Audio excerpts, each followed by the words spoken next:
Honourable members, the prayer. Lord, the God of righteousness and truth, grant to our Queen and to her government, to members of the Legislative Assembly and to all in positions of responsibility, the guidance of your Spirit. May they never lead the province wrongly through love of power, desire to please, or unworthy ideas, but laying aside all private interest and prejudice, keep in mind their responsibility to seek to improve the condition of all. Amen. Please be seated.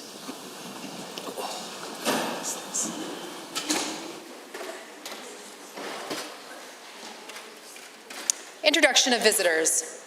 Introduction of guests. Honourable members, I am most pleased to welcome guests from the outstanding constituency of Old Didsbury Three Hills who are seated in my gallery. Lance Morin and Chris Falloon from Campbell Oilfield Rentals and Tyler Langford of Think Tank Products. Please rise and receive the warm welcome of the Assembly.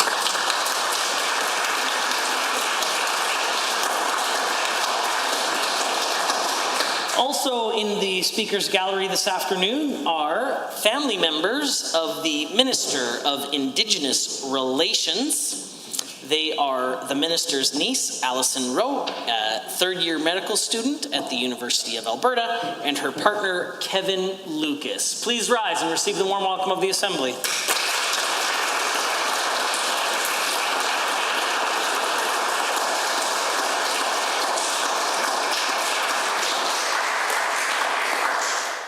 Ministerial statements. Member statements. The Honourable Member for Edmonton City Centre. Thank you, Mr. Speaker. In the lead-up to the last election, the Premier stood in front of Albertans and signed a document that promised that a united Conservative government would maintain a universally accessible, publicly funded healthcare system. Albertans took him at his word. They trusted him. But instead of protection of our public healthcare, all this government has delivered is cuts, chaos, and broken promises. It began with the McKinnon Report, a collection of skewed data and cherry-picked statistics orchestrated to provide political cover for gutting our public health care system. This was followed by the EY report on AHS, a document that recommended shutting down rural hospitals and ERs and mass privatization of continuing care and lab services to achieve supposed savings that have already been demonstrated to be vastly overstated. Both laid the groundwork for the Minister of Health's war on Alberta doctors. After bad faith negotiations and tearing up their contracts, he used the cover of a global pandemic to grind them down and unilaterally impose sweeping cuts and changes designed to undermine them and their ability to fight for and provide quality patient care. And no sooner had this government lifted the public health emergency than they charged forward with their plans to carve up and sell out the very same public laboratory system they spent months praising and trying to take credit for. Now they introduced Bill 30, a bill crafted to strap a rocket to their plans to force more American-style private profit into our public health care system. This government isn't satisfied to just give a $4.7 billion handout to corporate stakeholders. Now they want those shareholders to be able to profit off of sick and injured Albertans. That's not patient-centered care, that's profit-centered, because that's what this government does. They put profits ahead of people. They're deliberately weakening the public health care system we all rely on by moving ever more surgeries, tests, and other procedures into the private sector. Albertans deserve better than this failed ideological experiment engineered to let corporate profits soar while patients suffer. I and my colleagues will fight for that better with amendments to Bill 30, and if the UCP won't listen, to stand against it, because on this side of the House, we support public health care in Alberta. The Honourable Member for Fort McMurray-Lac-La-Biche has the call. Thank you, Mr. Speaker. We often hear from foreign-funded special interests that efforts to try and stop the development of Canada's oil and gas industry are standing up for Indigenous people. In most cases, this is just an excuse for left-wing activists who want to obstruct our industry and Canada's economic progress. In fact, in many cases, those who are hurt most by those who obstruct economic development are those who live in many of our rural Indigenous communities. Many of the Indigenous communities I've spoken to sincerely want to be partners in prosperity and support the responsible development of our oil and gas industry. In fact, there are numerous Indigenous corporations within my riding that have been partners in prosperity for decades. For example, Goodfish Lake Business Corporation has been operating for more than 40 years, manufacturing fire-retardant coveralls, industrial laundry and dry cleaning, and they've recently expanded their business to make reusable face masks. There's TJ's Oilfield Contracting, Dene Sky Site Services, Black Scorpion Contracting, and the list truly goes on. Researchers at the Canadian Energy Centre have helped quantify First Nation support for oil and gas development and the economic benefits that it brings to their communities. In British Columbia, of those First Nations that are affected by oil and gas development, researchers found that 40 were explicitly in favour of natural gas development and none were explicitly opposed. In Alberta, support was even more explicit. 46 First Nations said that they supported oil and gas development and 0 said they were opposed. It turns out that environmental radicals are the ones ignoring the wishes of Alberta's Indigenous people and all those across Canada who support energy development. Mr. Speaker, while the foreign-funded eco-radicals continue to obstruct the prosperity on Canada's Indigenous people, let us say with a very clear voice, Alberta supports Indigenous participation in oil and gas. Alberta supports moving Indigenous communities to be true partners in prosperity. Hear, hear.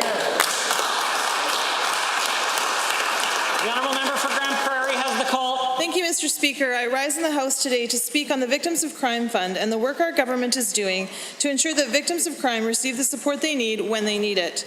I am proud to serve as co-chair of the Victims of Crime Working Group alongside my colleague, the honourable member for Airdrie East. We will review the financial benefit program for victims and will consult on the creation of a new victims assistance model, all with the aim of improving the supports and services received by victims of crime in Alberta. With the recent passing of Bill 16, the scope of the Victims of Crime Fund has been expanded to include preventative measures through public safety initiatives.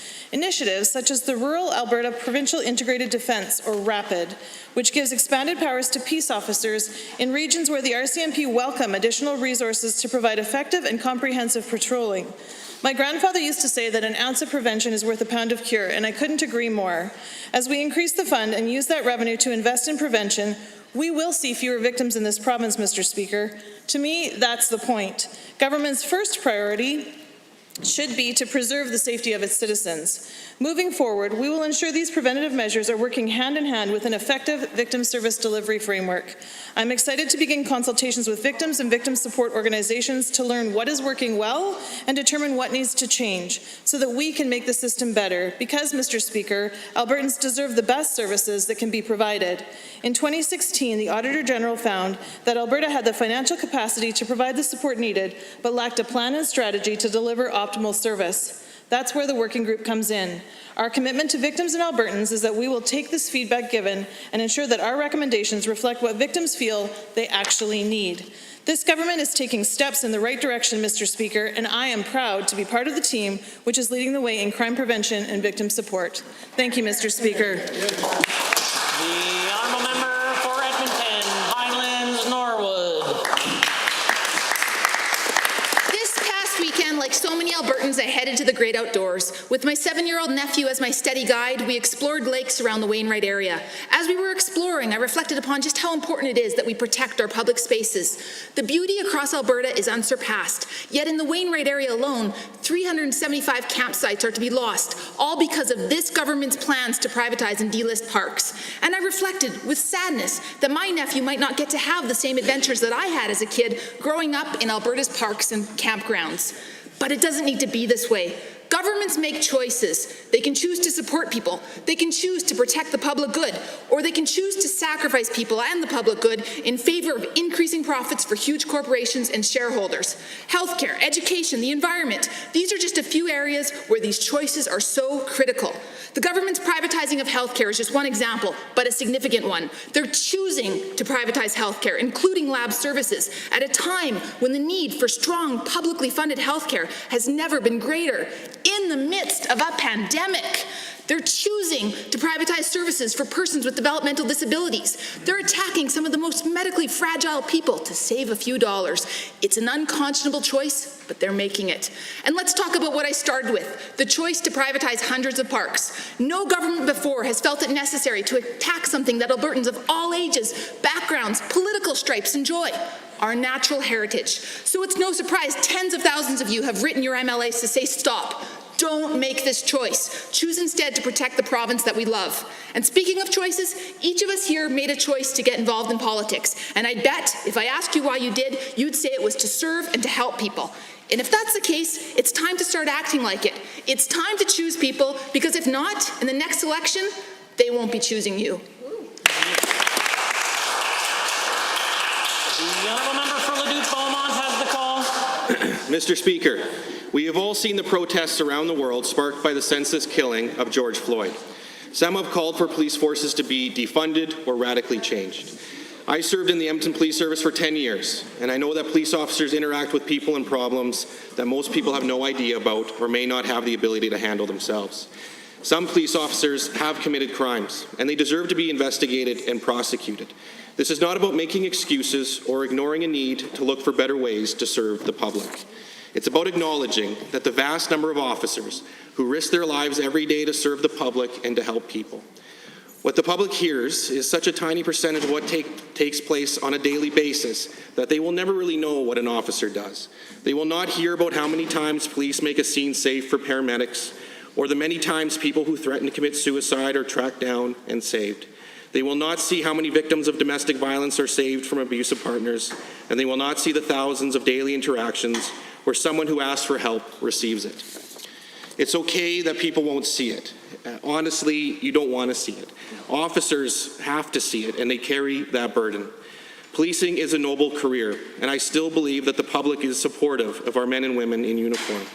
It is not perfect, but I can assure you the vast majority of officers join to serve their community and are doing their best to help people in need. Let's not allow a situation to develop where inaction is a safer route than acting. Let's not allow a situation where it is us versus them. Meaningful change comes from an open dialogue. And I believe that if people could see the day-to-day work of officers, they too would see a dedicated group of professionals. Thank you.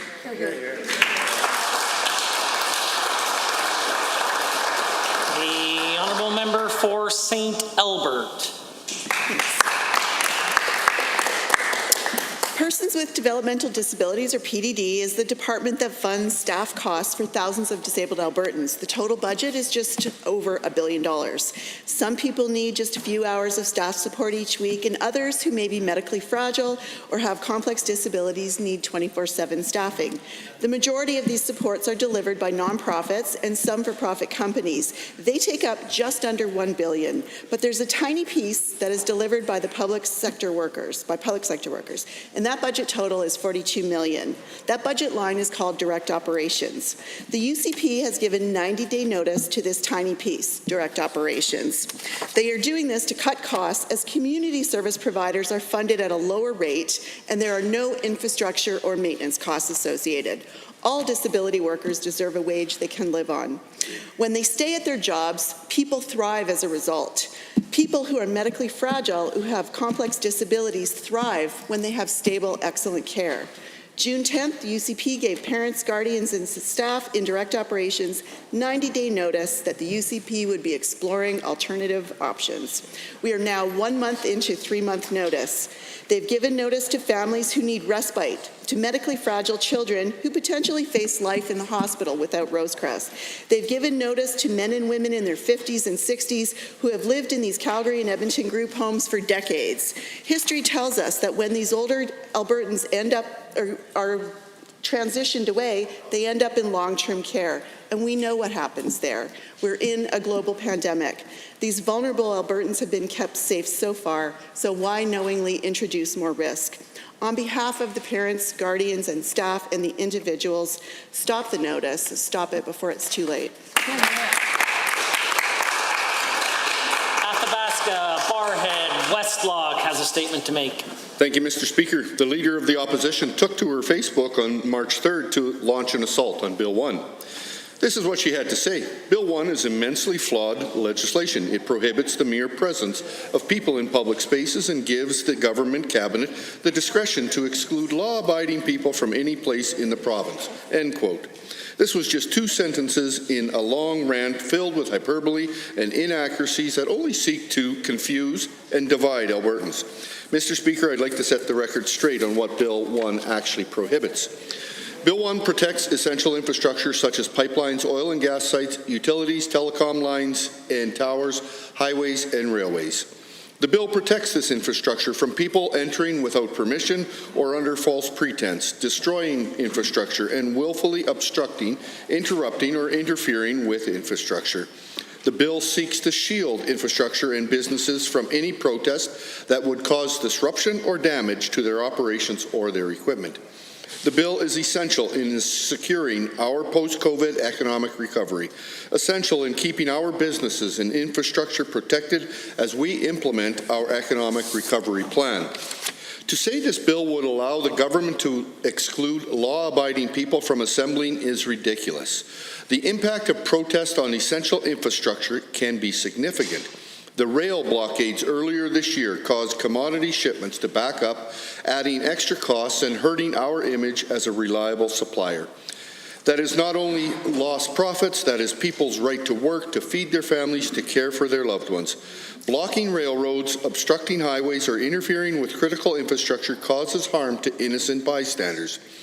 We recognize that peaceful protest is an important right for our democracy, and that will not change. However, the fact remains that your right to protest should not supersede the rights of others to live, work, and provide for their families. The honourable member for Cypress Medicine Hat. Mr. Speaker, I have recently been left wondering if the environmentalists are still celebrating their victory over the defeat of the Energy East pipeline. As most know by now, Irving Oil received permits to transport Western Canadian oil to its refinery in St. John.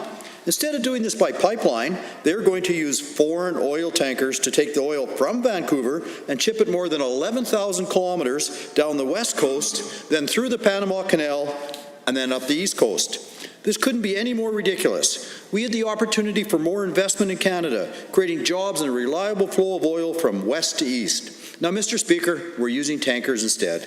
Those same tankers, I might add, that the environmental groups are so concerned about are killing sea life. In addition, the carbon footprints of these tankers is quite large. In just 1 year, one of these tankers emits the equivalent of 50 million cars. How much does a pipeline emit? Very little, other than the pumping stations required to get it through the line. Yes, the environmentalists must be so proud. They stopped a 4,600-kilometer pipeline that safely, reliably pumps oil and traded it for tankers that will travel over triple that distance. The end result, Western oil is still going to the east, but at a much higher environmental cost. Common sense in this country has gone.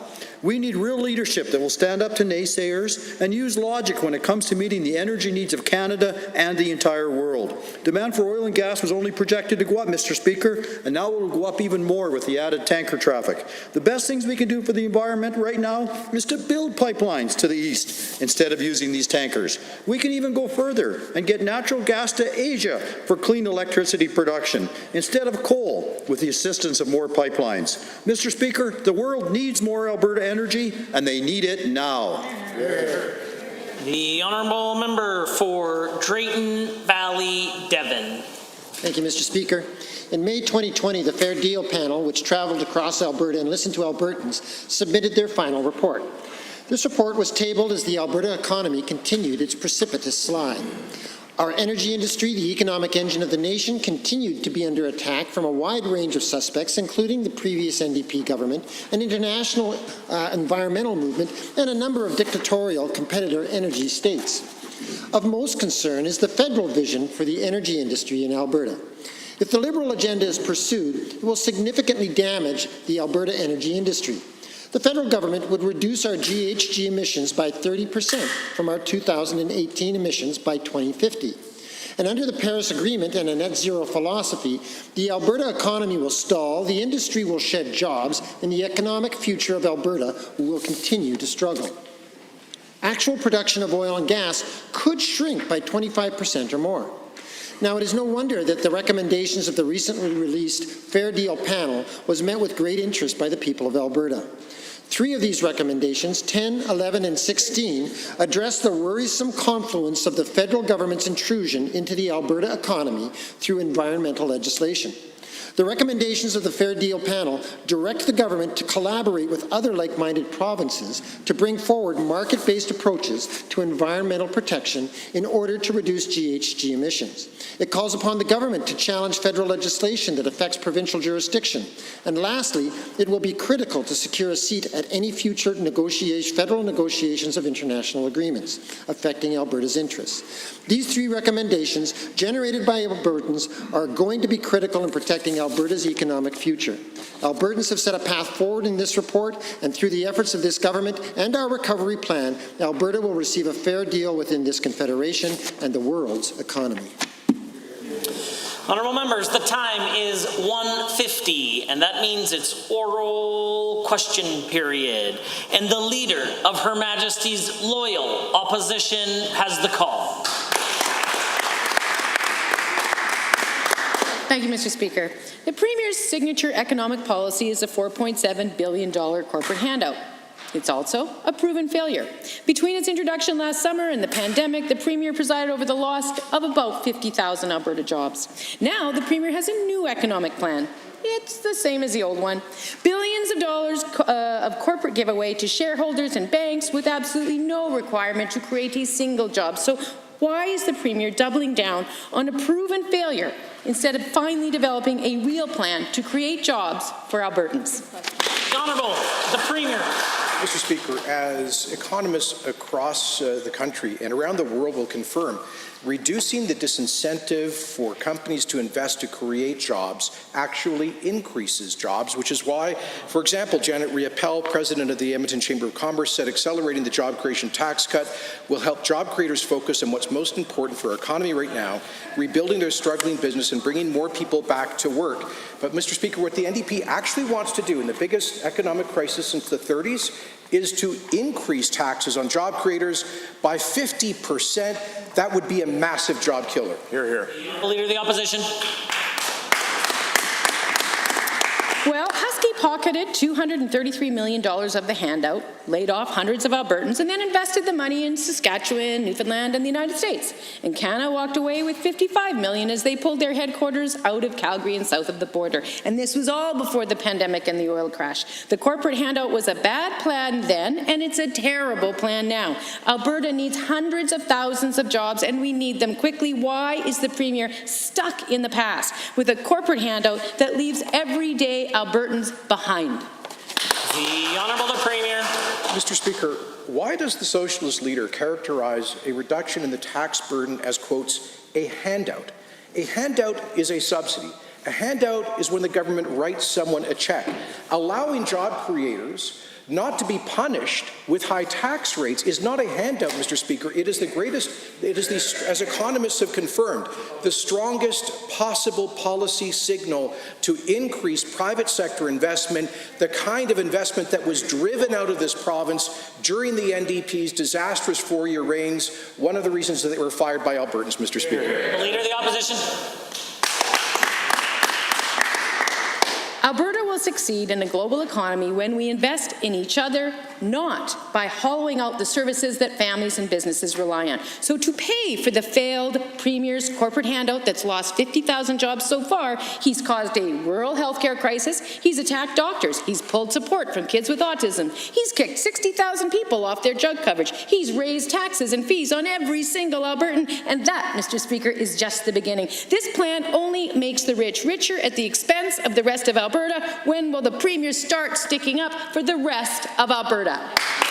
The Premier. Mr. Speaker, the NDP raised taxes on job creators by 20% in the midst of a downturn. Guess what happened? We ended up with a huge flight of business and investment away from the province. We ended up with 180,000 people who were unemployed. We ended up with a fiscal crisis inherited by this government. And, Mr. Speaker, we ended up with lower corporate income tax revenues after the NDP raised the rates. Under this plan, the total receipts from corporate taxes will actually go up because we're growing rather than shrinking the economy in the future. The Leader of the Opposition for a second set of questions. Well, if the members opposite hadn't broken the law to avoid the annual report, we would see that, in fact, the economy has been shrinking under this Premier's watch. Now, yesterday, we saw this government continue on its rush to bring American-style healthcare to Alberta.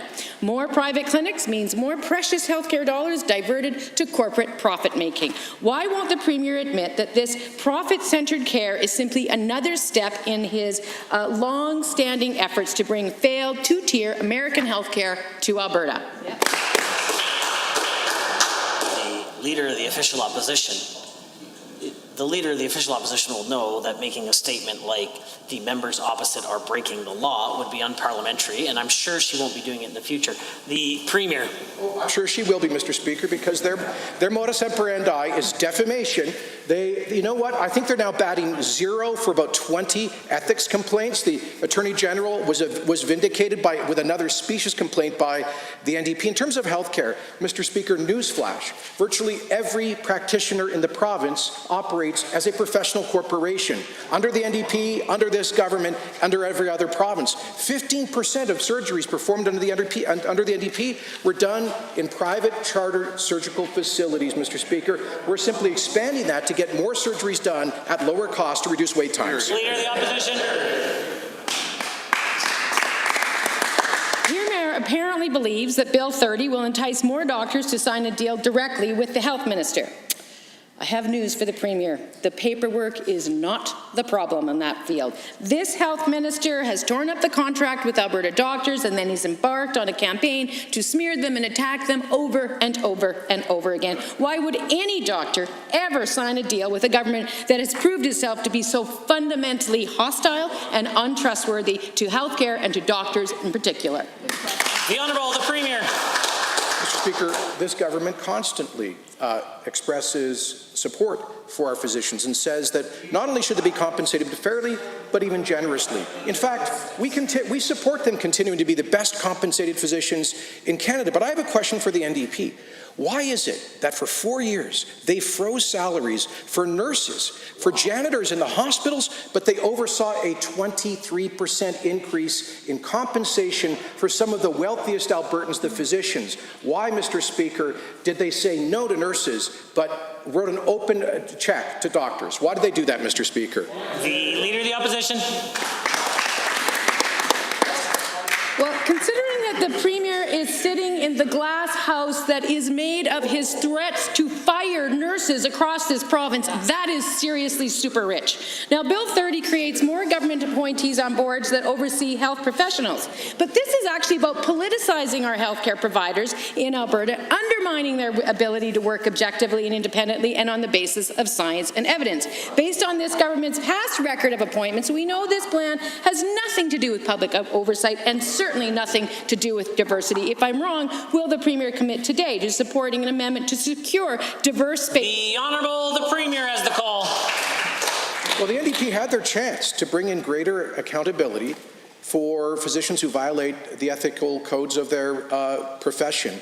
But they didn't, Mr. Speaker. You know, I recall, it was thanks to the member for Chestermere here that we brought in legislation, we compelled the former government to bring in legislation to withhold medical licenses from practitioners who were found guilty of having sexually assaulted their patients, Mr. Speaker. Now, why was that allowed to happen? Perhaps in part because the college did not have sufficient representation of the general public. That will be corrected by Bill 30. The Honourable the Leader of the Opposition for a third set of questions. Yesterday, Grand Chief Arthur Noski of Treaty 8 was here to deliver a message to the government of Alberta, quote, "Chiefs of the sovereign treaty nations are amazed at the level of disrespect brandished by the Premier, who continues to promote or employ an individual who has published anti-First Nation views that are harmful, divisive, dehumanizing, and racist, to say the least," end quote. The Premier has waffled and evaded this question for more than 10 days. Premier, will you show the Treaty 8 chiefs some respect and dismiss your racist speechwriter today? The Honourable the Premier. Mr. Speaker, once again, the NDP resorts to character defamation, to character assassination, to the politics of personal destruction. We heard that kind of language all through the last campaign. Who can forget when her hand-picked candidate in Edmonton Southwest said that people should, quote, vote as if their skin color is not white, while running against a candidate of African origin who they accused of being associated with white supremacy. Mr. Speaker, we, Albertans, rejected the NDP's politics of personal destruction then, just as we do so now. The Opposition. This is too important for the kind of distraction games that the Premier is playing right now. Now, Adam North Pagan, president of the 60 Scoop Indigenous Society of Alberta, and AFN Regional Chief Marlene Poitras have called for your speechwriter to be fired. The Confederacy of Treaty 6 Chiefs has called for your speechwriter to be fired. Chief Roy Fox and Chief Ore Crowfoot of the Blackfoot Confederacy have called for your speechwriter to be fired. Why is this Premier's personal relationship with his racist speechwriter more important to him than Alberta's treaty relationship with First Nations? The Honourable the Premier. Mr. Speaker, I speak for the government of Alberta, and it was 2 weeks ago in this place where I spoke about the racist nature of the Aboriginal residential schools. I was part of a federal government that made an official apology for those residential schools. But what I will not tolerate, Mr. Speaker, is the NDP's politics of personal destruction. They do it all the time. They don't care, Mr. Speaker. That's a party. They had a member of their last cabinet who said that, quotes, the Bible should be thrown in the trash, that referred to oil as modern slavery, Mr. Speaker. They just quoted somebody, sorry. Leader of the Official Opposition. Wow, the Premier's really done his research to defend a man who says Black Lives Matter is racist and incites violence, a man who describes Islam as perverted and refugees as barbarians. He's defending a man who tried to erase the murder of thousands of Indigenous children and the lived experience of abuse by at least 150,000 more. The Premier says personnel is policy, and he is right. This is about the Premier, not his speechwriter. Why is the Premier defending such a foul racist and keeping him in the highest office in this province? Why? The Premier has the call. Mr. Speaker, once again, I very clearly expressed the views of the government of Alberta about the evil, I said, nature of Aboriginal Indigenous schools. This government has done more, I believe, than any modern government to move from reconciliation to reconciliation with economic opportunity. To walk the talk, Mr. Speaker. I know the NDP loves to focus on identity politics. This government likes to focus on real equality of opportunity for people for too long who've been excluded from opportunity in our society. For Calgary, McCall has the next question. Thank you, Mr. Speaker. The Premier made the largest single bet in Alberta's history on the Keystone XL pipeline, a jaw-dropping $7.5 billion commitment. There were always big risks to this bet, but the Premier assured Albertan that the project would proceed because he would create, and I quote, facts on the ground. Yesterday, the U.S. Supreme Court introduced a new fact that nobody can ignore. No construction can occur in America until at least 2021. A key element of the Premier's strategy is now in shambles. To the Premier, what's your plan now with these new facts on the ground?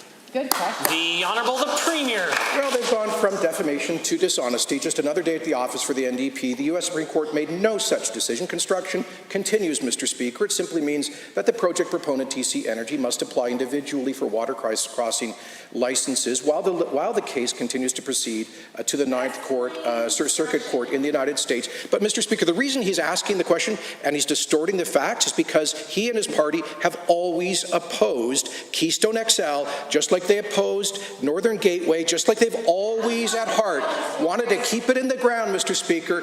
They're opposed to pipelines. We're getting them built. The Honourable Member for Calgary McCall. The Premier assured Albertans that he had done substantial due diligence and legal analysis, but he never told Albertan that the risk was at the Supreme Court. Instead, he told Albertan that he worried about a potential Joe Biden presidency and a presidential permit for Keystone XL project. $7.5 billion is a lot of money.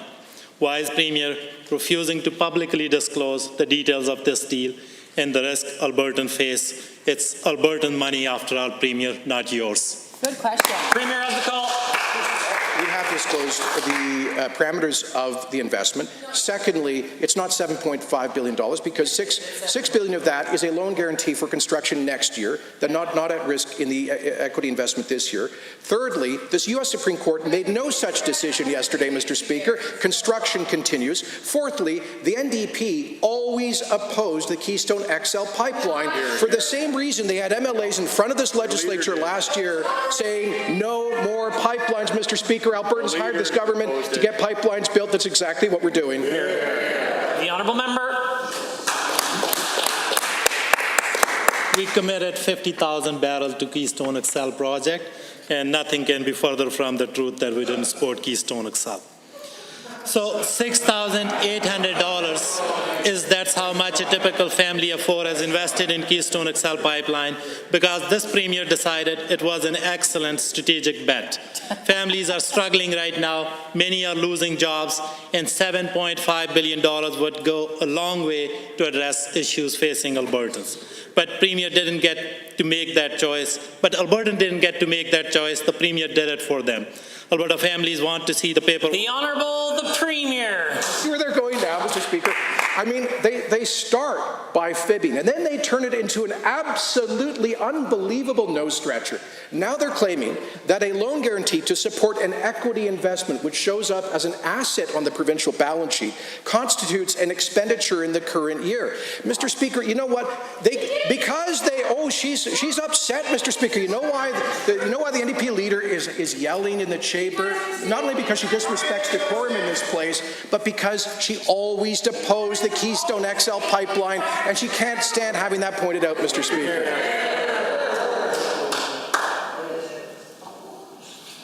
The Honourable Member for Brooks Medicine Hat. Thank you, Mr. Speaker. Last week, our government announced Alberta's Economic Recovery Plan, a comprehensive effort to get Albertans back to work as we relaunch our economy as COVID-19 public health measures are lifted. I know my constituents are eager to get back to work and help build Alberta's economy. One of the measures that will have a great benefit to many workers is the unprecedented infrastructure program that will get Albertans working on many shovel-ready projects across this province. To the Premier, can you tell the House about some of the key infrastructure projects that we will be building and the positive impacts that they will have for Alberta workers?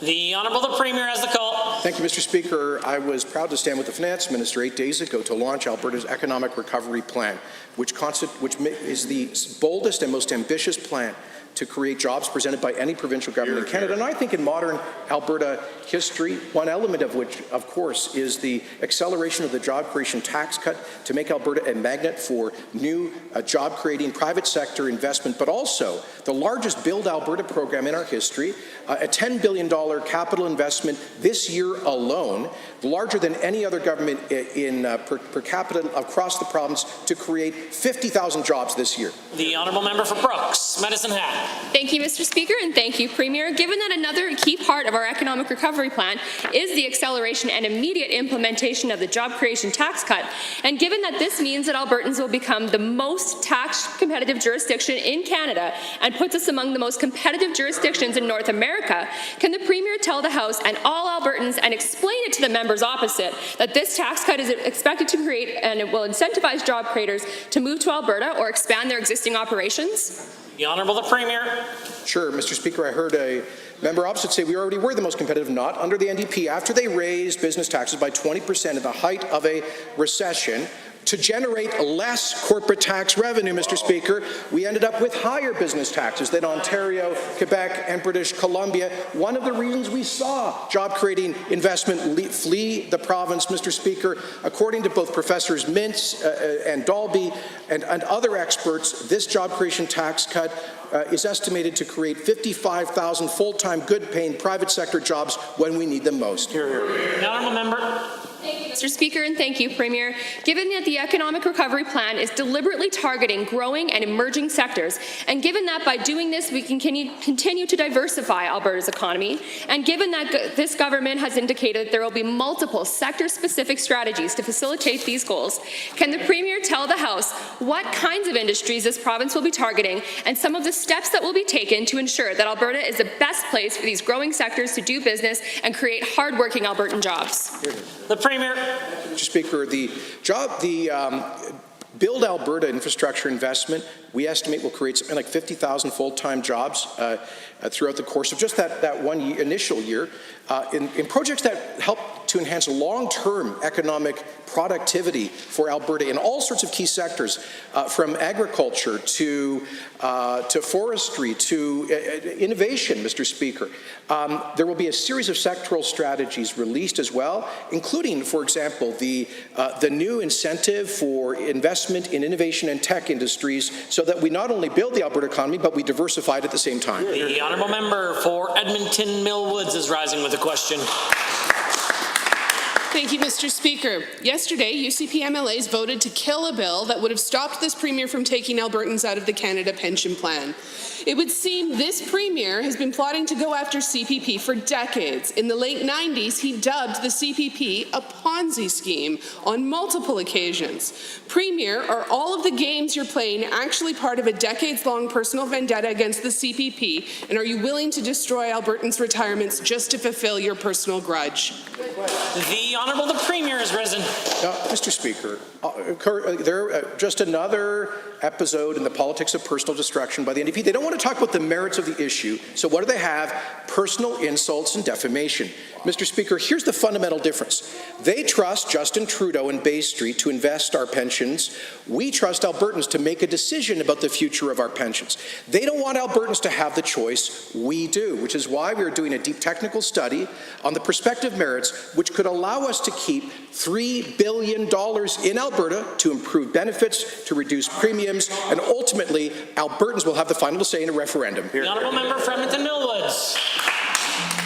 Mr. Speaker, given that in the House of Commons the Premier stated that the Canada Pension Plan should be renamed, quote, the Canada Ponzi Plan, and given that he's now ignoring tens of thousands of Albertans who have signed a petition at handsoffmycpp.ca, and given the overwhelming evidence from experts that there is little to be gained and much to be lost by taking pensions out of the CPP, to the Minister of Finance, why are you ignoring the evidence when it comes to CPP? To humour the Premier, or do you also think CPP is a Ponzi scheme? The Honourable the Premier. I congratulate her for getting every NDP member in the province to sign her online petition, Mr. Speaker. But we think there's another 3.5 million adult Albertans who should have an opportunity to express themselves on this, Mr. Speaker. I have a question for the NDP. Why are they afraid of letting Albertans determine their own future in the Federation when it comes to a pension plan where we are the massive net contributors? Why does she think younger Albertans should subsidize pensions in other parts of the country? Why does she think Bay Street knows better how to invest that money than Albertans? Honourable member. Mr. Speaker, given the Premier's bizarre and shocking attacks on the CPP have been proven totally and completely wrong, and given that more than 3,000 Albertans made public submissions in support of Bill 203, the Pension Protection Act, and given the UCP members alone voted not to have those submissions made public, probably because they're afraid it will prove this Premier's plan is overwhelmingly opposed to the Premier. Since your UCP MLAs blocked making these important submissions public, where can I hand deliver the more than 750 I was copied on? Your office? The Honourable the Premier. Speaker, will the member opposite commit that none of the 10,000 New Democrats who signed her online petition will be getting fundraising appeals from the NDP as a result? I suspect not, Mr. Speaker. Just another NDP fundraising gambit. But, Mr. Speaker, I'll tell you what, when Albertans get a chance to make a decision on this in a referendum, there won't be any NDP fundraising appeal attached to it. It'll be a democratic decision based on whether we should repatriate $3 billion a year to this province or let Justin Trudeau continue to run the pension program. The honourable member for Edmonton Gold Bar has a question. On a warm Friday afternoon in May, this government announced through press release that they were changing a 44-year-old policy that prevented open-pit coal mining in environmentally sensitive areas. Peter Lougheed protected these areas, but this government has decided to destroy them with coal mines. This came as a surprise to many Albertans because, as far as I can tell, there were no public consultations on this policy change. To the Minister, can you tell us who, if anyone, was consulted on this change? The Honourable Minister of the Environment. Well, thank you, Mr. Speaker. Again, the NDP continue their practice of making things up. Mr. Speaker, it really is quite ridiculous. Environmental protection remains all across the eastern slopes. The Alberta Energy Regulator continues to regulate any coal mine, Mr. Speaker, has to go through the exact same process that's been in place inside this province for decades and follow every environmental rule, Mr. Speaker. What really is at the core of that member's question is that they are anti any development, anti any job creator, Mr. Speaker, and will do everything that they can to continue their behavior that they had when they were in government to drive investment out of this province, Mr. Speaker. We'll protect our environment and we'll put people back to work at the same time. A point of order is noted at 2:14. The Honourable Member for Edmonton Gold Bar.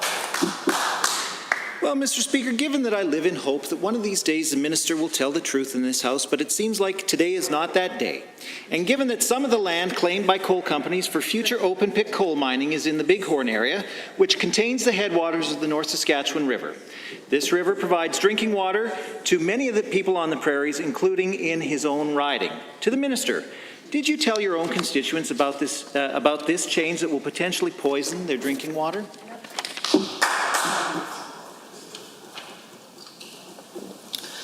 I think that the Honourable Member for Edmonton Gold Bar is very familiar with the rules. We've been over them on a number of occasions, and implying or basically making the accusation that the minister isn't telling the truth,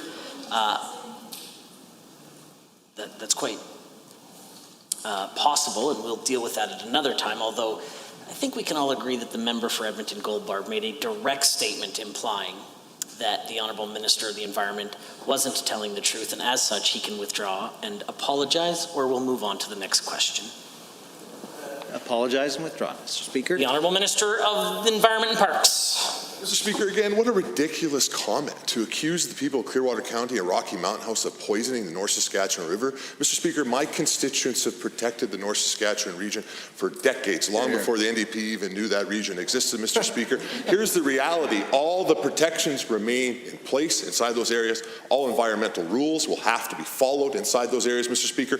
And yes, I have talked to my constituents about potential for coal development inside our area, Mr. Speaker, and I can report to you that the people of Clearwater County and Rocky Mountain House are excited for an environmentally friendly coal development to take place there, Mr. Speaker, because you know why? It'll put people to work in our communities. Here, here. Yeah. Member for Edmonton Gold Bar.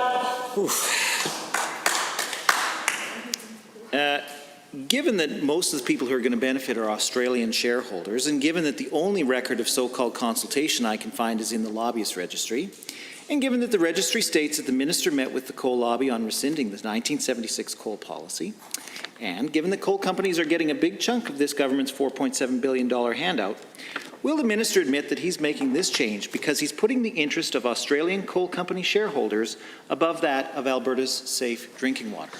The Honourable Minister of Environment and Parks. Mr. Speaker, the interests that I am putting ahead are people like the Piikani First Nation community in southern Alberta who have asked for this change and who have publicly said that they know our environmental rules will remain in place and they are working hard on their coal development down inside that region, Mr. Speaker, that will be developed in an environmentally friendly way, Mr. Speaker. So we're doing this for people like the Piikani First Nation community in the Crow's Nest Pass area, Mr. Speaker, for people in Rocky Mountain House, for people in Hannah, Mr. Speaker. Let's not forget that member was part of a government that single-handedly destroyed the community of Hannah, Mr. Speaker, when he shut down their coal mines, Mr. Speaker. We'll protect our environment and we'll put people back to work. Point of order is noted at 2:17 by the Honourable Deputy Official Opposition House Leader. And now the Honourable Member for Bonnyville, Cold Lake, St. Paul has a question to ask. Thank you very much, Mr. Speaker. Well, it must be exhausting to be part of the NDP opposition. Every day they are enraged by something else that is being done to make Alberta a better place. It seems that this week they're after improvements to our healthcare system and reductions to surgical wait times for thousands of Albertans. These criticisms seem a little bit rich coming from members who sat idly by for 4 years when they could and should have been improving healthcare in this province instead of simply following the direction of their union boss, Gil McGowan. To the Minister of Health, does Bill 30 introduce private health care to our province, as the members opposite seem to be convinced? The Honourable the Minister of Health has the call. Well, thank you, Mr. Speaker, and no, it does not. The cries of private health care from the members opposite are total and complete hypocrisy. They funded the same clinics, 42 of them, doing 15% of our surgeries in this province for 4 years in government. and they watched while wait times went up for 4 straight years and they did nothing. Now, Bill 30 will make it easier to approve new chartered surgical facilities in this province so that they can do more publicly funded surgeries for Albertans who are waiting for them. The honourable member for Bonnyville Cold Lake St. Paul. Well, thank you very much, Mr. Speaker, and thank you, Minister, for that insightful answer. Given that the NDP has been clear in their opposition to Bill 30 and the measures contained in this legislation, and given that it was this same party who held government for 4 long years and did nothing to reduce wait times but actually increased wait times, again to the Minister of Health, did the NDP ban private surgery clinics, private labs, and private continuing care providers during their time in government? The Honourable the Minister of Health. Well, thank you, Mr. Speaker, and the honourable member is correct. The NDP and government funded independent providers in all of those areas and more. But now in opposition, they accuse us of an agenda to fund them, as if it were new and as if they'd never heard of it before. Maybe no one told them. Well, I guess as the member for Edmonton-Glenora likes to often say in her press releases, maybe no one told them that they were funding all those independent providers, Mr. Speaker. But of course they do know this is an opposition that just fights for, not fighting for access to care, Mr. Speaker, but fighting for access to a waiting list. We're working with independent providers like they did, but with a key difference, we're going to make care better for Albertans. Honourable member. Thank you again, Mr. Speaker, and thank you, Minister, for your answer. Given that the opposition has called this bill an attack on doctors, and given that the NDP have no ground to stand on after what they've done to rural physicians, and given that there are several models of alternatives to physician compensation that exist in other provinces that Alberta can learn from and model after and are being asked for by some of our doctors, can the Minister of Health please explain to all the members of the legislature how Bill 30 will impact physicians? The Honourable Minister. Thank you, Mr. Speaker, and thank you to the honourable member. Bill 30 will make it easier to create new ways of paying physicians other than fee-for-service, including contracting with a range of organizations that do it, like Indigenous communities or municipalities. Doctors want alternate payment. The AMA wants alternate payment. But the NDP, during their 4 years in government, did nothing about it. And now they accuse us of moving forward on alternate payment, which they failed to do in their 4 years. We're doing it, and we're doing it while holding our total spending on physician compensation at $5.4 billion, the highest level per capita in the country. The Honourable Member for Edmonton, Beverly Clareview. Thank you, Mr. Speaker. Last week, Albertans were anxiously waiting for the Premier's so-called Alberta Recovery Plan. Unfortunately, the announcement was very underwhelming. Support for the tech sector is cut in half from what it could have been in 2019, from $122.2 million to a mere $60 million. To the Minister of Economic Development, Trade and Tourism, this is just not good enough. Albertans want you to take real action on growing the tech sector. Why won't the government get behind this diversification strategy? The Honourable the Minister of Economic Development, Trade and Tourism. Thank you, Mr. Speaker. Mr. Speaker, I'm not surprised the members opposite don't like the measures that we introduced. They would rather introduce a tax credit that was so convoluted and bureaucratic that it didn't have a single successful applicant for the first 6 months, like what happened with their Alberta investor tax credit. Our government believes strongly in diversification and in capitalizing on Alberta's advantages and strengths. That's why we're developing a technology and innovation approach which will bring in investment and create jobs in technology-related sectors ranging from energy and agriculture to artificial intelligence, digital media, and much more. The Honourable Member for Edmonton, Beverly Clareview. Thank you. Given that the Minister's speaking points couldn't be further from the truth and are actually quite ludicrous, given that tech companies have already left Alberta or chosen not to come to Alberta, such as Wattpad, because of this UCP government, and given that it's been almost 9 months since this government removed supports for the tech sector, and given that this makes for more than a year with $0 of support from this government, Minister, will you apologize today for the chaos and uncertainty you created in Alberta's tech sector? The Honourable Minister. opposite will apologize for the chaos their government caused in driving billions of dollars of investment out of our province. But back to his question, we're introducing a new innovation employment grant, which will make Alberta the most attractive place for technology and innovation investment in Canada. We're recapitalizing the Alberta Enterprise Corporation with $175 million, which will provide much-needed venture capital into the early-stage technology sector to ensure growth. Mr. Speaker, the members claim that we're not supporting the tech sector shows the lack of economic capacity and knowledge on that side of the House. Since Budget 2019, Alberta Enterprise Corporation, through their fund partners, has invested more than 54... The honourable member for Edmonton Beverly Clairview. Mr. Speaker, given that just this morning in public accounts, the ministry, her own deputy, talked about all of the investments that were created and jobs here in the province from the tax credits that were introduced by this side of the House. And given that this government has killed those tax credits, clearly it shows how naive and ignorant the members on that side of the House are when it comes to supporting the tech sector. Mr. Speaker, will the minister be the first innovator in the UCP government today and admit she has no idea how the government can actually support the innovation ecosystem here in Alberta? The Honourable Minister of Economic Development, Trade and Tourism. Thank you, Mr. Speaker. As I was saying, the members claim that we're not supporting this tech sector shows the lack of economic capacity and knowledge on that side of the House. As I was saying, since Budget 2019, Alberta Enterprise Corporation, through their fund partners, has invested more than $54 million in Alberta-based tech startups, more than the budget of the investor and digital media tax credits combined. Mr. Speaker, 2019 was a banner year for venture capital startup investment in Alberta, a 40% increase over the next highest year. This is without the ineffective programs of the previous government being in effect for the majority of the year. The order. The honourable member for Calgary Mountain View. Last night and over the last several days, we've been subjected to multiple lectures by the UCP about their pay-to-play version of democracy. Their credibility on democracy is laughable. When you look at this government's record, you see that it's just empty words. The government fired the elections commissioner who was investigating the premier's own leadership race.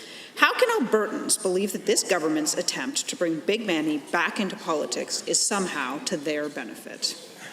The Honourable Minister of Justice and Solicitor General. Mr. Speaker, I'm wondering this week what side the NDP are going to be on. They don't know if they're coming, they're going, they're coming, they're going. Mr. Speaker, they call referendums anti-democratic power grabs, Mr. Speaker. I do not know how they let those words come out of their mouths, Mr. Speaker, but they continually do, Mr. Speaker. We believe in Albertans, Mr. Speaker. We believe in empowering Albertans with more decision-making power than anywhere else in the country, Mr. Speaker. We're proud of that. You know why? We believe in Albertans, Mr. Speaker. They make the right decisions. Member for Calgary Mountain View. Given that the Justice Minister was involved in the UCP leadership race that is now under RCMP investigation for voter fraud, and given that he expressed concerns about the very same process, a process the Premier ultimately benefited from, and given that it is clear that all of the UCP's policy comes straight from the Premier's office, Minister, you didn't trust the Premier then. How can you expect Albertans to trust him now, when he is in charge of the government's policy bringing big money back into politics? The Honourable Minister of Justice, Solicitor General. Mr. Speaker, I'm just going to quote something from the Ethics Commissioner. Often with the media, and particularly social media, the truth is inconvenient and the facts are of no interest at all. And I think that member's question demonstrates that point very, very clearly, Mr. Speaker. You know what we're going to do? We're going to get big money out of politics, Mr. Speaker. We're going to get their Gil McGowan's $1.7 million out of politics, Mr. Speaker. I can't wait for that, Mr. Speaker. We're going to get rid of their dark money, Mr. Speaker, and make sure Albertans are accountable. They have their voices heard, Mr. Speaker. That's the right thing to do. Yeah. Honourable member. Point of order. 27. Given that the Justice Minister now lectures this House about democracy, but actually tried to cover for the Premier on this scandal by claiming that, quote, by claiming that kamikaze campaigns are a normal part of politics, and given that this government took steps to fire the election commissioner who was investigating the same campaign, can the Minister of Justice tell Albertans if he thinks that kamikaze campaigns are still a normal and acceptable part of democracy? The Honourable Government House Leader has risen. Mr. Speaker, when is the Deputy Opposition House Leader going to apologize for the ethics complaint that they made against the Solicitor General, which he was completely cleared of today, Mr. Speaker? That's what that member should do. They should apologize for their behavior. The NDP continues to abuse the Ethics Commissioner process, Mr. Speaker. There are like 0 wins on that issue, 20 or so times where the Ethics Commissioner has cleared this government, Mr. Speaker. When will the NDP stop wasting legislative officers' time, Mr. Speaker, and start respecting Albertans and get to work inside this chamber, Mr. Speaker, instead of accusing people of things that are just not true? The honourable member for Camrose. Mr. Speaker, Alberta has put together the most aggressive jobs plan since 2008, when the Conservative Prime Minister Stephen Harper created the Economic Action Plan. This spending initiative helped Canada weather the 2008 recession by investing in business and creating jobs in our country. Fast forward 12 years, and we have put together our own Alberta Recovery Plan to support our small businesses and get Albertans back on their feet. To the Minister of Economic Development, Trade and Tourism, how will this aggressive recovery plan help businesses get the support that they need? The Honourable Minister of Economic Development, Trade and Tourism. Thank you, Mr. Speaker, and thank you to the member for the question. Our economic recovery plan is a bold strategy that responds to the economic downturn and builds on our strength with timely, targeted investments and bold policy reforms. It includes $10 billion in additional infrastructure spending, which will create tens of thousands of jobs while improving Alberta's competitiveness, an acceleration of the job creation tax cut, giving us the lowest corporate tax rate in Canada, an innovation employment grant that will attract investment and create high-paying jobs in tech and innovation, and much more. The honourable member for Camrose. Thank you, Mr. Speaker, and thank you to the Minister. Given that with our Alberta Recovery Plan, we have signaled to the world that we are open for business and we want to encourage investment as much as we can, and given that we desperately need jobs right now due to the COVID-19 pandemic and low global oil prices, and given that we recently announced that we will be opening our trade office in Houston, Texas soon, for the Minister of Economic Development, Trade and Tourism, how will our international trade offices continue to create jobs in Alberta? The Minister of Economic Development, Trade and Tourism. Thank you, Mr. Speaker, and thank you again to the member for her question. We will refocus Alberta's teams in the world's largest capital markets like London, New York, Hong Kong, Singapore, and work closely with the world's leading banks and investors. We will target the largest and fastest growing firms for strategic discussions about moving their teams, major divisions, and headquarters to Alberta based on the advantage our economic plan provides to them in lower taxes, faster and clearer regulation, the youngest and best educated talent pool, low cost of living, affordable property, and world-leading quality of life. The honourable member. Thank you, Mr. Speaker, and thank you to the Minister for the answer. Given that our $500 million spending on municipal infrastructure will support job creation by developing key projects across the province, and given that Alberta desperately needs job creation amid a global crisis, and given that already in the Camrose constituency, we have created over 150 jobs in my riding as a result of these important investments by our government, my question is for the Minister of Municipal Affairs. Can you give us an update on how this program is being received across Alberta? Honourable Minister of Municipal Affairs. Thank you, Mr. Speaker, and to the member from Camrose for the question. Mr. Speaker, we know that municipalities are eager to get shovels in the ground on their infrastructure stimulus projects. Mr. Speaker, I sent a letter last week to advise our municipal leaders to begin the planning and preparation work on the shovel-worthy projects. Mr. Speaker, going forward, I will be providing more details on how the government will be allocating funds for these shovel-worthy projects in the coming days. Honourable member for Edmonton-McClung has a question. Thank you, Mr. Speaker. The Misericordia Hospital in my constituency is the latest site of an extremely concerning COVID-19 outbreak. 18 patients and 14 staff have tested positive for the virus so far, and there are many staff members, including neighbours of mine, who have been forced to quarantine while awaiting test results of their own. To the Minister, what emergency steps have you taken to prevent the spread of COVID-19 at the MIS? Please be specific. My constituents and the people that use, rely on, and work in this hospital are very concerned and counting on you to act responsibly. The Honourable Minister of Health. And thank you, Mr. Speaker, and thank you to the honourable member for the very thoughtful question. I think the first thing to say is to remind all Albertans that the Misericordia, as with all of our public hospitals, are safe, continue to be safe for people to attend when they need treatment. But, Mr. Speaker, we continue to work very closely with AHS and the Medical Officer of Health for the Edmonton Zone, who is working, Dr. Sikora is working with the folks in Covenant to be able to ensure that we are doing the contact tracing. We have continue to have the workforce capacity for the contact tracing to be done, for folks to be isolated, and for HS that continue to have the resources it needs to help. Honourable member for Edmonton McClung. Thank you, Mr. Speaker. Given this minister was slow to act on COVID-19 outbreaks at JVS and Cargill meatpacking plants, and given it took hundreds getting sick and a few people dying before he even lifted a finger, and given that we know employees at those plants were not given accurate facts by the Minister of Agriculture about the lack of safety in the plant, and given many of those workers were pressured to keep working despite knowing it was unsafe, to the minister, how can we really trust that under your watch, frontline workers at the MIS are not facing similar pressures? The Honourable the Minister of Health. Well, Mr. Speaker, the first question was very thoughtful. That one, perhaps not so much.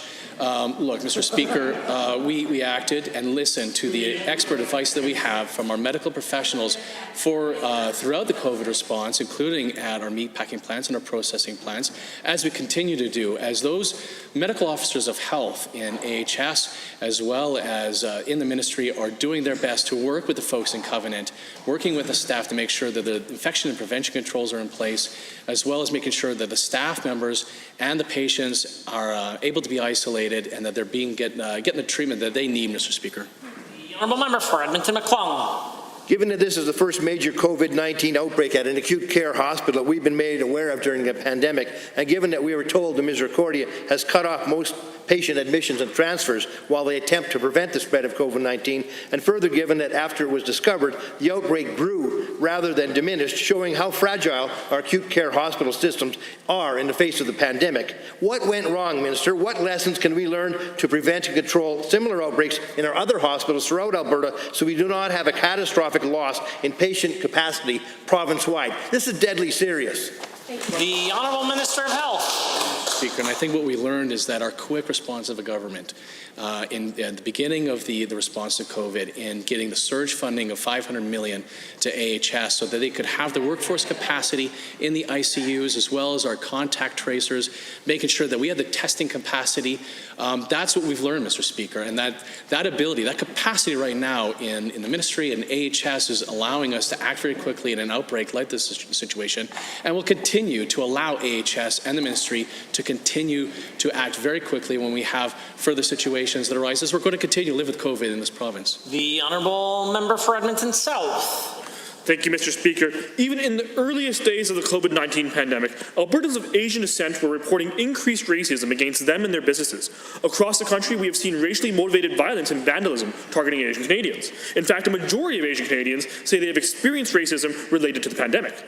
A recent poll says the majority of Canadians are aware of rising anti-Asian racism, and 12% of respondents openly admitted resentment towards Asian Canadians. What action has the Minister of Justice taken to address anti-Asian racism in Alberta, and can he at least be specific and name the programs? Honourable Minister of Culture, Multiculturalism and the Status of Women. Thank you very much for the question, and the most important thing that we can do is shine big bright lights on what is going on. One of the things I want to make very clear is our Premier stood up at the very beginning when there was any ideas of racism at all and stood in front of this legislature and actively made sure to understand that racism will not be tolerated in this province. We very much appreciate the question that is coming, but understand racism will not be tolerated on this side of the House. Honourable member for Edmonton South. Thank you, Mr. Speaker.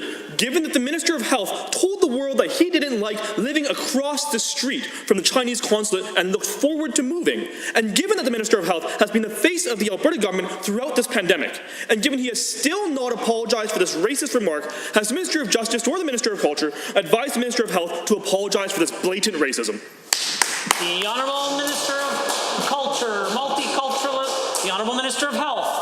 Mr. Speaker. I mean, this is completely ridiculous that the member is digging up and taking out of context a tweet, social media tweet from 2013. He's making it sound like this was done yesterday. He makes it sound like it was a racist comment. I take offense to that comment, Mr. Speaker. He is taking that comment out of context. He is being completely disrespectful to this chamber for asking questions like that. I have no problem with you answering the question, but it does need to be done through the chair. The honourable member for Edmonton South. Mr. Speaker, it sounds like no, the minister will not apologize. And given that the premier contributed to this anti-Asian racism when he told national media that Dr. Theresa Tam, Canada's chief medical officer of health, was being controlled by the Chinese government, and given the premier was recently called out for this by his own co-chair of his anti-racism advisory council, has the Minister of Justice, the Minister of Culture, or the Minister of Health advised the premier that his baseless smearing of Dr. Tam was also racist against Asian Canadians? The Honourable Minister of Health. Well, Mr. Speaker, as the Honourable Minister for Multiculturalism, Culture and the Status of Women, as I said, our Premier spoke very quickly against racism when we did see that happening in this province, Mr. Speaker. And we as a legislature have spoken against racism, and in particular as it had manifested during our response to COVID, Mr. Speaker. And Mr. Speaker, I can say that, look, we've listened to the medical advice that we've received from the Chief Medical Officer of Health in this province throughout the response to COVID, and we continue to listen to her advice. For Calgary North. Oh, here you are. I'm sorry. The honourable member for Calgary North. Oh, thank you, Mr. Speaker. Alberta is rich with diversity. Many people from across the world move to Alberta because of economic opportunities. This, along with our Indigenous and Canadian culture, builds a foundation of cultural diversity in our province that is our strength. Diversity allows for openness to different cultures and ethnicities and leads to economic growth. To the Minister of Culture, how is our government using cultural resources to advance our economy and make life better for all Albertans? The Honourable Minister of Culture, Multiculturalism and the Status of Women. Thank you, Mr. Speaker. And first of all, I'd like to thank this member for the incredible work that he does in culture alongside me, along with many of the members on this side. We're so excited, actually, about the Culture Days grants and supports online for small venue events. These will be held from September 1st to the 30th, and it'll make it really easy for communities to connect safely while celebrating arts and culture. Communities can apply for a $10,000 grant for their 2020 Alberta Culture Days events happening throughout September. And becoming an official Alberta Culture Day celebration site helps to build these partnerships, showcases local talent, boosts the impact and the reach of existing cultural programs. Member for Calgary North. Oh, thank you, Mr. Speaker. Given that Alberta's cultural heritage is unique in Canada, further given that conserving and celebrating our province's culture is important to many Albertans, we see people reeling about the economic and social loss of cultural events. To the same minister, what investments are being made that will promote Alberta's unique culture and contribute to our province's economic development? The Honourable Minister of Culture, Multiculturalism and the Status of Women. Thank you very much, Mr. Speaker. As we know, and what we've seen through COVID, is that music can very much bring us together as a community and lift our spirits.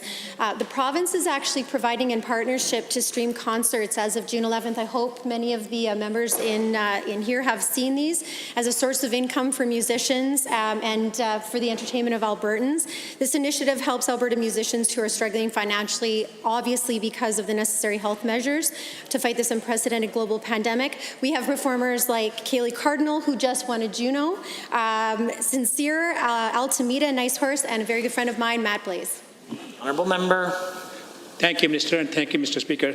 Given that Alberta is a popular destination for newcomers to Canada, further given that in addition to their significant contribution to our provincial economy, newcomers also contribute to the cultural identity and social diversity, which is to the benefit of every single Albertan. To the same minister, what is being done to ensure new Canadians have the opportunity to continue to celebrate their own religious and cultural events in Alberta post-COVID-19? The Minister. Thank you. And first of all, I'd like to thank again many of the members in here, and especially the Premier, for really flinging the doors open of the legislature, the federal building in McDougall, really bringing people home. This is their home, and we want people to feel comfortable here. As we come out of COVID, what we did in the meantime is that we did a matching donations program, $2 million, with 8 designated Alberta-based registered charities between April 15th and May 31st.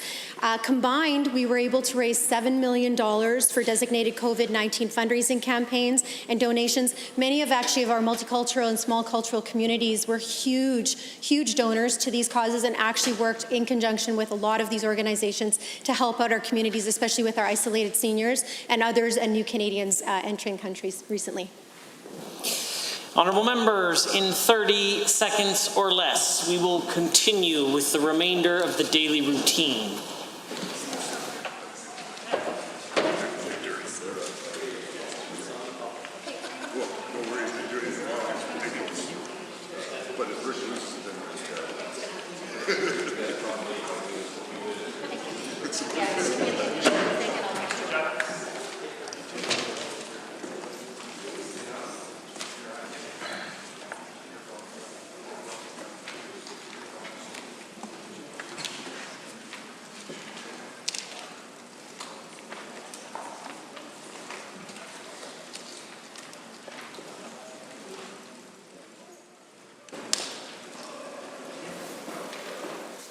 Presenting reports by standing and special committees. Presenting petitions. Notices of motions.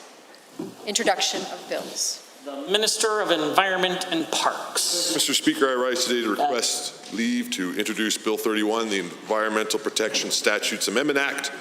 Our government is moving to clarify how minerals and pits are defined in provincial legislation and to provide clarity about how sand operations should be regulated in our province.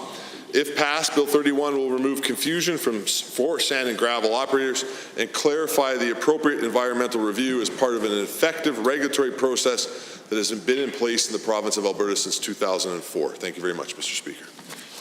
The Honourable Minister of Environment and Parks has moved first reading of Bill 31, Environmental Protection Statutes Amendment Act 2020. All those in favour of the motion for first reading, please say aye. Aye. Any opposed, please say no.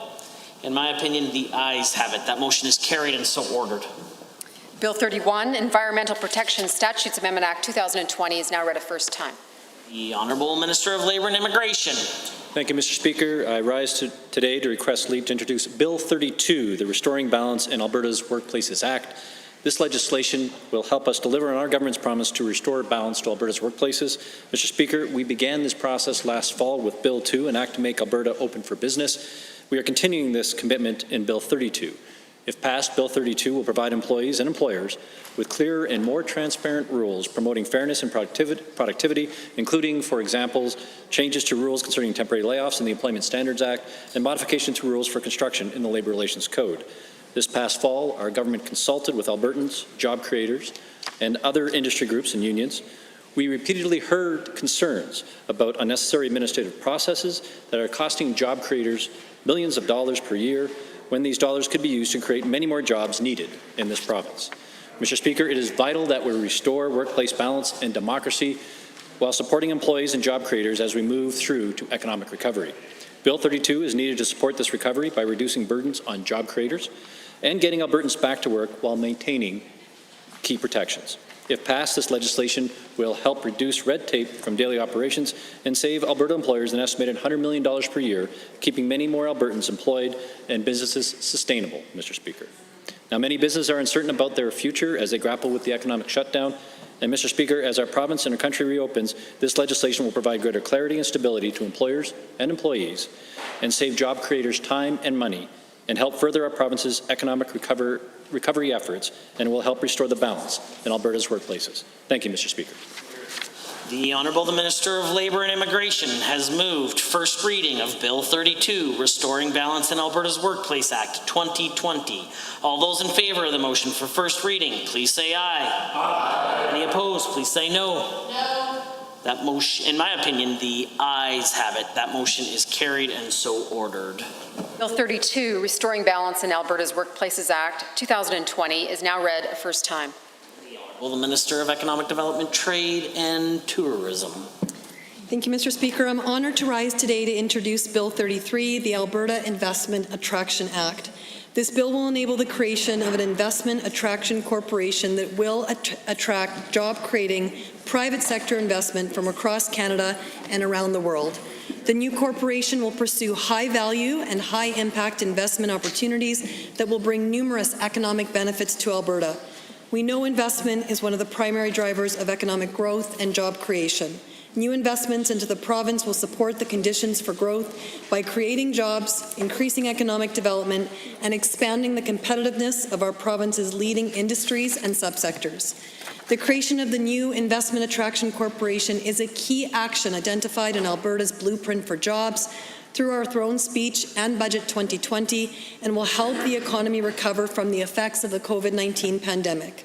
The legislation to stand up a new investment attraction agency sends a clear signal to investors that Alberta is indeed open for business. Alberta must be able to compete with other jurisdictions as global economies reopen and to position itself as one of the best places in the world to do business and invest. Thank you.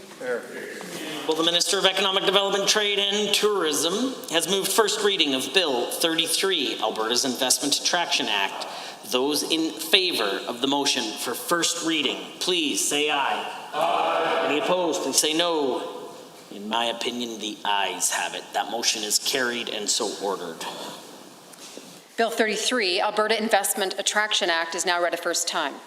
Tabling returns and reports. Are there tablings? The Honourable Member for Fort McMurray-Lac-La-Biche. Thank you, Mr. Speaker. I have the requisite number of copies that I will put on the tablings table after this.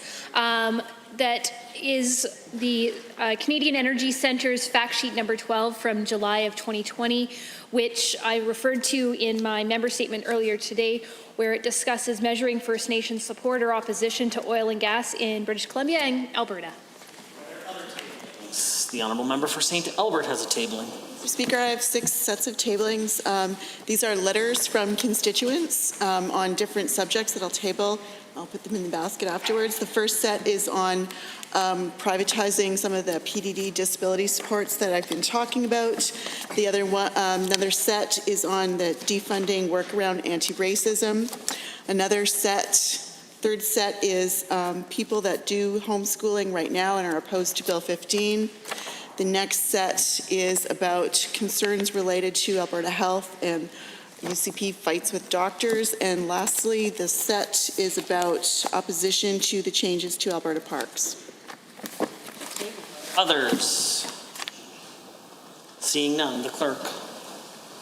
Tablings to the clerk. Honourable members, we are at points of order. And the Honourable Member for Calgary Mountain View, the Deputy Official Opposition House Leader, raised a point of order.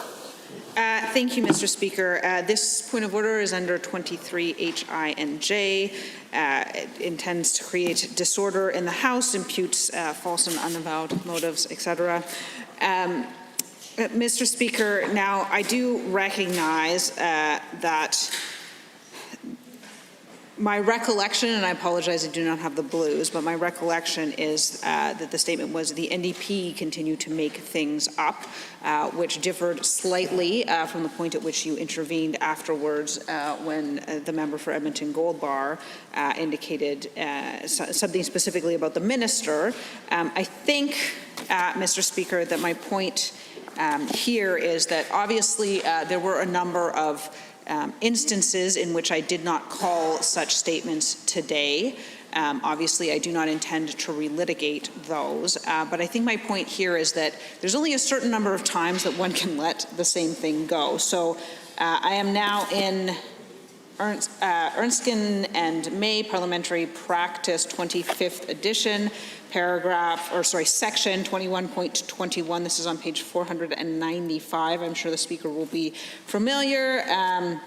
The Speaker has said that the connection, I'm quoting now, the Speaker has said that the connection The disconnection that whether a word should be regarded as unparliamentary depends on the context in which that word is used. So I appreciate that sometimes we make a distinction between saying that member versus saying the NDP. In this case, however, the Honourable Minister clearly went on to quote extensively or to reference directly things that the member from Edmonton Gold Bar are saying. And so simply turning it from the member for Edmonton Gold Bar makes things up to the NDP make things up and then referencing specifically the comments and actions of one particular member, I think should not get us out of the general rule with respect to calling people unparliamentary words such as liar. So I think the issue here is that, I mean, he specifically referenced the comments for the member from Edmonton Gold Bar, and I think specifically the comments that he was referencing were the comments about the lifting of regulation on open pit mining in certain areas. And Mr. Speaker, I think it's clear that the government did that. It's a clear area of government policy. It's a clear decision they made. It's in law. The law has now changed. It enables people to have open pit mines in environmentally sensitive areas. The member from Edmonton Gold Bar was absolutely correct that that was outlawed under Peter Lougheed. So a number of years ago, this is not one of their typical we're reversing everything the NDP did things. This is them reversing Conservatives who have gone before. And, you know, he said that the members continue to make things up. I think my issue here, Mr. Speaker, and again, I don't have the benefit of the blues, but my issue here is that this is a clear case of doing indirectly what one cannot do directly, which is to say, clearly, and clearly to everyone listening, referencing a specific member and attempting to claim that which is perfectly factual is a lie, and then trying to get away with it by saying the NDP rather than directly referencing the member. And so I think, Mr. Speaker, that my concern here is that, you know, the point here in this place is to discuss the policy of the issue. You know, the minister clearly has that policy. He's made the rule. It's in law. And so if he wishes to defend that or to attack the policy of the previous government, that is fine. But to attack the member who made the statement that he has that policy as a liar, I think is inappropriate. Well, Government House Leader. Well, thank you, Mr. Speaker. There's no point to order here at all. To be clear, you've already ruled on this matter many times.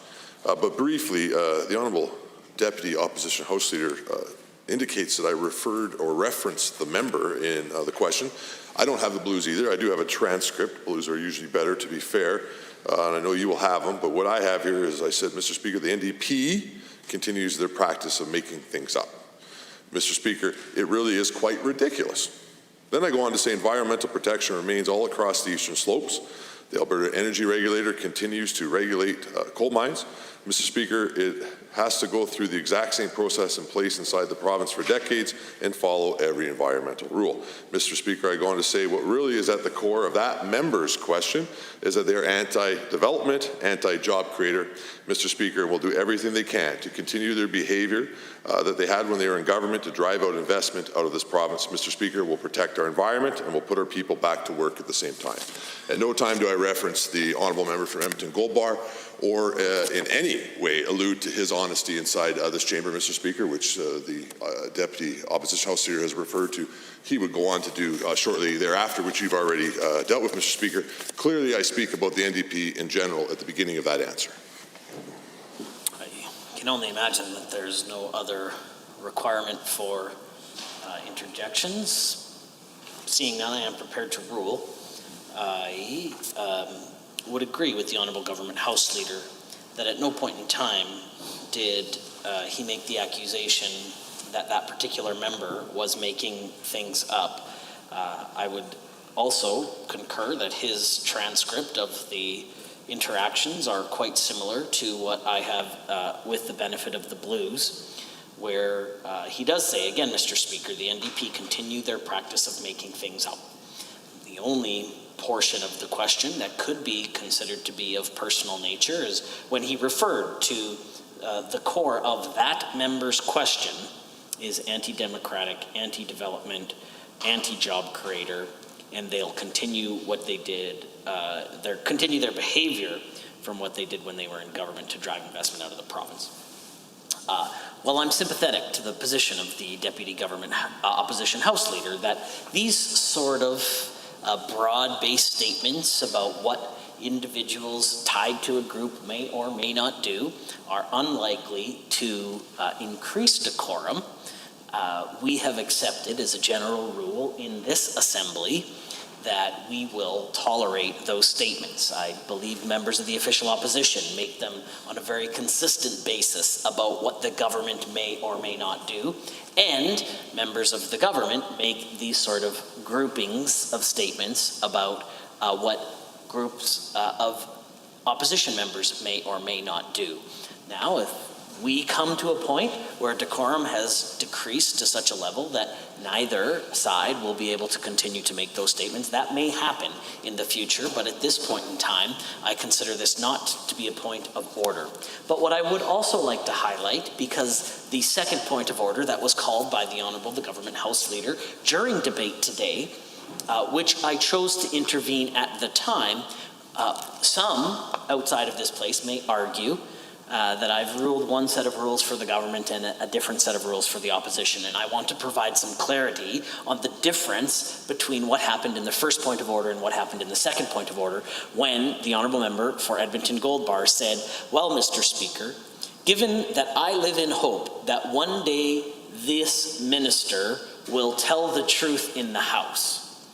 Obviously, that's significantly different than saying members of that government will tell the truth. Both, perhaps, not helpful, but it's very different when we've implied that only one individual, in this case, the Honourable the Government House Leader, wasn't telling the truth, and as such, I made the decision to intervene on that point of order at that time. Those 2 points of order, while similar, are very different.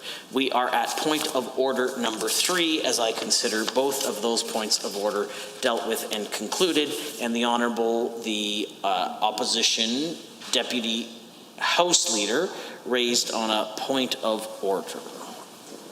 Yes, thank you, Mr. Speaker. And again, I haven't the benefit of the blues, but the point of order was, as I noted down at the time, on the words, those members destroyed the community of Hannah. Mr. Speaker, again, I rise on 23 H, I, and J.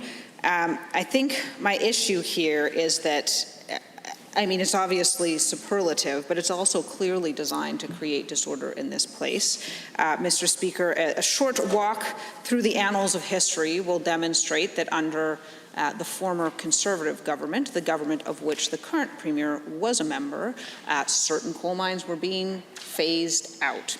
Mr. Speaker, there was no plan for transition funding or for assistance to any of those individuals who were thereby affected by that particular policy. Under the policy of this former government, that added 2 additional mines to a list of, I think, 6. I may be slightly off on those numbers. But, Mr. Speaker, I think the point is that they were provided with transition funding, they were provided with training, they were provided with a number of things in order to support that transition.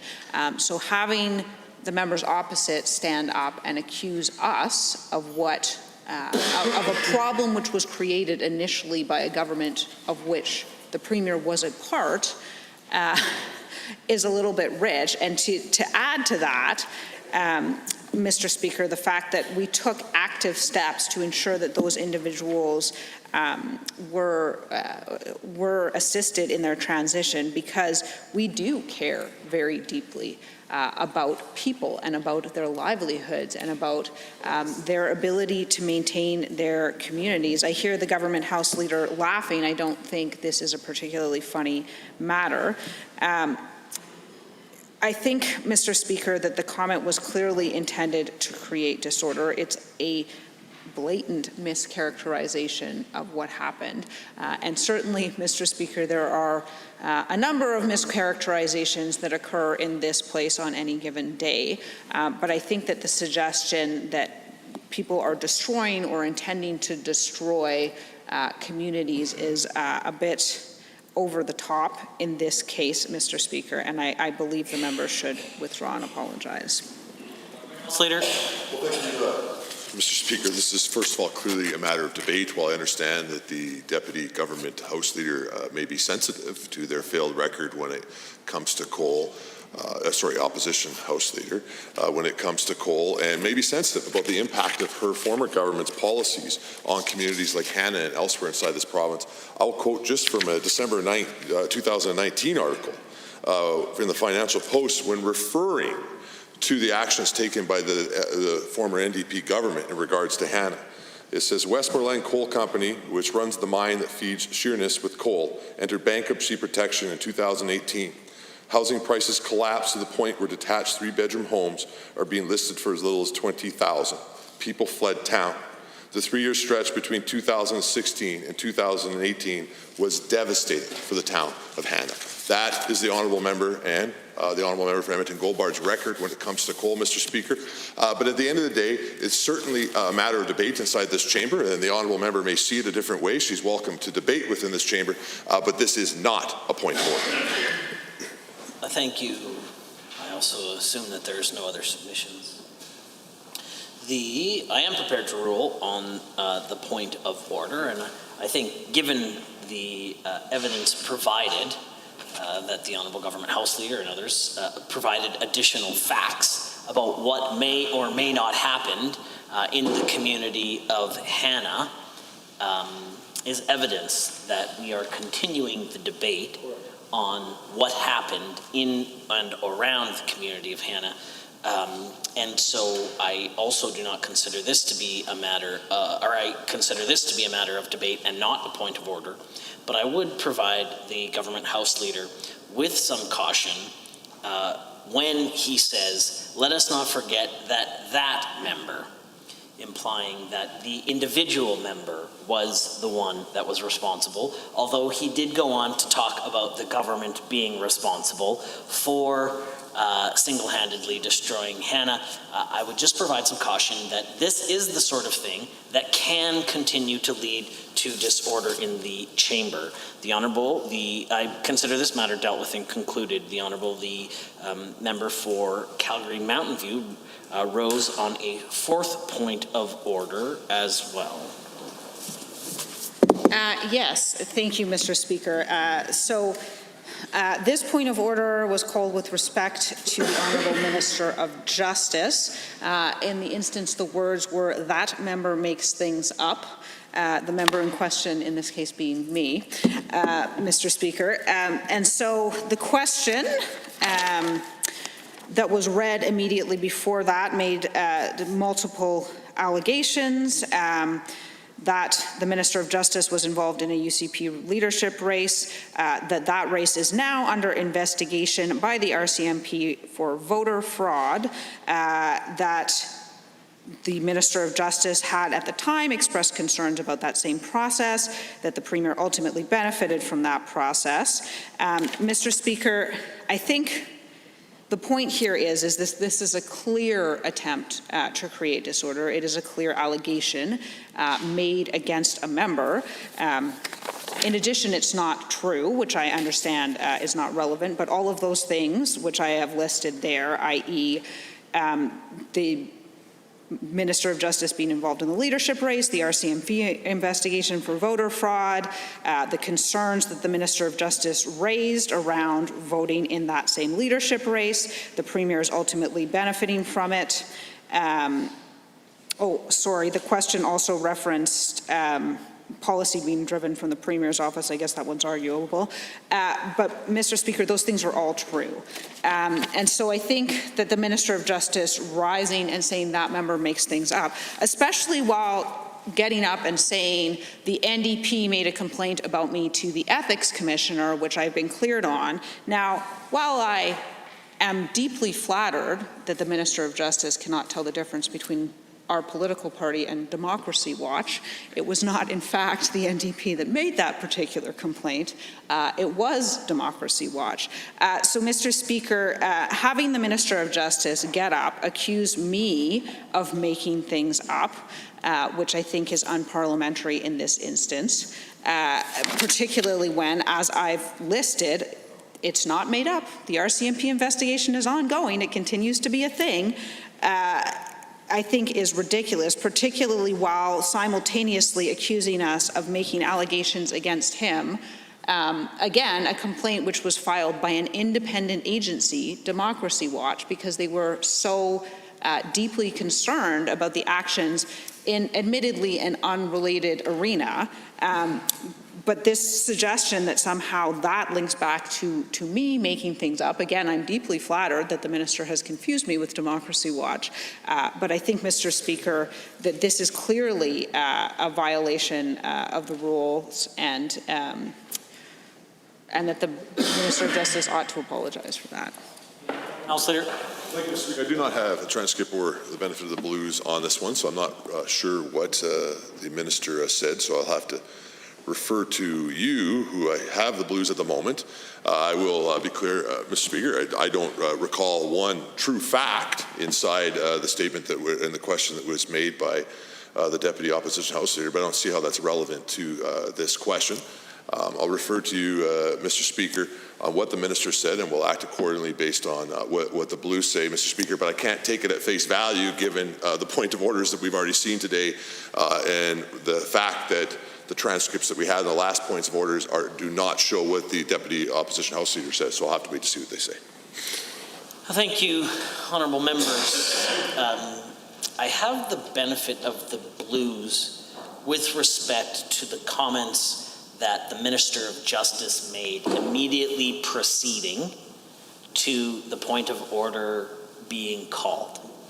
I will accept and acknowledge that it's possible in the previous answer, where I would have guessed that the honourable member for Calgary Mountain View would have raised the point of order at that time if that is when those comments had been made. But I will, with the benefit of the blues, provide you what the Honourable Minister of Justice did say. And if in fact, at a previous answer, he said that member is making stuff up, I would agree.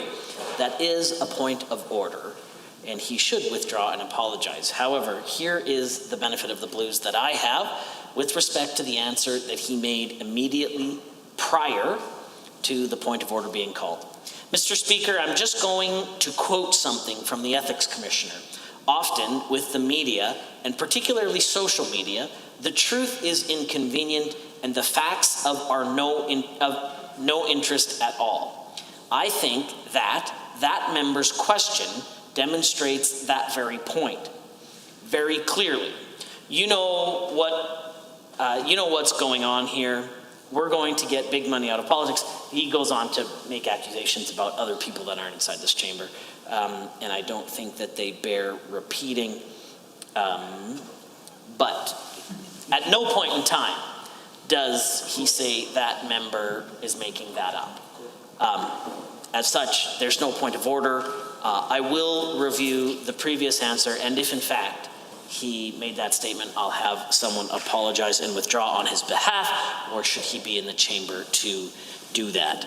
Now, honourable members, for the point you've all been waiting for, I am prepared. The honourable member for Cardston-Siksika will come to order. Honourable members, I'm prepared to rule on the question of privilege raised on June 25th, 2020 by the honourable member for Edmonton Millwoods and the Deputy Official Opposition House Leader. The question relates to comments made by the Honourable President of Treasury Board, the Minister of Finance, on May 27, 2020, and by the Premier on June 22, 2020. The Deputy Official Opposition House Leader provided office of her question of privilege to my office at 11:18 on June 25th with a copy to the Honourable Premier and the Honourable Minister of Finance and the Honourable Government House Leader, and therefore met the notice requirements under Standing Order 15.2. I also find that this matter was raised at the earliest opportunity as is a requirement. In her arguments on June 25th, 2020, at pages 1673 to 1675 of Hansard for that date, the Deputy Official Opposition House Leader alleged that on Friday, 27th of May 2020, the Honourable the Minister of Finance made deliberately misleading statements to the Assembly, that on June 22nd, 2020, similar statements were made by the Honourable Premier, and that the making of these statements constitute a contempt for the Assembly. The May 27th statement by the Minister of Finance are found on page 836 of Hansard for that day. These statements were made in response to a question posed by the Honourable the Member for Lethbridge West during debate on matters related to COVID-19 pandemic, which was held pursuant to Government Motion 19. The Honourable the Minister of Finance, in his response, stated that the Auditor General was concerned that the Office of the Auditor General would not be able to complete its audit work related to the fiscal year ending March 31st, 2020, before the June 30 deadline. The June 22nd statement made by the Honourable Premier are found on page 1506 of Hansard for that date, and were made during oral question period in response to the questions from the Leader of the Official Opposition. In those remarks, the Honourable Premier stated that the Auditor General indicated that the Office of the Auditor General was not capable of completing its audit work due to the COVID-19 pandemic. In support of her argument, that the statements made by the Honourable Premier and the Minister of Finance were deliberately misleading, the Deputy Official Opposition House Leader tabled correspondence between the Official Opposition Caucus and the official of the Office of the Auditor General, which was filed with the Assembly as Sessional Paper 2392020. In accordance, the Office of the Auditor General clarified that it was the Controller's Office that initiated the conversation about delaying the June year-end reporting requirements, and that, to the Auditor General's knowledge, his office never stated any concern about their capacity to complete their financial statement audit work by June 30th. The official from the Auditor General's office also indicated that she contacted the Provincial Controller's Office to clarify that the comments that the Honourable Minister of Finance made in the Assembly on May 27th, and received confirmation from that office that the decision to extend the 2019-2020 year-ending reporting period was a decision made by the government and not at the request of the Office of the Auditor General. The Deputy Official Opposition House Leader alleged, on the basis of these facts, that the members who made the relevant statements deliberately misled the Assembly and therefore are in contempt of the Assembly. Yesterday, in response, the Minister of Transportation, the Deputy Government House Leader, argued that neither member stated in the relevant statements that the Auditor General had approached the government seeking to delay the 2019-2020 reports. The Deputy Government House Leader further referenced public statements posted on the Auditor General's website on March 19th, 2020, that stated that the Office of the Auditor General was assessing its ability to continue to fulfill its legislated mandate in light of the COVID-19 pandemic response. The Deputy Government House Leader's arguments are found on pages 1695, 1696 of Hansard for July 6, 2020. As noted on June 25th, 2019, at pages 1174 of Hansard for that day, the test for deliberately misleading the House is a very difficult test to meet. This test is found in the 4th edition of Parliamentary Practice in New Zealand at pages 775-776. That test has 3 elements. The statement must, in fact, have been misleading. The member must have known that the statement was inaccurate at the time in which the statement was made, and the member must have intended to mislead the House. Based on the correspondence tabled by the Deputy Official Opposition House Leader, it appears reasonable to suggest that the Office of the Auditor General would most likely consider the statements in question to be inaccurate. Although the Deputy Government House Leader argued that the fact that the member statements in fact do not expressly state that the Office of the Auditor General approached the government, I find that the statements taken as a whole within their context could be reasonably interpreted as to imply the same, that the Office of the Auditor General, that it was the Office of the Auditor General that advised the government that their office could not complete the work in question by the 30th. Therefore, while it may be reasonable to conclude, a reasonable conclusion to find that the first element of the test had been met, I then must move to consideration of the second element, and this is where I find the test has not been met. As I noted, the second element of the test requires that the member must have known that the statement was inaccurate at the time that the statement was made. It is exceedingly difficult to prove a case of deliberately misleading the Assembly, and so it should be, as this is a very serious allegation. Proving the second element is especially difficult in the case of the responses to oral questions, when ministers are expected to answer immediately the questions and only have a short period of time to provide the response. The Speaker is required to consider what the Speaker meant or didn't mean in this short response. In the absence of evidence that the Minister of Finance or the Premier had direct knowledge that the information contained in their statements was, in fact, inaccurate, I am unable to find that the second element of the test has been met in either case.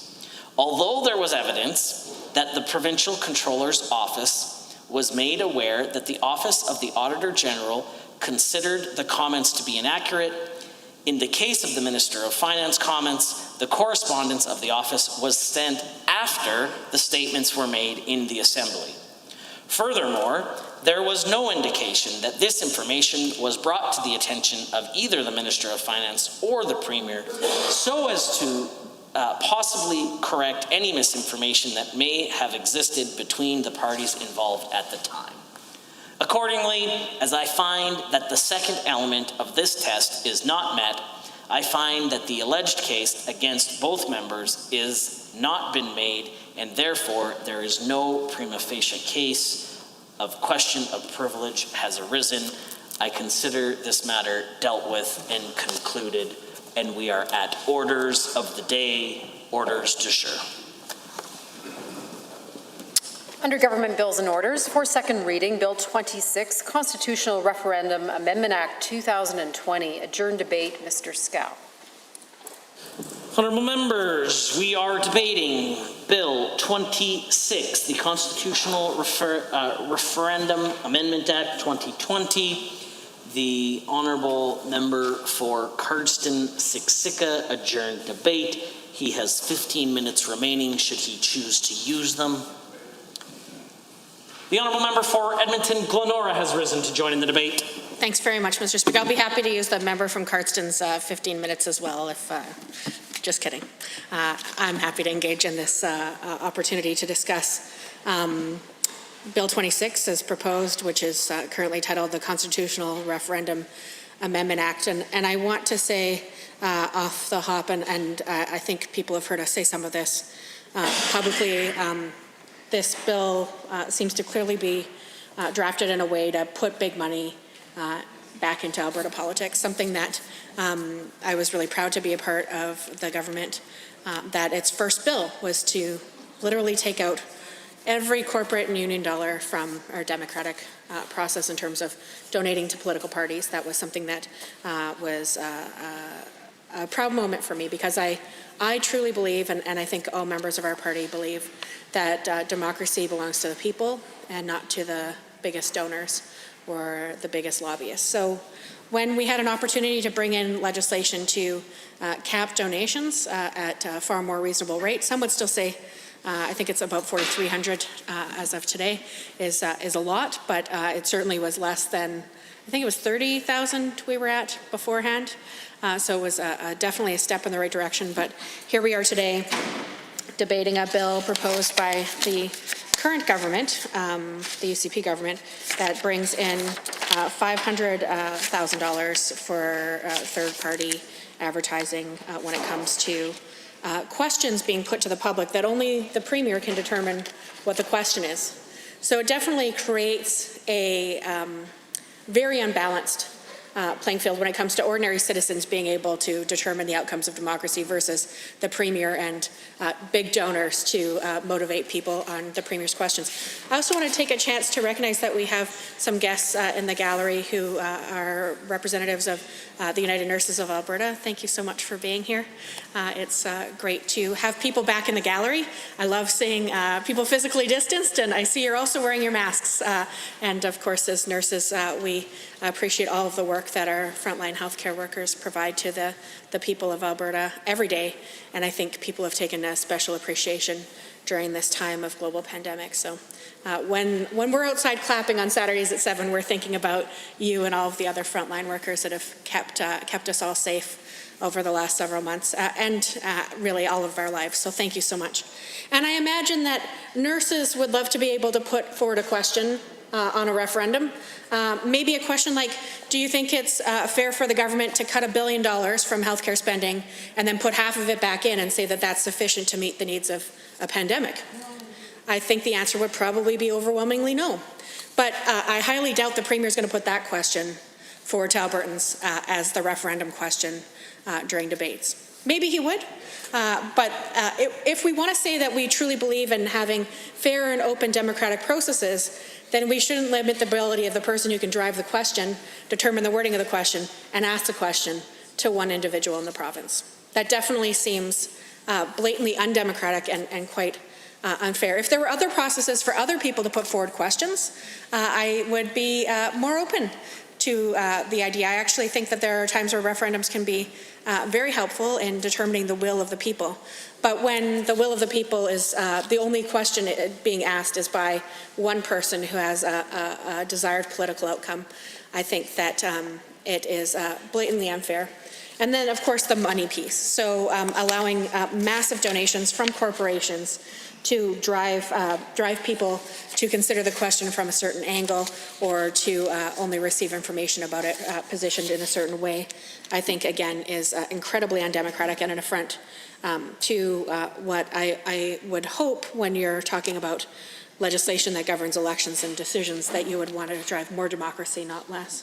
So if the government were to consider an amendment where people other than the Premier, ideally all private members, or maybe even a process that included Albertans in general from being able to put forward questions, I think that you would probably get a lot more enthusiasm. So maybe that's something that private members of this Assembly are considering. I certainly hope so. I know we're only in second reading, so now wouldn't be the time for those types of amendments to come forward, but let's plant that seed.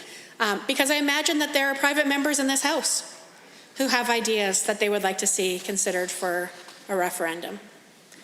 But that's not what this bill does. This bill channels it all through the Premier and the Premier alone.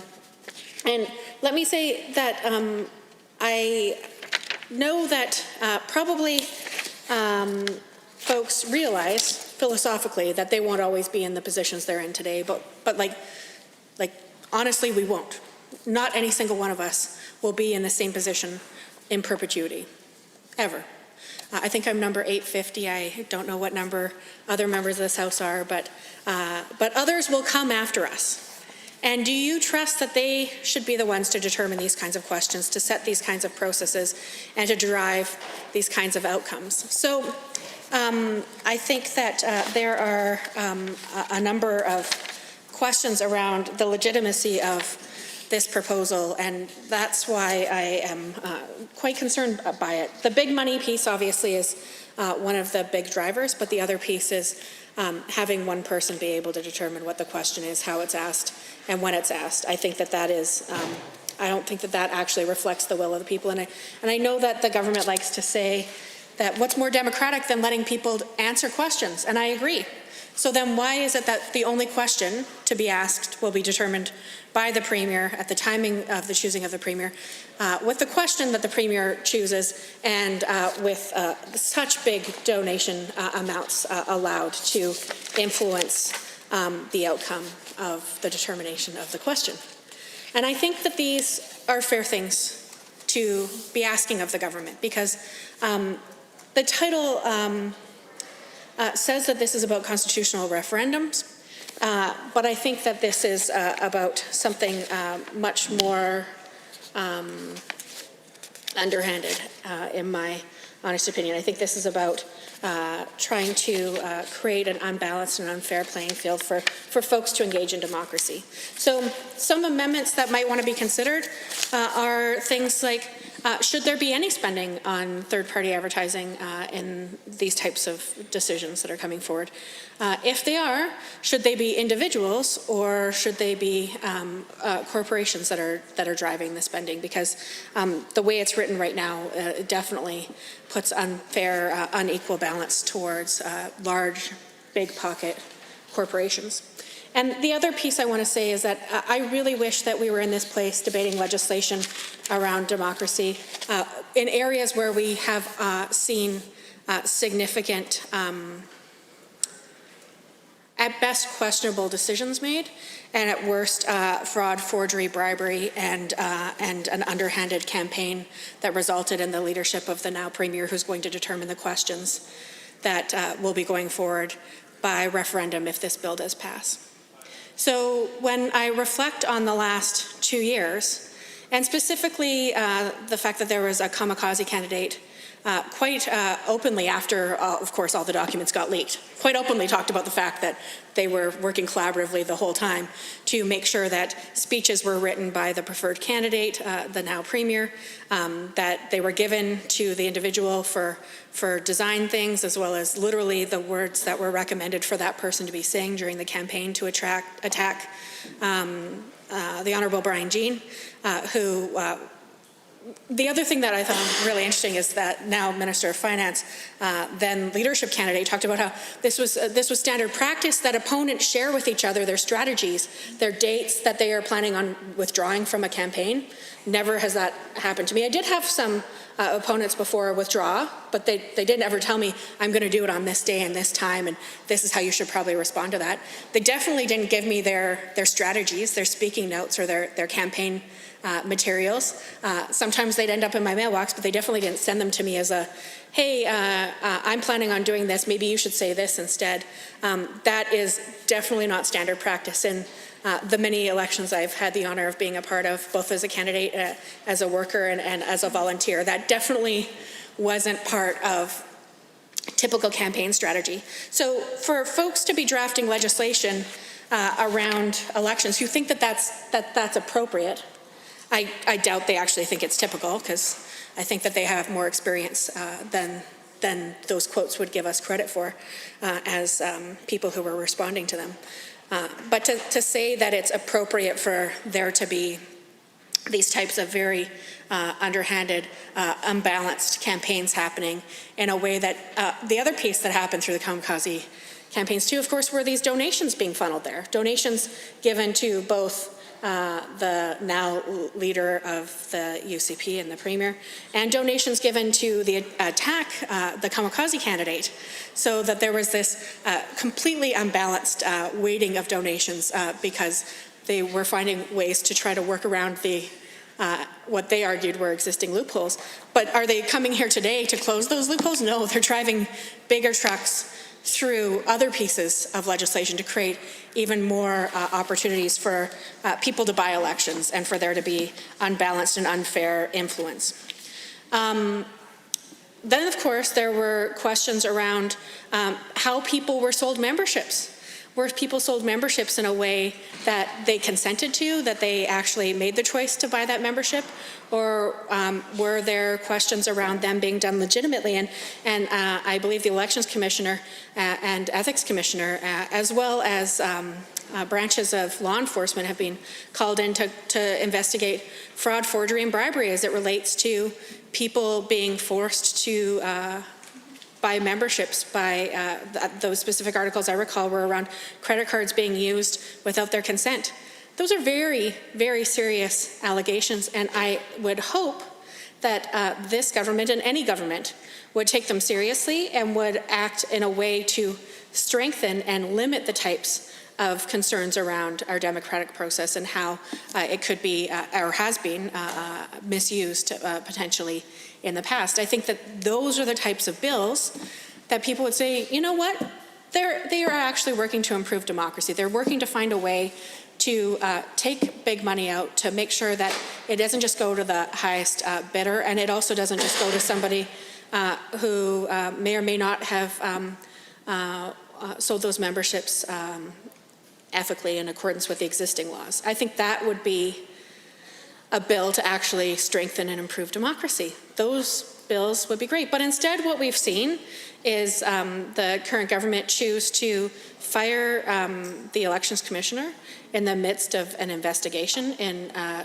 totally unprecedented way through legislation being rammed through while the person under consideration, or the leader of the party, wasn't even here to weigh in on the debate, happened to be out of the country for the duration that the government forced the bill through, came back and continues to bring forward more pieces of legislation that I believe fulfill the desire to undermine democracy, not build, strengthen, or restore questions that have certainly arisen over the last 3 years while we've been seeing the lack of respect for the rule of law by certain leadership candidates and intern leaders. So I have a lot of concern about how this has been handled over the last 3 years and how we are going to now trust the person who was under investigation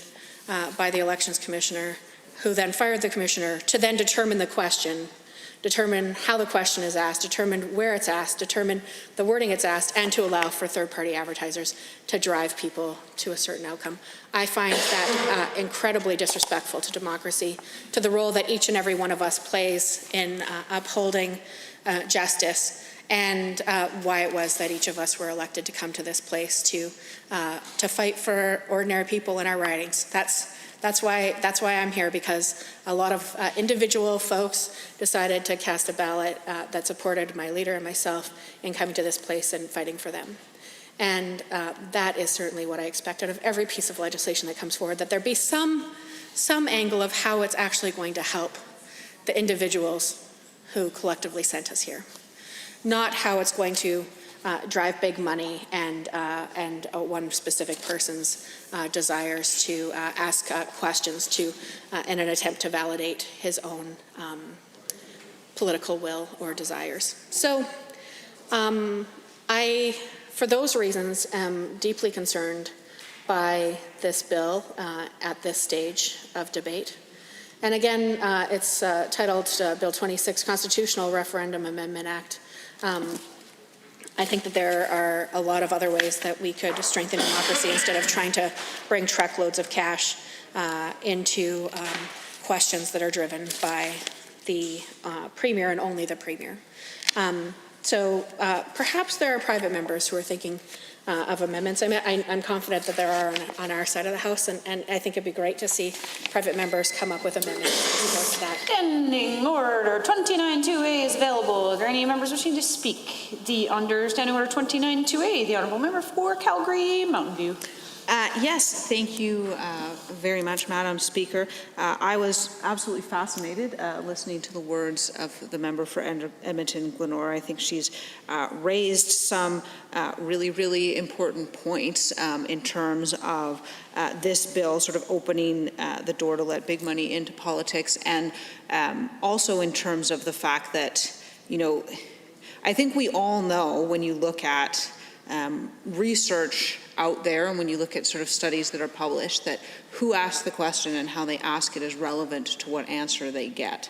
And I think that the honourable member for Edmonton-Glenora raised some incredibly important points around the fact that only the Premier and Cabinet are permitted to determine what the questions are.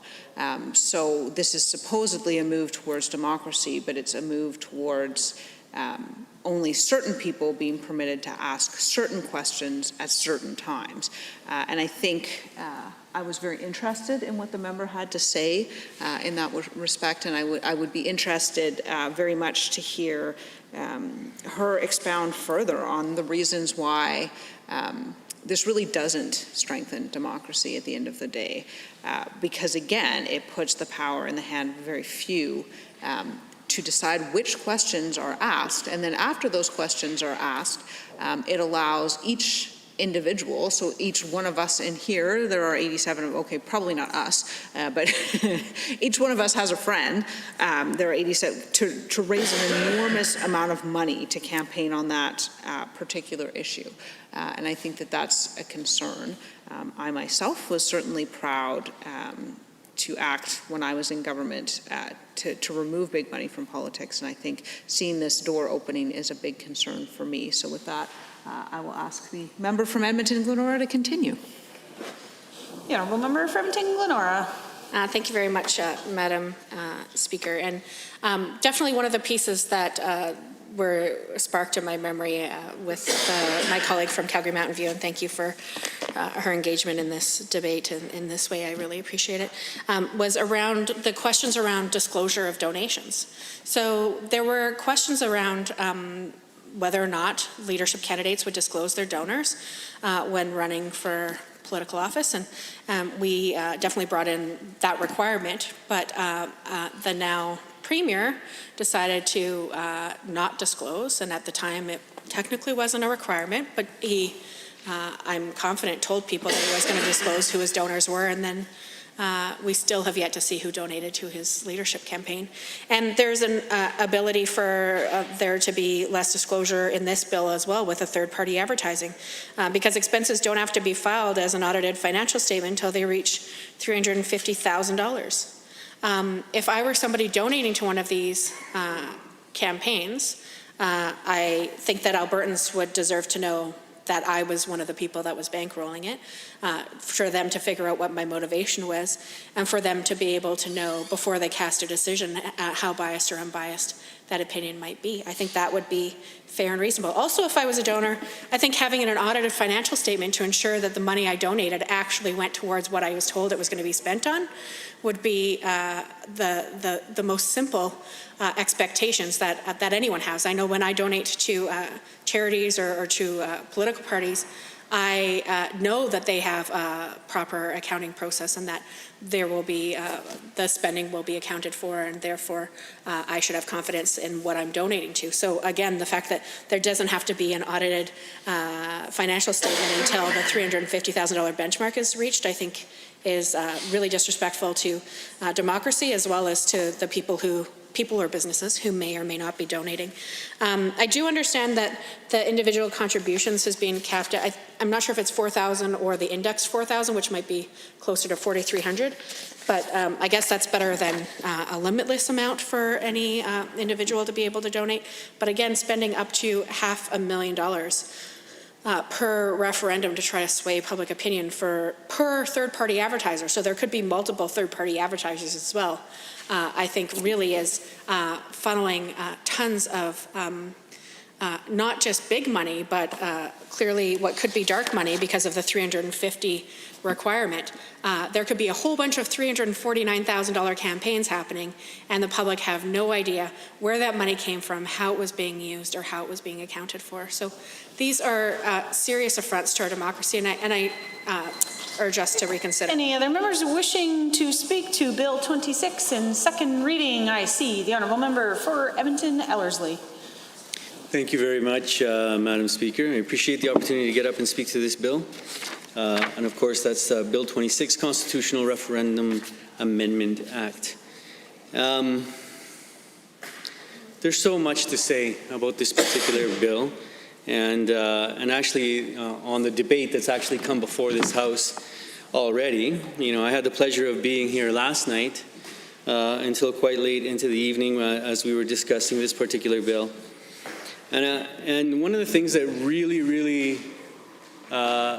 impacted me was when members of the official, the government, the private members of the governing party got up to speak on this bill.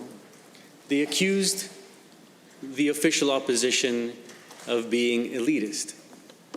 Is that somehow we don't trust the Alberta public to be able to vote on a constitution.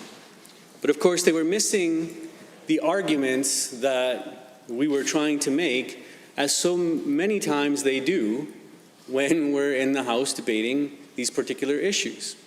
I mean, and I understand it. It's an issue of, you know, adding a little bit of drama to the work that we do here, and perhaps even, you know, trying to make it a little bit more jovial. I understand these things. But I think it's very important that we stress that these are very serious issues. Very serious issues. And as was highlighted by the member from Edmonton-Glenora, our primary concern with this particular bill is that the Premier will be the one deciding what the questions are. Now, how is this democratic? Now, the member from Banff-Kananaskis actually got up in debate last night and actually accused us of somehow supporting dictatorship. I don't know. Having one person decide what a question will be in a referendum, that to me sounds like a dictatorship. Yeah. But one person deciding what the question will be? Why don't we democratically in this House, why don't we have an opportunity? And see, this is the true question. Why does this government not want to allow the official opposition an opportunity to even decide what the question will be?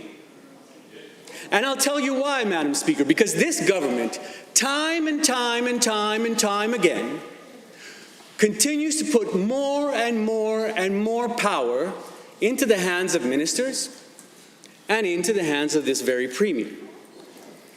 Now, with, I would say, the majority of the pieces of legislation that have come before this House, we see this time and time again. Now, I'm going to address specifically agencies, boards, and commissions because while we were in government, while the Alberta NDP was in government, we made a conscious effort not only to put more power and decision-making power in the hands of agencies, boards, and commissions, but we actually tried to make those agencies, boards, and commissions reflect the true makeup of the Alberta public. Making sure that they were balanced, making sure that there were just as many women as there were men on these agencies, boards, and commissions, making sure that there was more representation from cultural communities that actually call Alberta home. This is the truth of the matter. Now, what this government is doing is they've actually, for them it doesn't matter. Having any kind of gender equity on these agencies, boards, and commissions does not matter absolutely to them. And we've seen that by the appointments that they have been making to these agencies, boards, and commissions, the ones that they are allowing to continue to exist, of course, Madam Speaker. Because what we're seeing is that time and time again, and the most recent one is with help me out here, is the victims of crime? The victims of crime, they've just completely got rid of this agency, board, and commission. They've just completely gotten rid of it. So now there's not going to be this opportunity for people from the Alberta public to actually participate in democratic decision-making within that particular aspect of the law. And we're seeing this time and time again with this government. So how can they bold-facedly get up inside this House and accuse us of being undemocratic when the tendency that we are seeing by this government is actually them concentrating more and more power in the hands of ministers? And with this particular bill that we see in front of us, Bill 26, Constitutional Referendum Amendment Act, it would be the Premier himself deciding what the question will be. That, to me, is not democratic. When we have 24 members of an official opposition that also constitute this very House, and we also have the members from the other side as well. Why? How come not all the members of this House will be able to decide on what that referendum question will be? Why not? This is what we need to address. And then not only that, I will continue to stress the fact that agencies, boards, and commissions are the way that we put more democratic decision-making power into the hands of the Alberta public. And it's exactly that what these members on this other side of the House are actually taking away from the Alberta public. They are systematically taking power away from Albertans by reducing the number of agencies, boards, and commissions.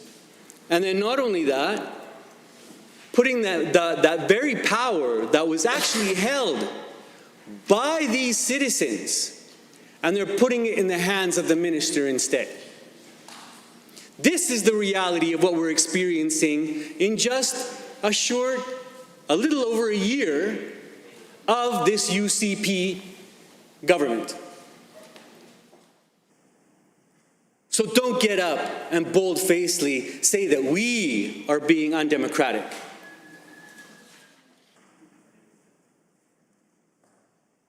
Truth hurts, doesn't it?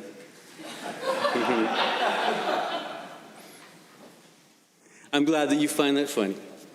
Because, of course, democracy is super funny, isn't it?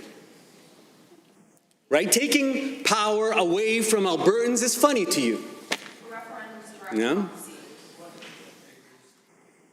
Now, the other side of this, as the member from Edmonton-Glenora so eloquently stated, is the fact that this very Premier, the individual that will be deciding what question will come forward in a referendum,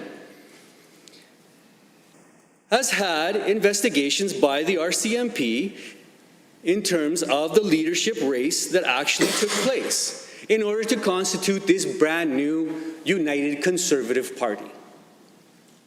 There was a kamikaze candidate. He has even stated that he would disclose the donations to his leadership campaign, and he still has not done that. He still has not disclosed the people who have donated to that leadership campaign. And I ask you, Madam Speaker, why not? And Albertans want to know as well, why not? What is this Premier trying to hide? Because if he wasn't trying to hide anything, Madam Speaker, he would have already disclosed who donated to that campaign. The Honourable Minister of Natural Gas. In terms of 23B, speaking of something other than what's up for discussion, so if we could talk about Bill 26, that would be fantastic. Sorry? And yeah, not party matters. The Honourable Member for Calgary Mountain View. Thank you very much, Madam Speaker. Now, I suspect that you are already aware of the things I am about to say, but for the sake of the record and the sake of the members opposite, who seem a bit confused, I will outline again. Not only does the latitude tend to be broad in these things, but the member was quite clearly speaking about the bill. He was speaking specifically about the fact that this bill brings in referendums that the question is decided exclusively by the Premier and Cabinet, under secrecy. And in fact, that's outlined right here in the Act, Section 4, the following is added after Section 5, 5.1, the Lieutenant Governor in Council, that's Cabinet, if it considers an expression of public opinion necessary. And then it goes on to talk about the powers that Cabinet has to dictate which question is added, where in Alberta the question will be asked, whether or not it will be binding. And so, I mean, that limitation of power and that centralizing of power is exactly what the member is referencing, the fact that that can be used in an improper way. In addition, this bill brings in the ability for individuals to run campaigns with respect to a referendum. Those campaigns and to fundraise up to $500,000. I don't know about you, Madam Speaker, but I consider $500,000 to be a reasonably significant amount of money, Madam Speaker. So I think it's pretty clear that the member was speaking to this bill, because I think it's pretty clear that we've seen this government abuse dark money, and so it's obviously related. And you know, I think the member's totally off base here. Honourable members, as we debate this bill in second reading, I will allow and have allowed a significant amount of latitude in this debate.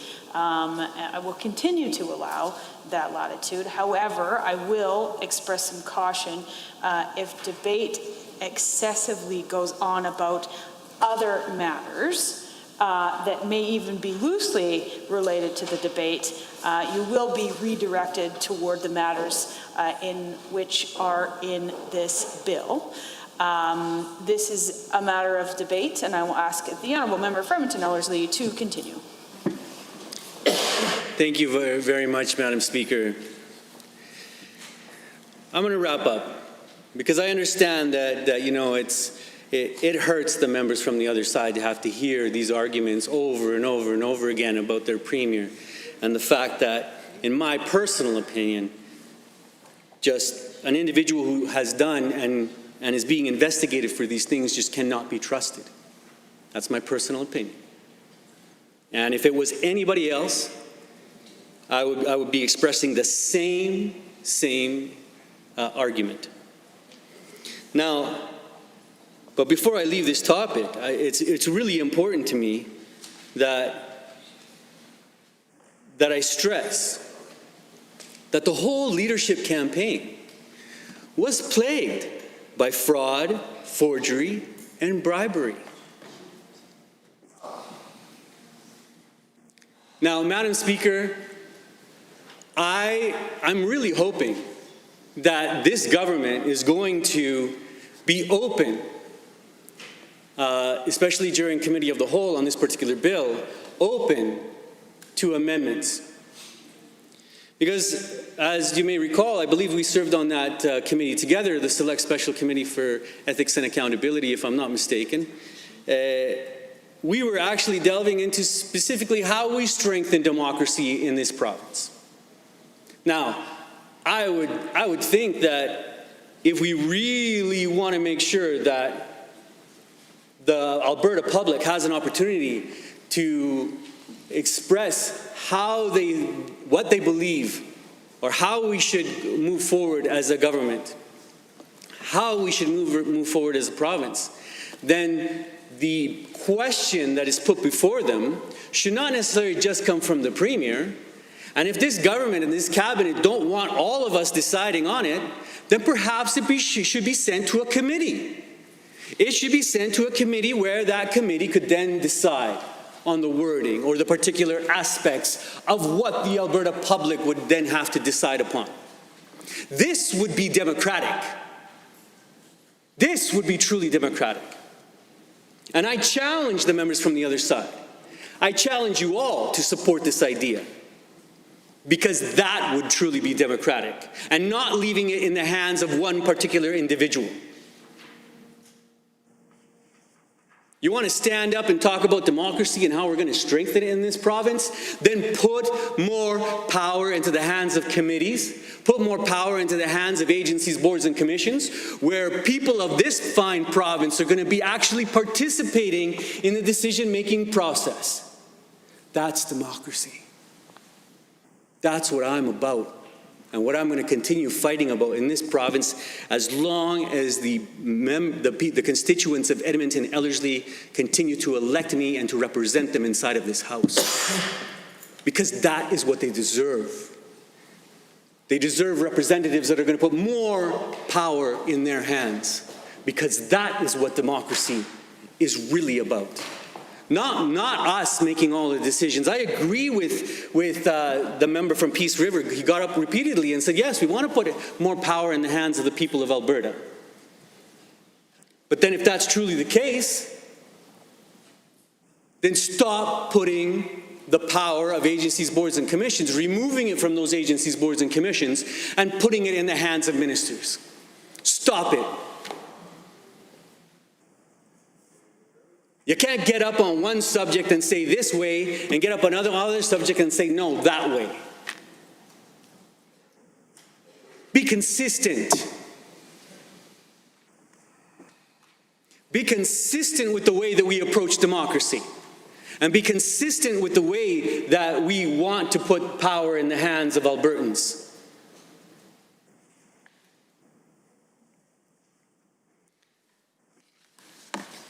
Now, the other aspect of this bill, of course, is the actual financial contributions, the more than $350,000 that are going to be able to be put into, these potential third-party advertisers that will then be able to influence the debate on a broad scale within the province when it comes to an actual referendum question.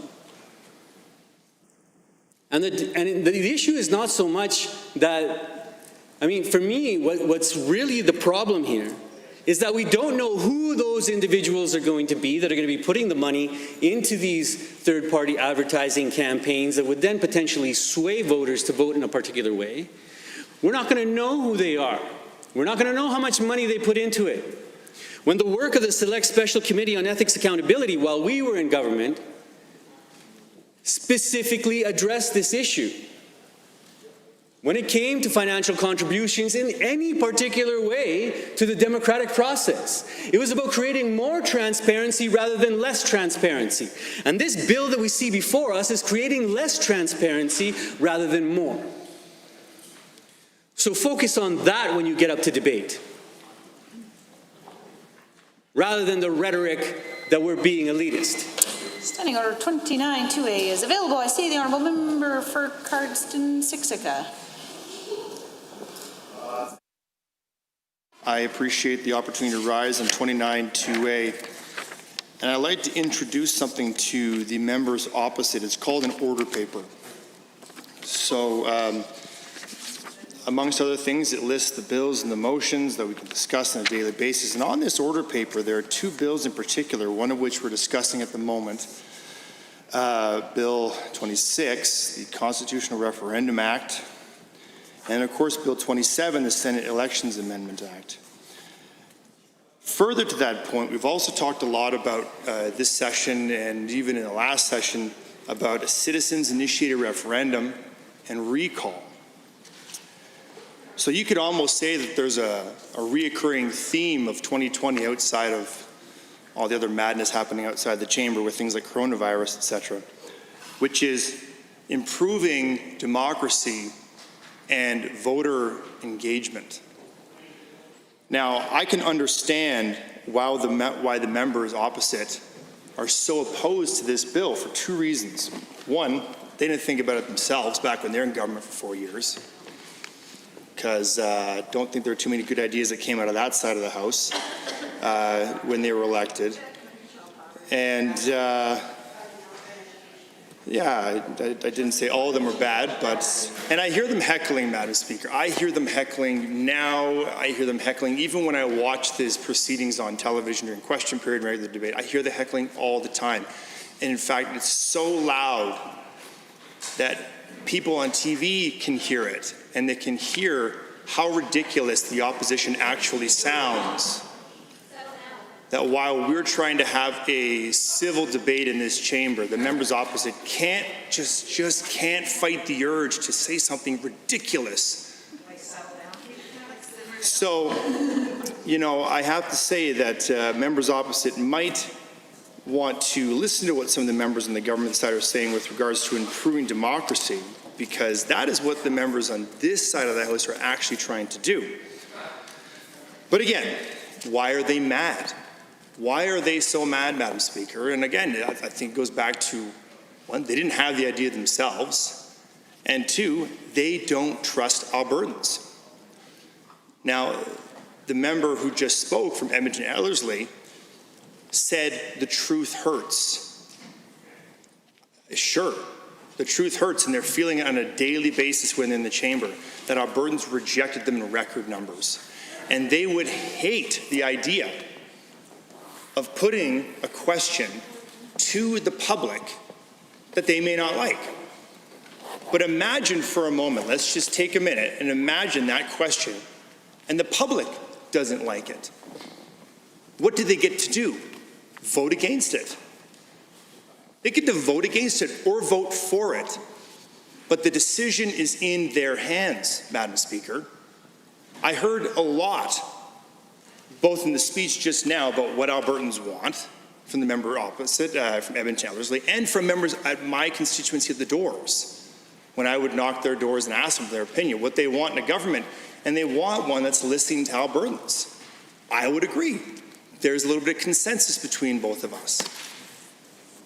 But if I went and put this bill, if I went door to door right now and asked about this bill and asked them, do you think referendums are a good idea on important matters like bringing CPP back to Alberta and having an Alberta pension plan? I'm willing to bet the good people of Cardston Siksika that sent me here with over 70% of the vote would say in overwhelming numbers, yes. How is direct democracy a bad thing? It's a very simple question. I mean, even something like the Senate Elections Act, I don't know a single Albertan that would suggest that having an elected Senate is a bad thing. Maybe there is. I would love to hear the argument behind why having an elected Senate is not a good thing to do. But we're not debating Bill 27, but it is on the order paper, so if members want to pick that up opposite in the order paper, have a look at it. It's a wonderful piece of information. It's on your desk every day. It's put there for you conveniently. So I don't want to go on too much longer because I'm sure my time is about to expire. But I will simply say that it would be nice if the members opposite would actually look at this piece of legislation and realize what this government is trying to do.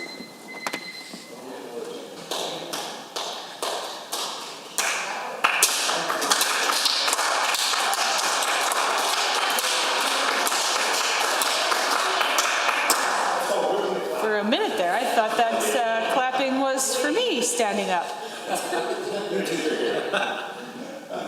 Honourable members, we are currently debating Bill 26, the Constitutional Referendum Amendment Act 2020. We are in second reading. I will recognize the honourable member for St. Albert to speak. Thank you, Madam Speaker. It's my pleasure to rise and speak to Bill 26, Constitutional Referendum Amendment Act. And that was highly entertaining, difficult to follow, but in any event, let's talk about this piece of legislation. Now, I know that the government members want to frame this as, oh my goodness, the NDP are against democracy and they oppose referendums. I think you're missing the point, or maybe you're not listening, or maybe you don't actually want to hear the answer. The answer is that we're not fundamentally opposed to referendums, and what they are essentially is asking an electorate a question that's a fair question, a question that isn't decided by one person, a question that isn't decided in secret, but a fair question to the electorate. We've done it in Canada a number of times on some important issues, and provinces all across the country have done it for a number of different things. Important questions have been asked that way. So, no, we are not opposed to a referendum. We are opposed to what this is doing. And I think my colleagues have done a really good job about talking about what this piece of legislation does. And I think we've seen this pattern in the short time that this government has been in power.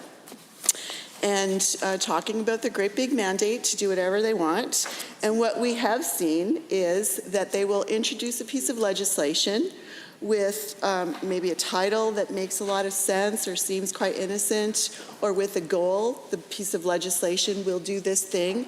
But when you look in the details, what it does is create a lot of loopholes, and it creates a lot of imbalance in our democracy. And I think you heard the member referring to that. And then to hear the member stand up and say, why would the opposition always stand up and criticize and ask these questions? Well, let me just give you a little reminder. Governments that are not corrupt don't fire people investigating them. Simple. The other thing is, this is a government that was named by 4 journalist associations as the most secretive government in Canada. Yeah.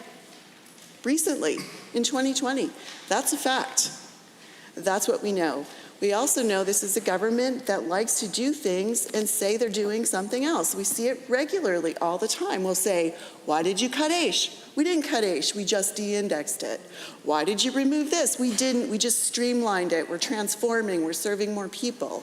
So there's this disconnect between what's actually happened. So, Madam Speaker, we look at this piece of legislation and why we say, fundamentally, we do not disagree with the premise of a referendum in any way. It's a question when a fair question is asked to the electorate. But this is not the case. What this is doing is putting an incredible amount of power, it's concentrating power with this government, with the people at the top of this government. And it is introducing loopholes that will introduce dark money. I think back to 2015, and one of the things that I was so proud to be a part of, and at the time, I remember the members that were with the Wild Rose Party at the time also stood with us, and we unanimously supported legislation that did a lot to change the way elections happened in Alberta. We used to be called, people referred to us as the Wild West in terms of the democracy here, in terms of the way that people could donate or get elected. The caps, the financing caps were huge. I think it was like $30,000 that a person could donate per person, which was incredible. And so it was less about each person having one vote, but it was about big money. Who had the most money and who could fund people with the most money? And those were the people that were elected again and again and again and again and again and again. We had 4 decades of conservative governments. 4 decades of conservative governments, and we were known as the Wild West in terms of election financing. And what this particular piece of legislation does is open those doors once again in backwards ways. Not only that, but I would suggest, and I would also add, that we've heard from the AUMA, we've heard about their feelings about what this has the potential to do for local municipal elections. So for elections of councillors, of reeves, of mayors, of trustees, of school board trustees.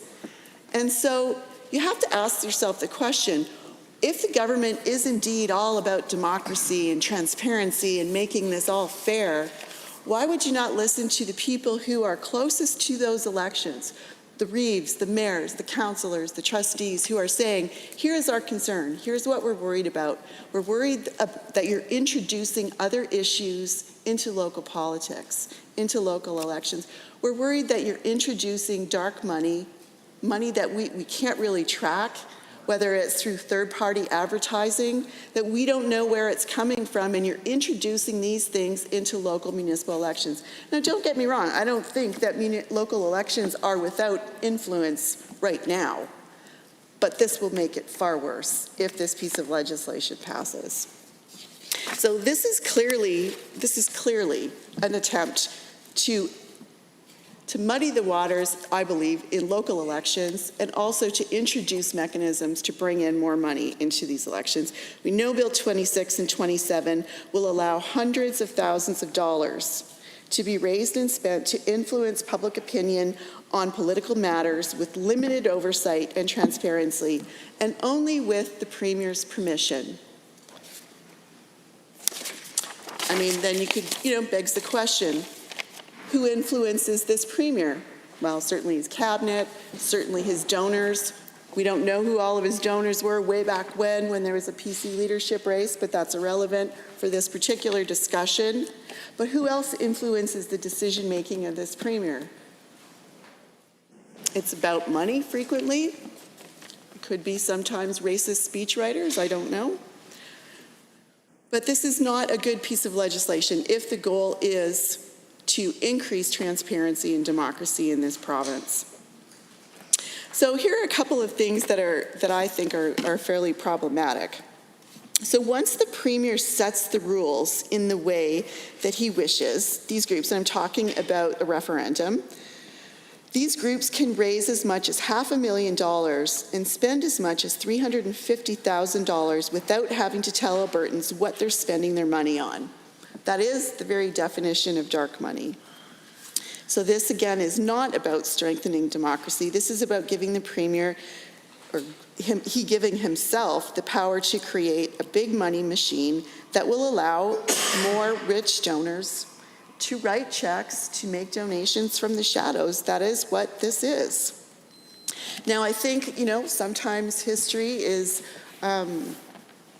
it's important to look at history. You can get a good sense of where we're going by looking at the history. But I think if you look at,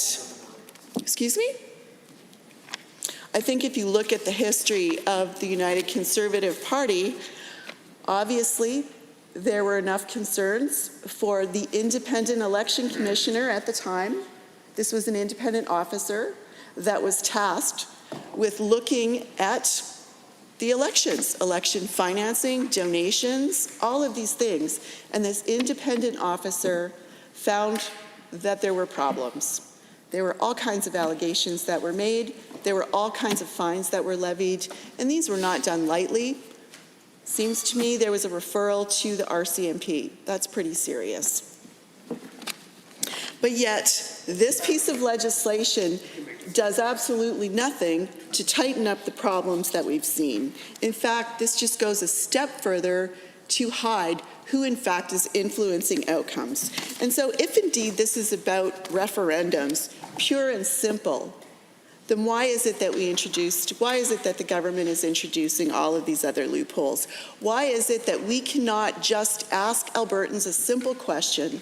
If it is a referendum question, why can't we ask them a very basic, simple question without introducing more money, more dark advertising, unknowns? Why would you muddy the waters and reduce the transparency around a referendum, if indeed this is simply about asking Albertans a simple question? Do you agree with this? Yes or no? Do you want this? Yes or no? Why is it now that this government thinks that we are unable to ask Albertans a simple question without introducing hundreds of thousands more dollars to that question, to that event? That tells me, once again, this is a piece of legislation that says one thing and does another. I would like to know who precisely this government consulted when drafting, crafting, and before introducing this legislation. I think that we're all clear. We know the MO of this government in terms of consultation is you ask questions later, you jam the legislation through, you ask questions later, or then you say you're consulting. We know that that's not what consultation looks like. We know that's not what real consultation looks like, is asking a question when you already know the answer that you want. Well, who did you really consult with? Is this what Albertans told you that they wanted you to spend time on, was to create new ways for big money to find their ways into provincial politics, into referendums? I don't think the answer would be yes. I think right now, Albertans have a very clear idea of the enormous challenges ahead of us, some of which were created because of a global pandemic, some created by the crash of commodity prices, some of which have been with us for a while that we've ignored, that are related to climate change. We have gender inequality. We have poverty that grows monthly. We have unemployment. But yet this is what the government is focusing on, is bringing back big money into provincial politics. Why is that? Well, I certainly have some theories, and I think my colleagues touched on that. And it seems to me that this government is doing everything they can to twist things and manipulate systems so that they can influence future outcomes of decisions, whether that's stacking agencies, boards, and commissions, whether that's changing legislation and concentrating power with a very small group, or now introducing more dark money to muddy the waters, to reduce the amount of transparency in referendums and now in elections. So that is incredibly disappointing. And I just want to point out for the record that in conjunction with Bill 27, so if you were to add up the money with Bill 26 and Bill 27, a third-party advertiser can now have 3 separate accounts. If this legislation passes, they can have 3 separate accounts depending on how items are held together. So imagine going into an election, if these things coincide in terms of timing, so you have $30,000 for a Senate election, $150,000 for a general election, and $500,000 for a referendum. That's big money. That's an increase of money. So when you consistently increase the amount of money that people can contribute towards elections or referendums in this case, where people are asked simple questions, you're not really allowing each person to have one vote and one voice, to say, I agree with this, I disagree with this, because we all know, especially those of us in this place, we all know the power of advertising, let's say. We all know how much money buys in terms of an election, whether it's Facebook advertising or television or radio or billboards. We know these things, and we know how problematic it can be. And so going back to, I was very proud to be part of a government, and the other members that are still here that voted for that legislation, and it was Bill 1, that we removed corporate and union donors. We limited the donations that could be made to campaigns. We lowered it to $4,000. We made some really strict rules so that elections would be about ideas and not about money. We also argued at that time, as we sat through that committee and did that work on special ethics and accountability, we talked about the importance of leveling the playing field for all Albertans. There's a reason why this place, this chamber, doesn't exactly represent the reality of Alberta. The percentage of women that are here, the percentage of people of color, the percentage in terms of age. I don't believe we have anybody here that has a disability. This place does not represent Albertans. And so as we did the work that we did with special ethics and accountability, we talked about what is it that we can do with election financing and the rules around election to level the playing field. And it comes down to, very frequently, Madam Chair, about money and about making this place accessible to all people. And so once again, here is a move backwards, which is really unfortunate because I think during the 4 years we were going forward. Well, member, Standing Order 29-2A is available. I see the honourable member for Edmonton Northwest. Thank you, Madam Speaker, and I appreciate the opportunity to just perhaps ask the honourable member from St. Alberta about a couple of things she brought up. A couple of things I never even really thought of as concisely and as clearly as you did articulate just right now. But the first one being, of course, that the principle of referendums, I've been looking at this a bit because I was here last night debating the same bill. The principle of referendums does exist within the Westminster parliamentary system, of which this legislature is governed as well. And so I don't think there's any dispute about both the legality of having referendums in this legislature, in this jurisdiction, in a Westminster system, or the utility of having referendums too. From time to time we see them being used in other jurisdictions. We've seen them used in Canada from time to time. And, it is part of our political process, and it's part of our history that we share, both as a nation and as part of the Westminster system, right? So there's a big line here that I'm starting to see, though, that it's more like a chasm, really, I think, and that is how this bill and the Bill 27, which we will be moving to shortly, changes the rules around how a referendum is rolled out, or how a Senate election is rolled out.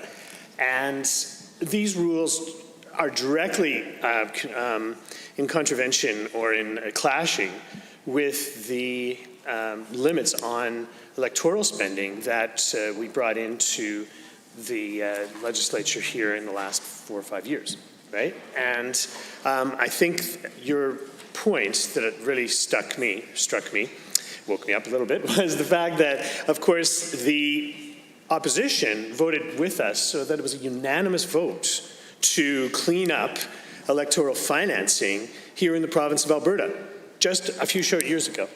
And the biggest thing to clean that up was to make sure that you take the big money out of politics. You don't allow the $32,000 per individual donation, right, per annum.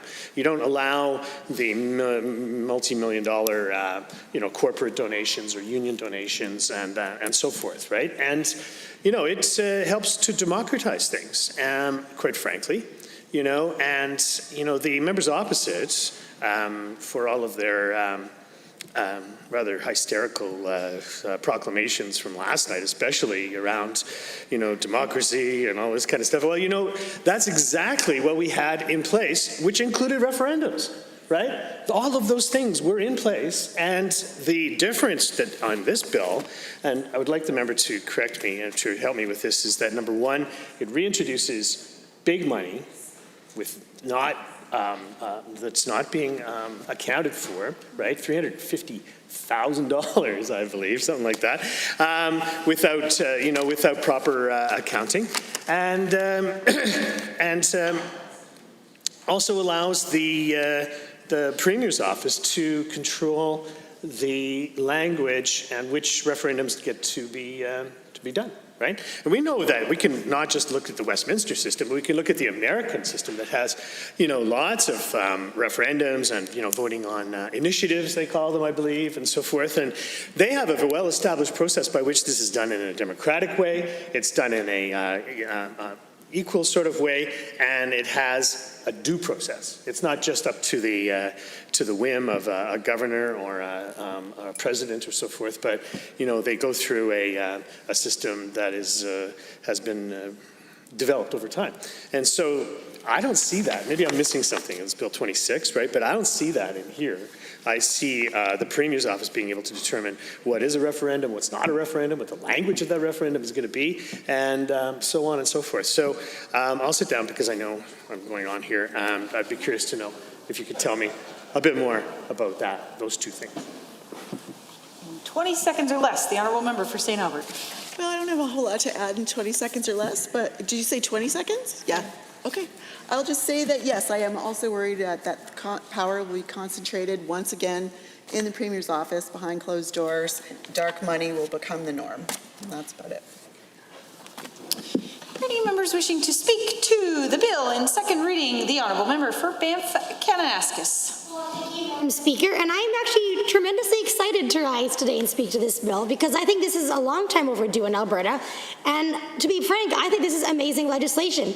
And I think a lot of my speech may be addressing some of what we've heard from the members across the aisle, but I suppose I'll open by saying that I believe it was the member for Edmonton-Ellerslie who quoted, "The truth hurts." And you know the truth hurts when the pang of it stays long enough that you feel the need to keep addressing it. And I suppose when I may have alluded or suggested that the members opposite last night, actually around midnight, did not support democracy and may in fact support dictatorships, it stung enough that they've now waited about 12 or 18 hours and felt the need to bring it up again. So I guess the truth does hurt and it can sting a little bit.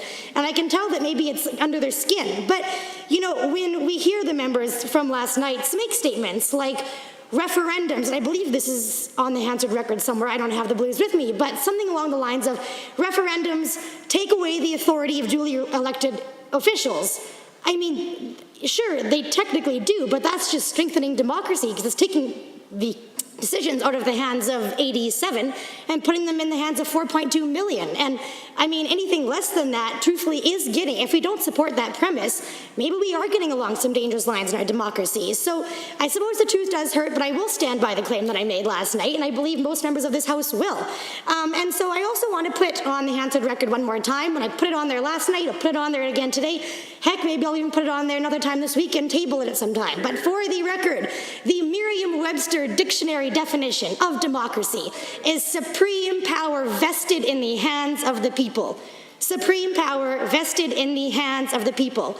And I can't think of a better way to do that than by letting 4.2 million people vote on specific policies and actions for the future of our province, rather than vesting all of that weight in the decisions of the 87 of us in this chamber. So I just want to put that on the record to frame my argument that this is democracy in action. This legislation enabling referendums in Alberta is one person, one vote. And sure, advertising does play a piece in the way we think, shop, eat, carry out our lives, potentially vote.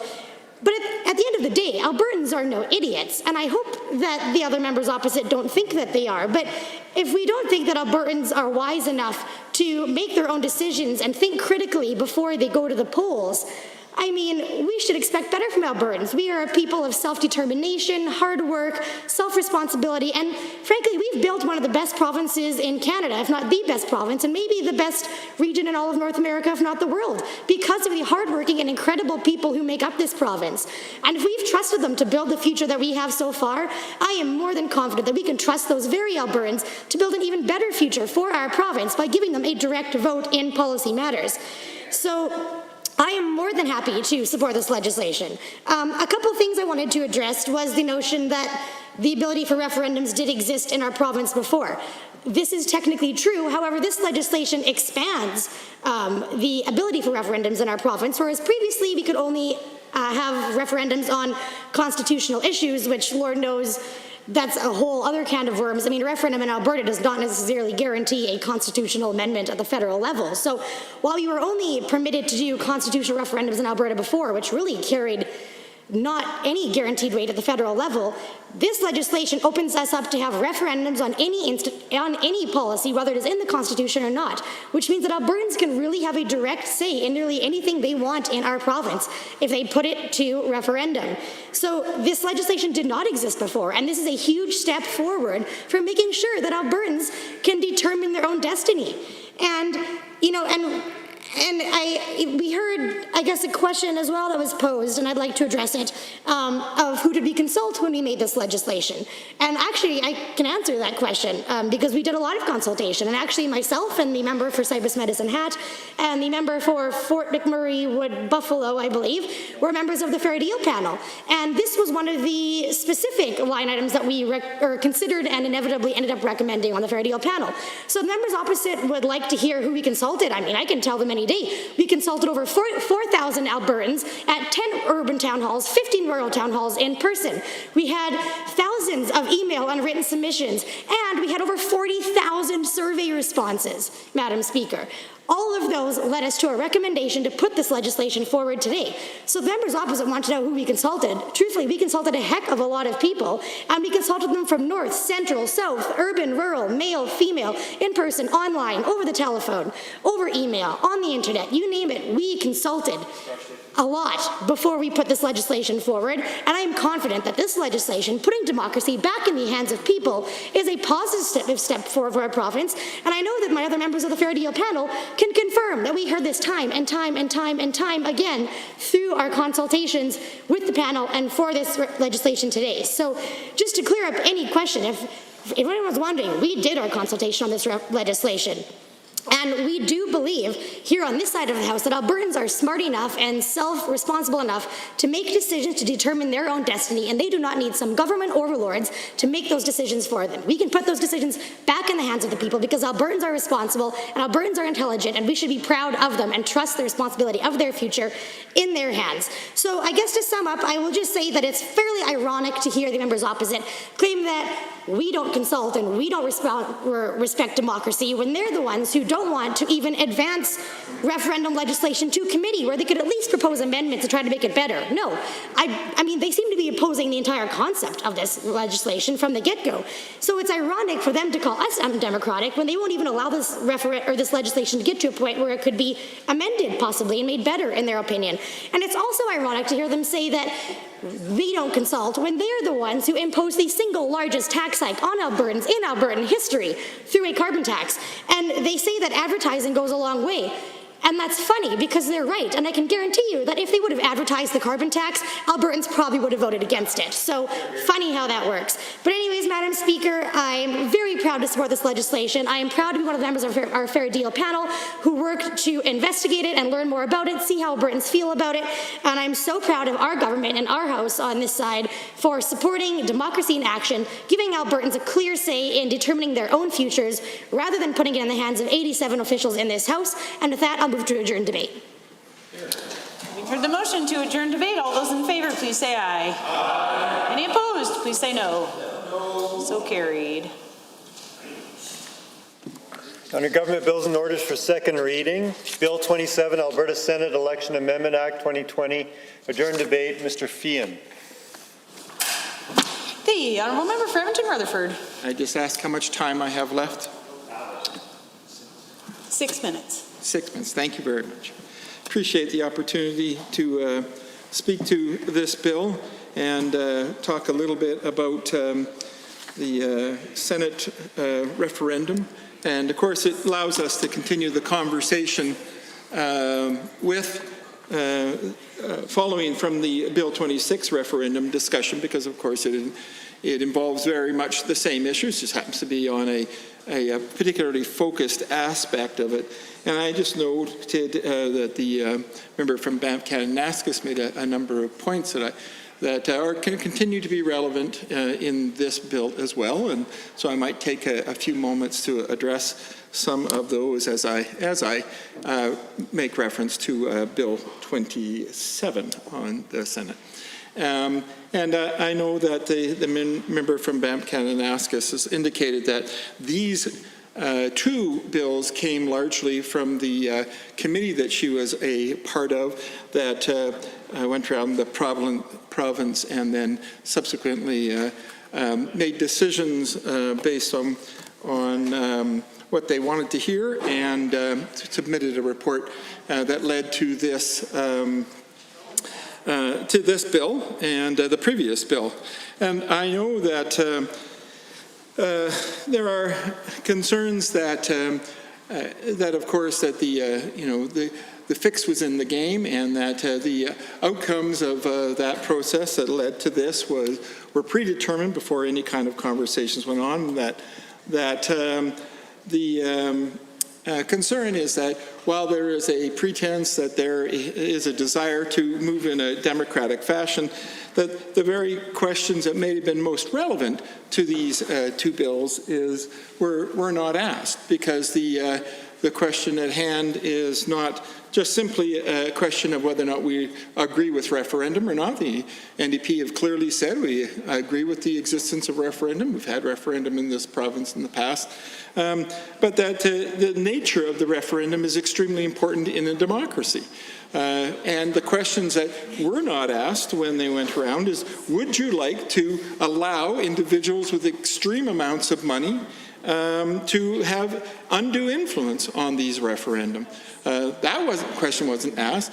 The question wasn't, would we like to have foreign bodies, foreign institutions, and foreign industries who wish to influence our decisions here in the province have the ability to influence us here in this province in terms of our decision making for their benefit? That question wasn't asked by this person. And I noticed that in all of these referendum questions, while they keep saying the most important voice is the voice of the population, the people, the public, they did not then set up an independent referendum committee that would establish things such as the question to be asked, how the voting would occur, to supervise the voting, to ensure that the voting is fair and just.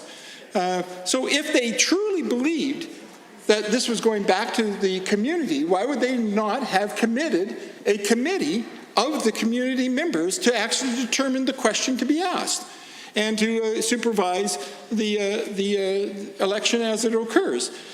Instead, they have put all the power for these two bills in the hands of the Premier.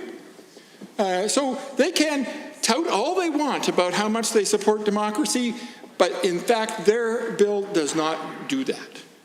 Their bill does not allow a fair and balanced discussion of the issues coming forward in this province. And we know with the Senate bill that one of the problems is that many people in the province, and all of the polls that have been done on Senate, have suggested that two things about Senate elections. One is that they do not wish to have a Senate election. There is a significant number of people that say they do not wish to have that.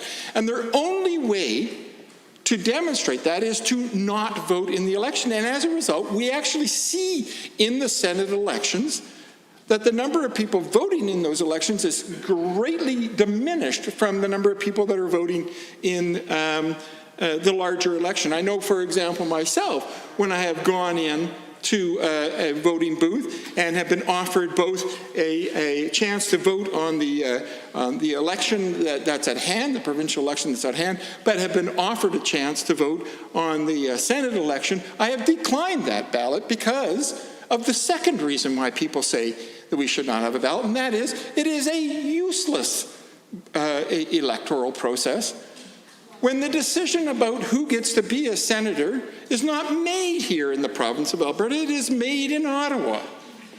And that is, Ottawa has a chance to make that kind of decision. And in fact, what we see is that senators in the province of Alberta, when the government is not favorable to the person who has been elected, apparently, in these pseudo-elections for the Senate, is not favored by the government in Ottawa, they simply don't put them in.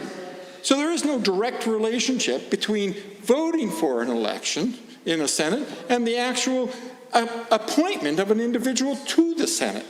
So as a result, many people don't share it. However, so therefore what you have is the people who don't want to have an election, voice is diminished. It is taken away. There is not an option that says, don't have this election. Thank you very much, member. Any other members wishing to speak? 29-2A is available. Any other members? Go ahead, member from... Thank you very much, Mr. Speaker. I just wanted to get up and respond to some of the comments made by the previous speaker and speakers previous today. I've been pretty amazed to hear the contempt for democracy that is had on the opposite side of the House. I mean, you hear a variety of views in this House at any given time, but what really amazes me is how someone can call an election that the people of Alberta have engaged in, whether it has, we've seen Doug Black come out of that. We have a Mike Shake. We have people who are ready to serve this province and serve Canadians and in the Senate being chosen by the people of Alberta. And for any member of this House who is democratically elected to call anything of that sort a pseudo-election, I think is quite insulting to the people who not only put their name on the ballot and worked very hard to ensure that Albertans knew what they were standing for while they were running for those spots, but to the people of Alberta who got out and voted for those people to become senators.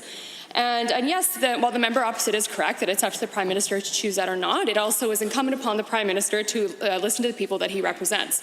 And although he has no seats in Alberta, which Albertans made sure of when they soundly rejected him in 2019, I know that any Prime Minister worth his salt or her salt when the time comes would do well to pay attention to the democratic wishes of a certain province, Mr. Speaker. And so I think what this all boils down to is that the NDP are afraid of what Albertans want, Mr. Speaker. They the last chance that they went to the polls, Albertans rejected them. And that's still, like the member for Banff-Kananaskis said, the truth hurts so bad that it leaves that sting that just quite hasn't faded yet. So, I mean, I'm not going to rub salt in their wounds, but I mean, when they're talking about a lack of democracy or, you know, not enough engagement or so on and so forth, I believe the nomination race for Carson Siksika had more votes cast in it than the entire NDP leadership race in 2014.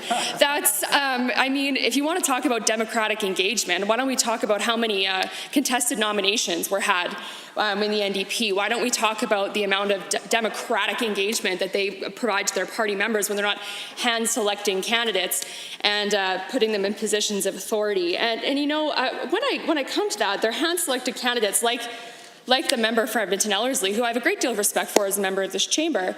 We start to talk about things like centralizing power and authoritarianism, and we start to use these buzzwords to inflame the rhetoric in this House. The member for Edmonton Ellerslie was the one who was praising Hugo Chavez, who certainly didn't have a good record on democracy and democratic reform and accountability. And the leader of the official opposition, the MLA for Edmonton Strathcona, wears a Che Guevara watch. Like, come on. You want to talk about democracy? These are people whose values and whose authority flies in the face of the will of the people. Oh, well, you know, it's interesting that the members opposite like to say that we're making stuff up or accuse us of these things, but it's reported in very major newspapers, but facts are inconvenient for the members opposite, I guess. And we talk about loopholes and, you know, things that would, at the end of the day, these campaigns, these third-party advertisers or anybody who's wishing to they would still have to disclose their contributors. They would still have to disclose to go through proper Elections Alberta disclosures. That has not changed. What the NDP is trying to do is fearmonger with Albertans, and maybe they're scared that their union buddies won't be able to advertise. Maybe they're scared that their best friend Gail McGowan, who is, I believe, on the legislature grounds this week to testify before a parliament or before one of our committees.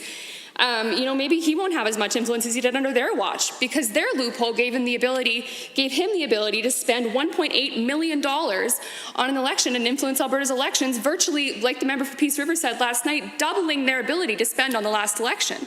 So maybe that's what's inconvenient for them. Maybe they're worried about not having that extra influence on Albertans, and maybe they're worried about of that. And I see a lot of things about confusing Albertans and all these things with too many questions on the ballot or whatever else, and this, that, and the other thing.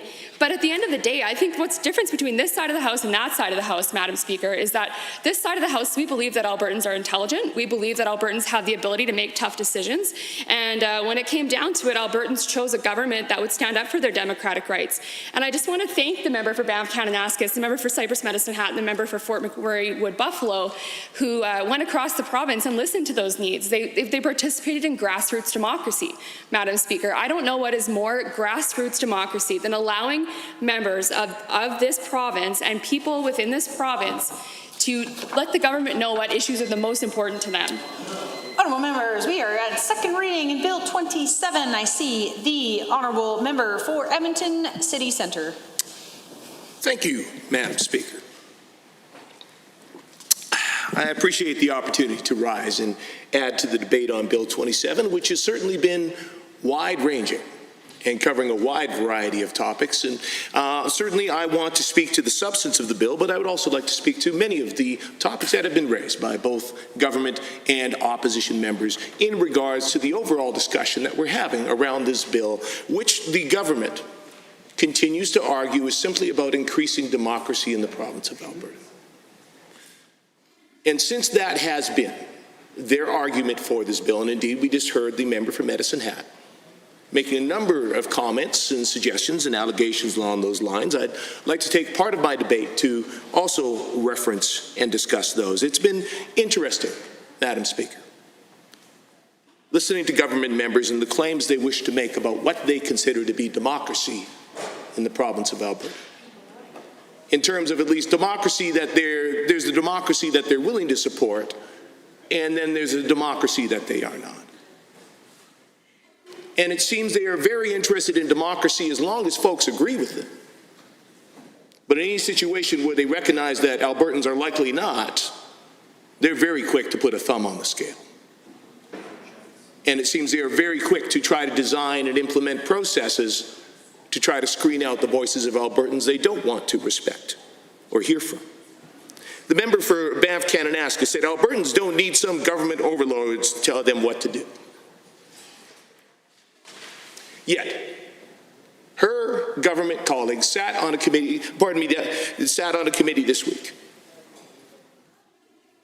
that in fact did precisely that ignored the voices of thousands of Albertans who participated in a petition, a democratic process, Madam Speaker, which has been in place in this province for decades as a way of raising the voice of the people in this legislature. Thousands of Albertans signed a petition calling on those members to support a private member's bill protecting their pensions, having the opportunity to be debated democratically here on the floor of this legislature. These government members acted unilaterally to ignore the wishes of those Albertans. They chose to be those government overlords, telling people what to do. Indeed, they passed the legislation that caused the very situation with no consultation with Albertans. So again, this government likes to try to claim democracy where it's convenient for them. But let's be clear, this is a government that has been all about seizing unilateral power for themselves and their ministers. When it comes to things that impact Albertans' everyday lives, this government is not consulting Albertans. They are not hearing their voice. They are not making room for more democracy.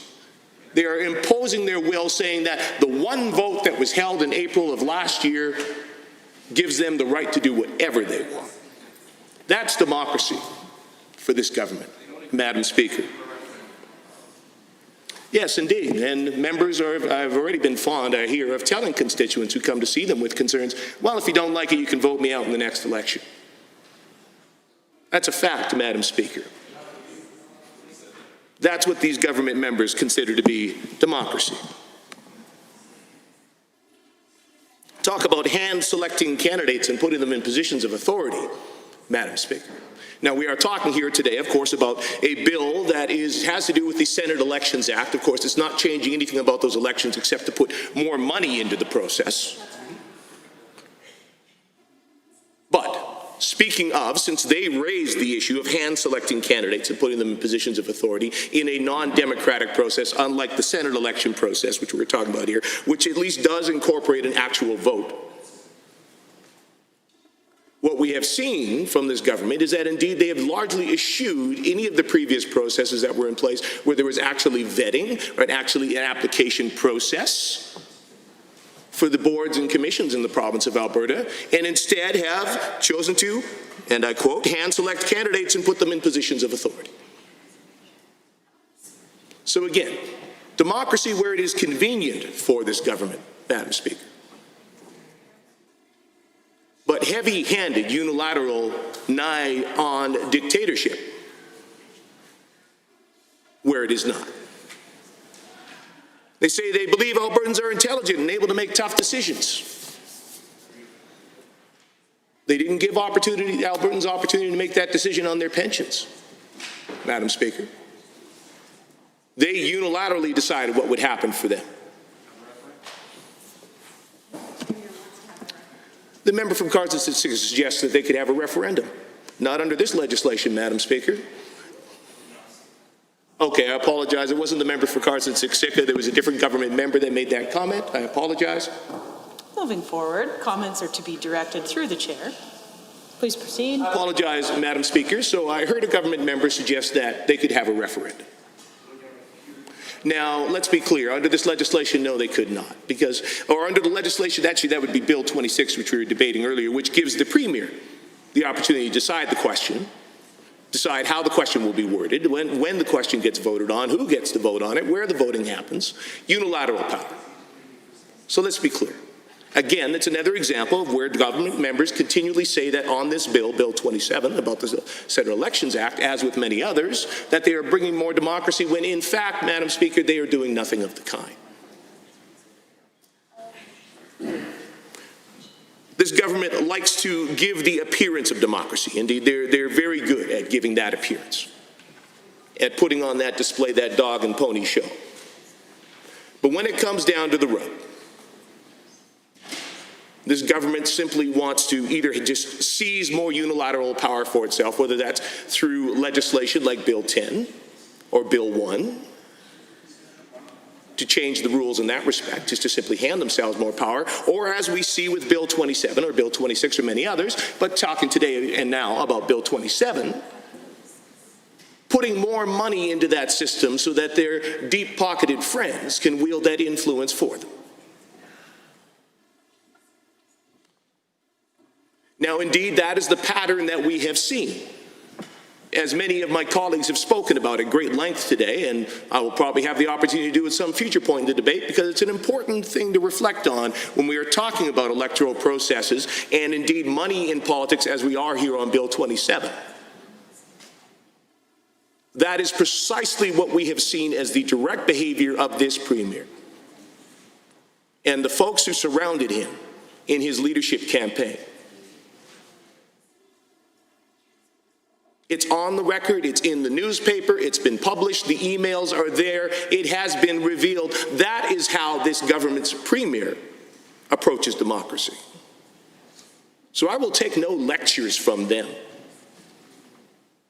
about respect for Albertans and respect for allowing them a vote, when the record is so entirely clear that when it comes to where it counts, they have been unwilling to do so themselves. And unfortunately, that's been a pattern with this government in so many respects. And I will perhaps save more of my comments in that direction for the opportunity I will eventually have to speak to Bill 26, because it is deeply concerning. There's much that could be said about the manner in which this government has appointed people to panels and the way they've used those panels, and indeed done quite a bit to encourage the direction of the reports of those panels, I would say. Because again, this is not a government that respects democracy. It likes the appearance of democracy when it allows them to do what they intended to do in the first place, or what they hope to accomplish.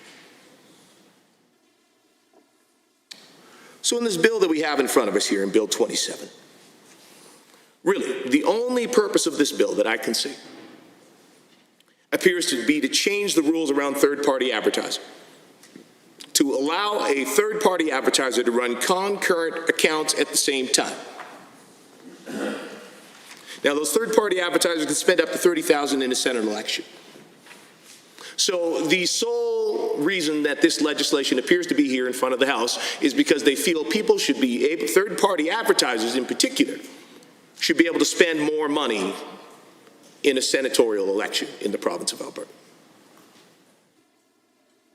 Now, members of government may believe that more money equals more democracy. I disagree. Now, we recognize, of course, that there needs to be some funding in a political race. Absolutely.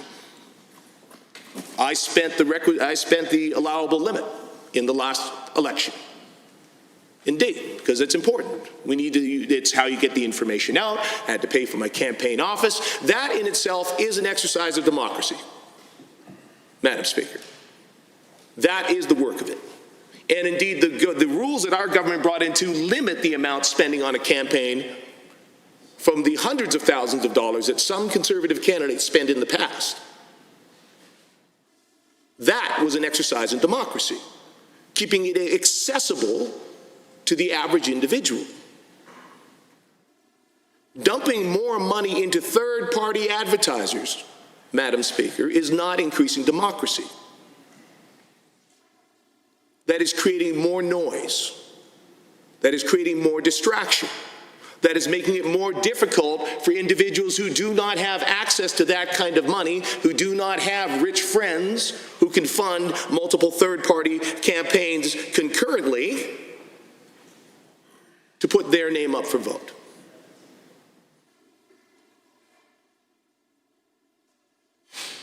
So if the government truly believes that the senatorial election is an important one for Albertans and an important voice for democracy in the province of Alberta, why do they feel it should be decided by the person who has the most money?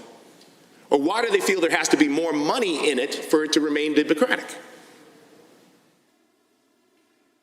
For all the clever retorts that these members want to bring up and all the jabs they want to take at us as the official opposition, they have yet to answer that question.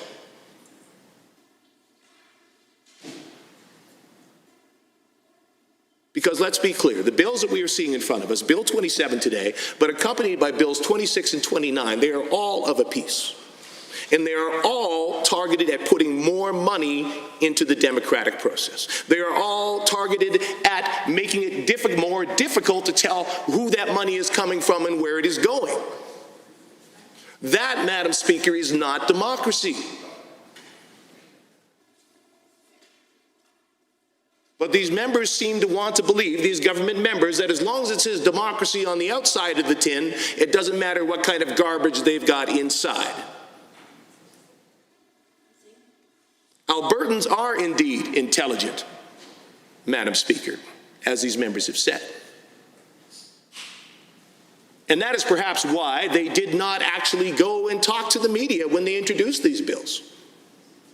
Why the Minister of Justice did not actually go out and want to explain to Albertans what he is actually doing in Bill 27. Because they recognize Albertans are intelligent enough that if they actually told them the substance of their bills, Albertans would have none of it. But instead, they stand here and they grandstand and talk about, oh, it's more democracy, we won't explain what that democracy is or what exactly we're doing. Just be happy with what's on the outside of the box and trust us inside, it's good. To be clear, Madam Speaker, this government has given us no reason to trust them with these types of decisions. As we have seen repeatedly and as has been referenced, when this premier himself participated in a democratic process to become the leader of this party, there is quite a cloud of suspicious and fraudulent action that surrounded it.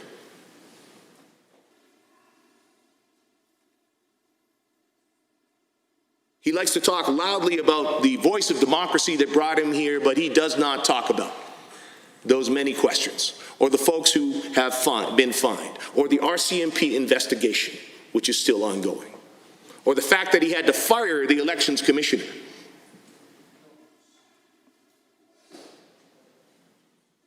That is not democracy, Madam Speaker.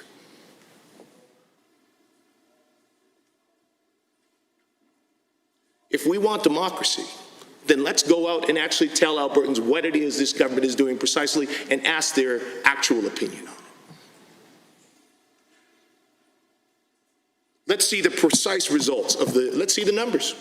How many Albertans, when they participated in that fair deal panel, came to you and said, please, I want you to put more money in our senatorial race?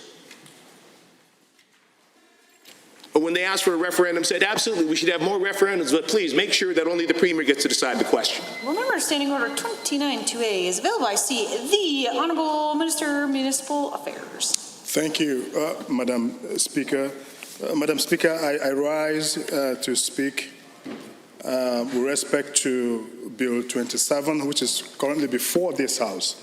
And Madam Speaker, I have been listening to the members opposite talk about the bill that is before this House, the Alberta Senate Election Amendment Act 2020, in a way that tries to convey that what the government members on this side is trying to accomplish is to deny people and citizens the opportunity to freely exercise their constitutional right to vote.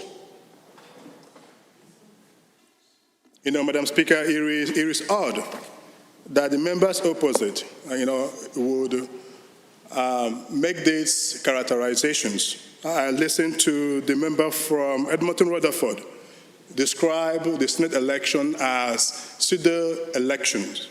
Madam Speaker, you know the countries where elections are referred to as the elections.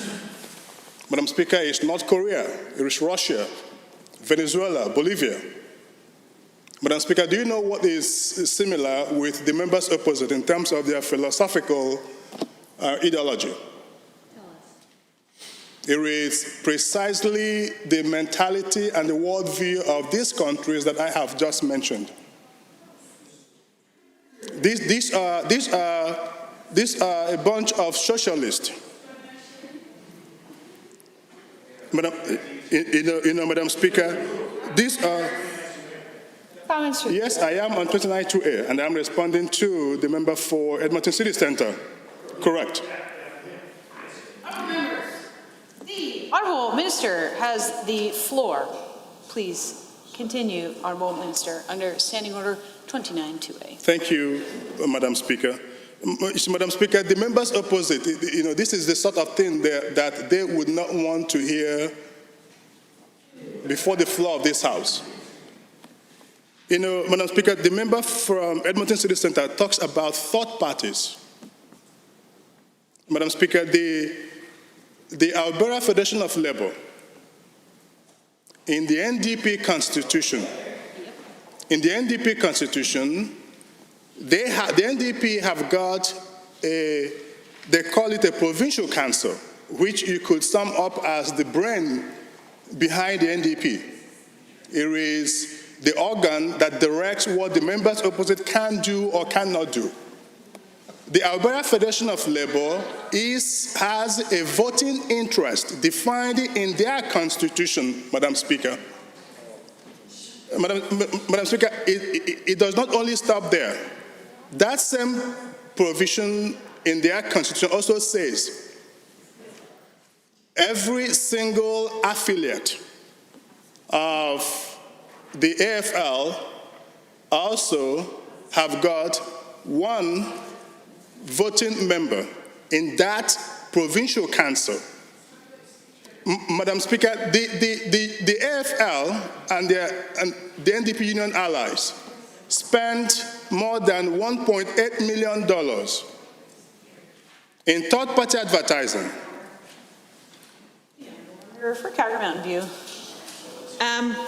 Madam Speaker, I think we've had a fairly wide latitude here today, but 29-2A is supposed to be a response to the speaker who spoke immediately before. And while hurling random insults may in some universes be considered a response or making things up, as the Honourable Minister was engaged in, Madam Speaker, I think perhaps if we could redirect the debate rather than to suggesting that the members on this side of the House apparently all share collectively only one brain.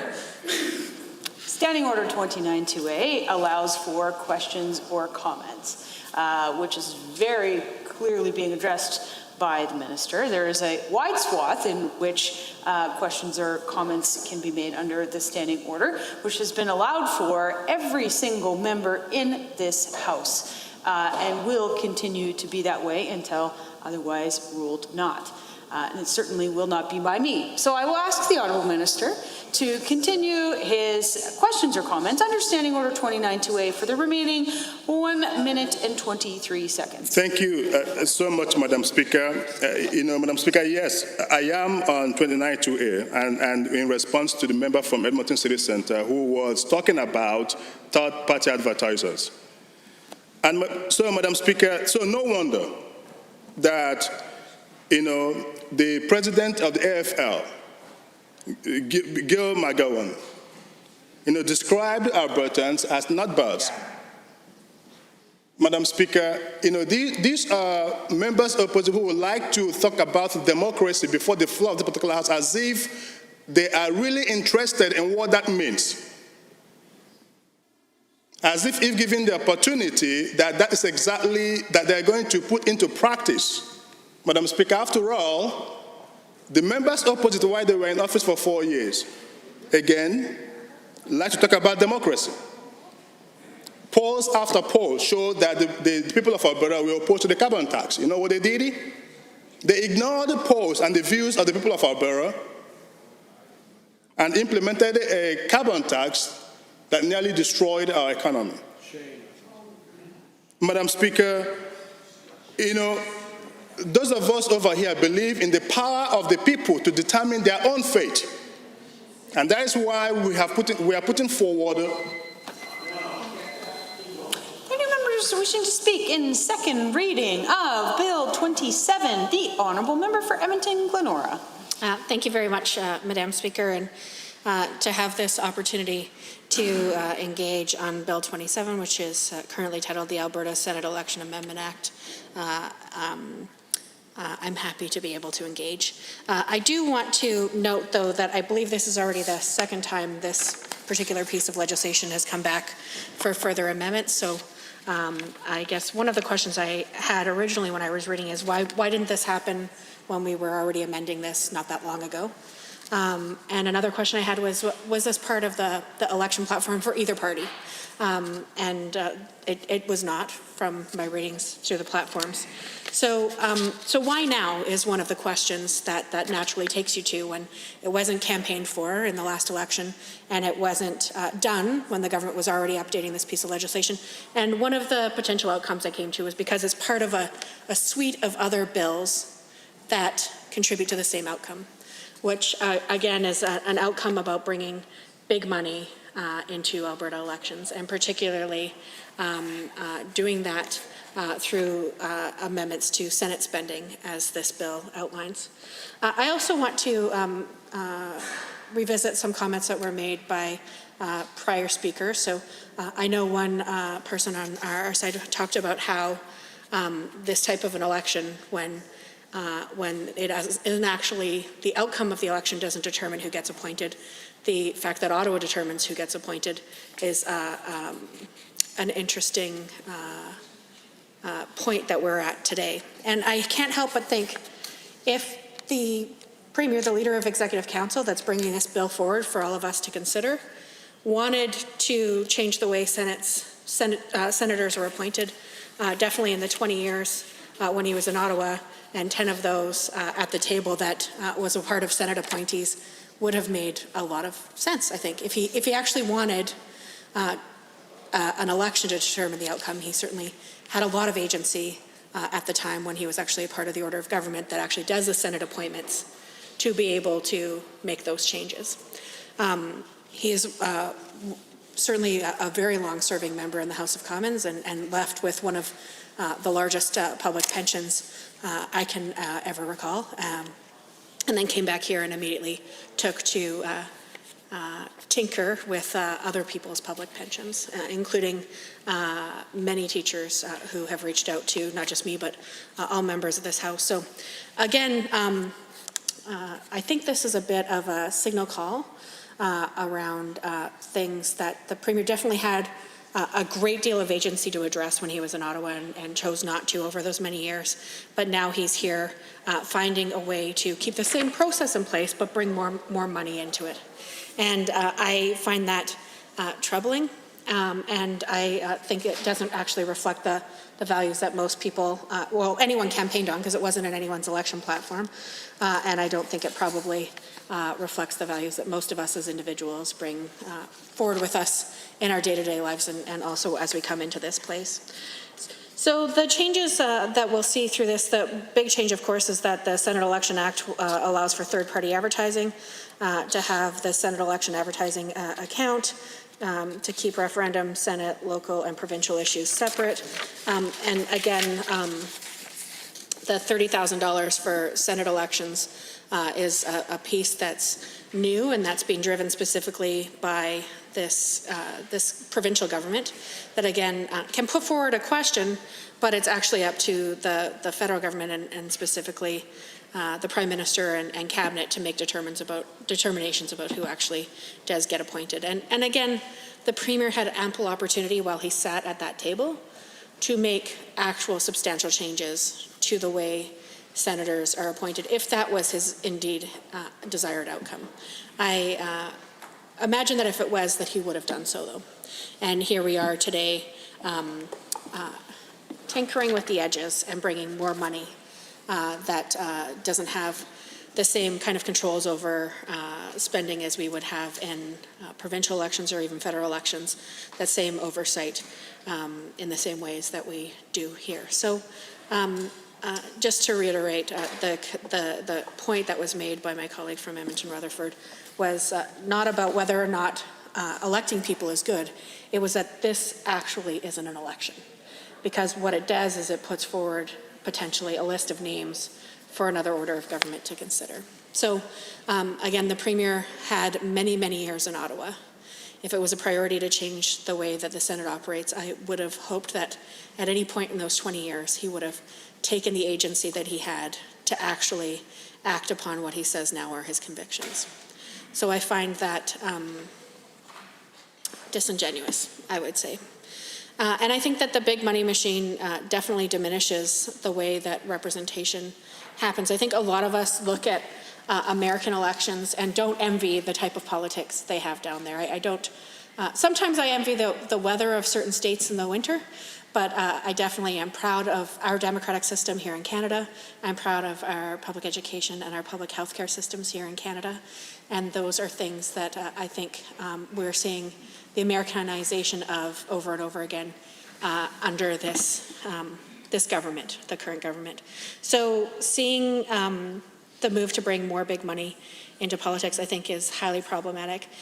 Some of us have attended conferences with some American legislators. I wasn't at one personally, but I know through conversations with colleagues that many of those legislators aren't actually paid or are paid a very small stipend. And they got there through big money campaigns. And it means that you're only actually creating opportunities for certain people to actually be engaged in democracy in environments like that, because only certain people can afford to work for free, and only certain people can access the donations that are being sought for these types of campaigns. So I think, again, this is another demonstration through this bill of an erosion of our Canadian democratic systems that I think we should all be proud of, and think about the tradition that we carry forward and how we are here to make them stronger, I would argue, not weaker. So I'm worried that with this injection again of third-party advertising money, the fact that it was done and the timing in which it was, rather than if this was something that wanted to be proposed to the people of Alberta. I know there are things that were in the platform that haven't been done yet. So why is this taking priority over other things that were actually in a platform that were openly campaigned for and that were put forward to the people of Alberta? I don't agree with everything in the platform, but at least if I can trace it back to the platform, I understand where the motivation is and can understand why the Premier and Cabinet are bringing it forward in a more overt way, in a more respectful way, I'd say.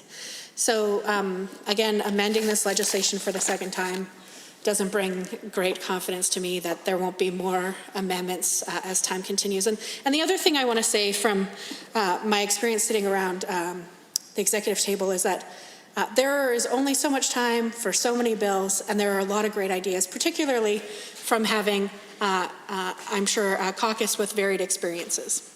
So for me, when I was bringing forward a bill, I would ask myself, is this everything we want to change on this piece of legislation? Because I don't want to have to go back to my colleagues again in a few months and say, we can't do the other things that you think are important because I need to do yet another thing in this bill that I've already changed.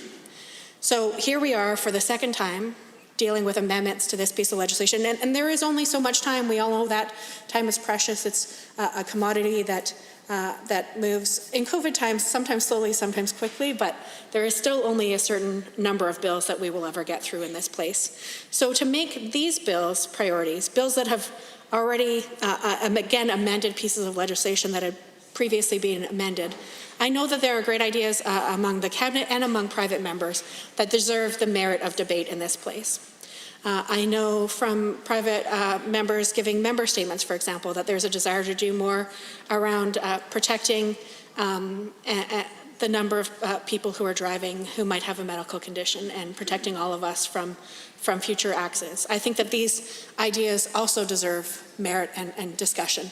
So to bring forward a piece of legislation that essentially keeps the voting the same, but brings in so much more money, and doesn't actually change the process which could be changed at the federal level, of which this premier was a part of for 2 decades approximately, I think begs the question of why is this the priority for this government? Of the top 27 things to do in 2020, why did this make the cut and why did so many other things not? So again, this bill wasn't in the platform. It does bring more spending and more advertising in for during a variety of elections. And I think the only purpose of this bill appears to be the rules around third-party advertising to allow an advertiser to run concurrent accounts at the same time.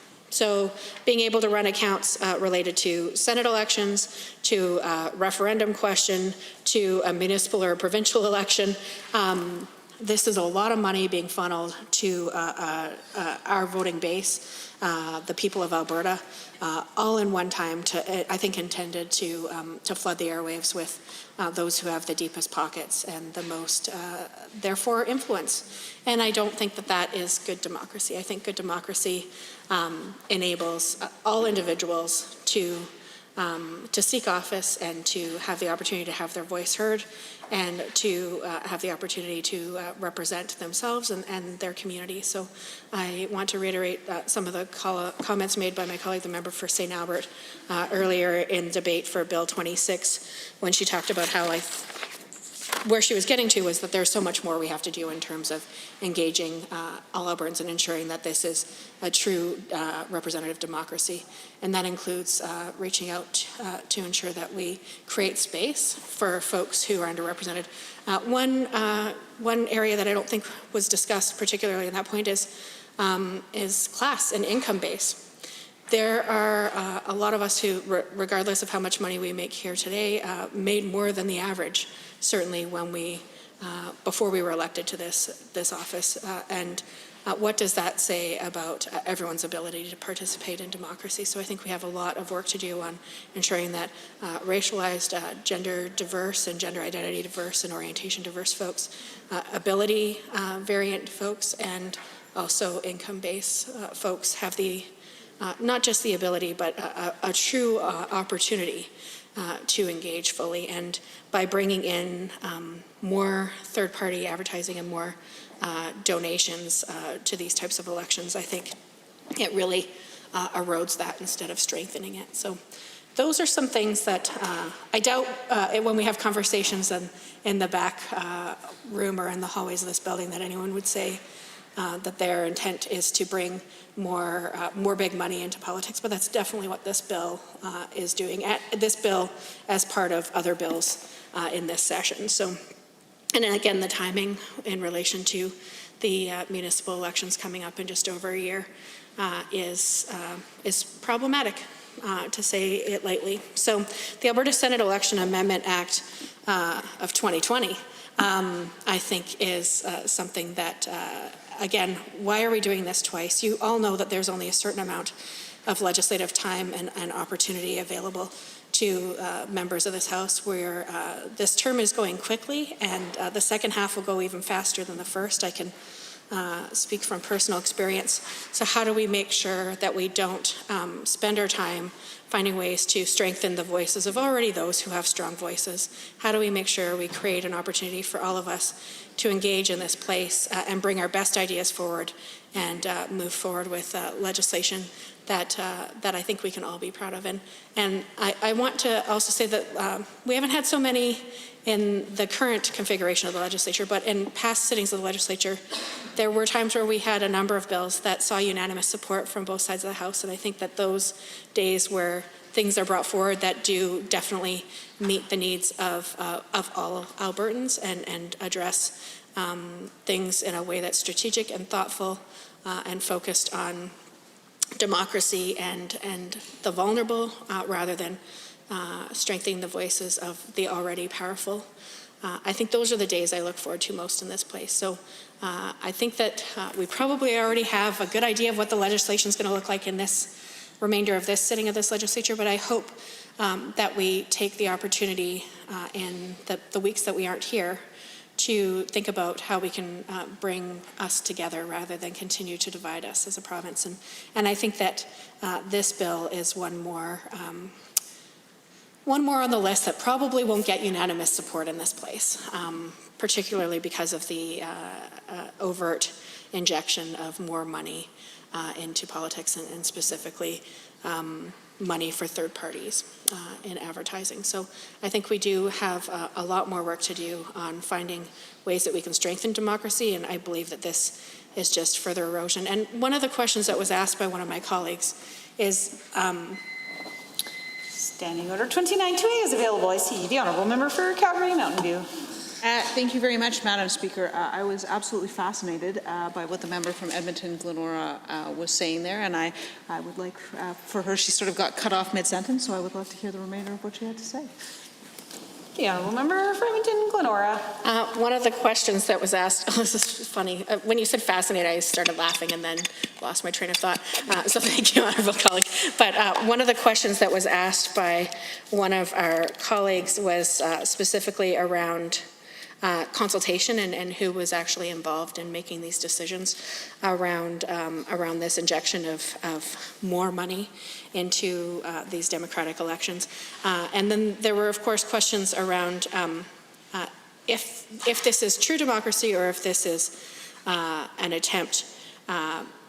And again, something that could have very easily been addressed by the Premier when he was in Ottawa for so many years, sitting around the cabinet table and had the ability to actually do real changes to the Senate as opposed to coming back here and making changes to how much money can be spent in the existing process. So those are some of the big questions that still remain, and I doubt we'll get to an answer on them, but definitely it wasn't in the platform.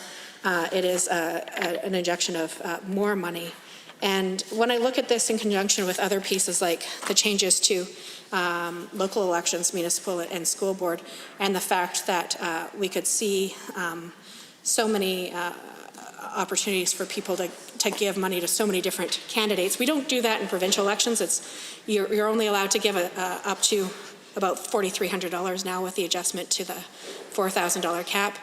But that's all you're allowed to give. Whereas with the changes that we're seeing now with the Senate Election Amendment Act, significantly more donations here as well, more donations to the third-party advertising, multiple donations to the municipal and school board candidates.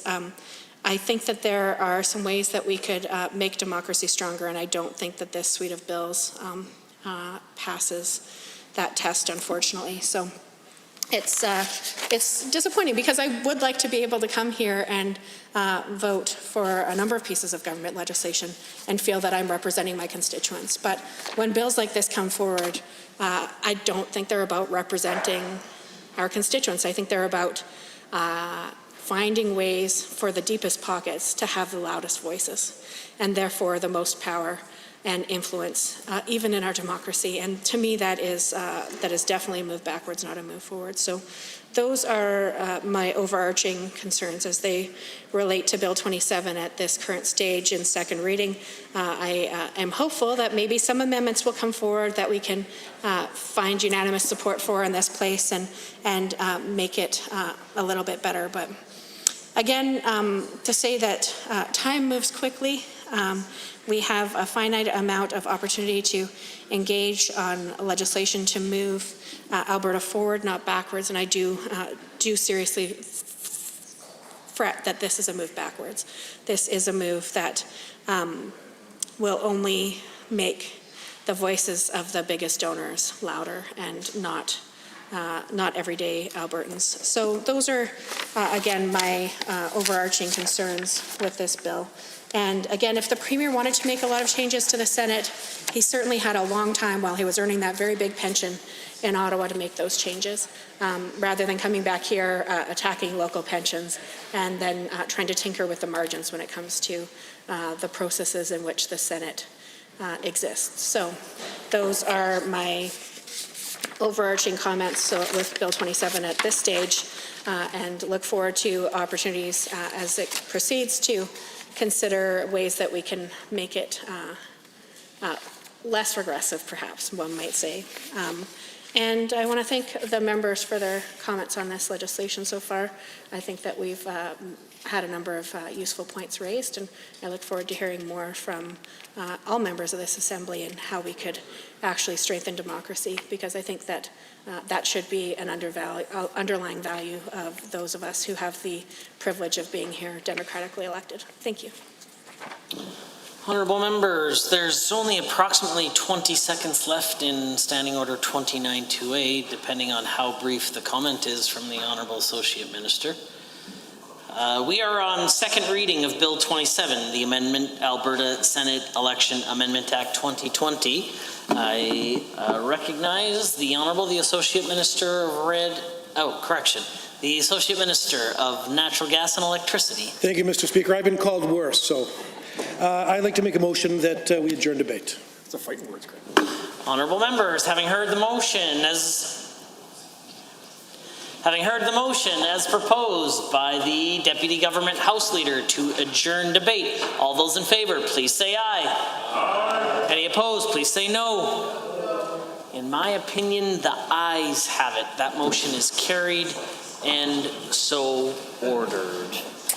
Under Government Bills and Orders for second reading, Bill 28, Vital Statistics, Protecting Albertans from Convicted Sex Offenders Amendment Act 2020. Debate adjourned. Honourable members, we are on Bill 28, the Vital Statistics Protecting Albertans from Convicted Sex Offenders Amendment Act 2020, and I see the Honourable Member for Cardston-Siksika has risen. Thank you, Mr. Speaker. Good to see you. It's an honor to rise today to speak on Bill 28, the Vital Statistics Protecting Albertans from Convicted Sex Offenders Amendment Act 2020, moved by the Honourable Minister of Service Alberta. I want to take a moment to thank that minister, the Minister of Service Alberta, for bringing this bill forward.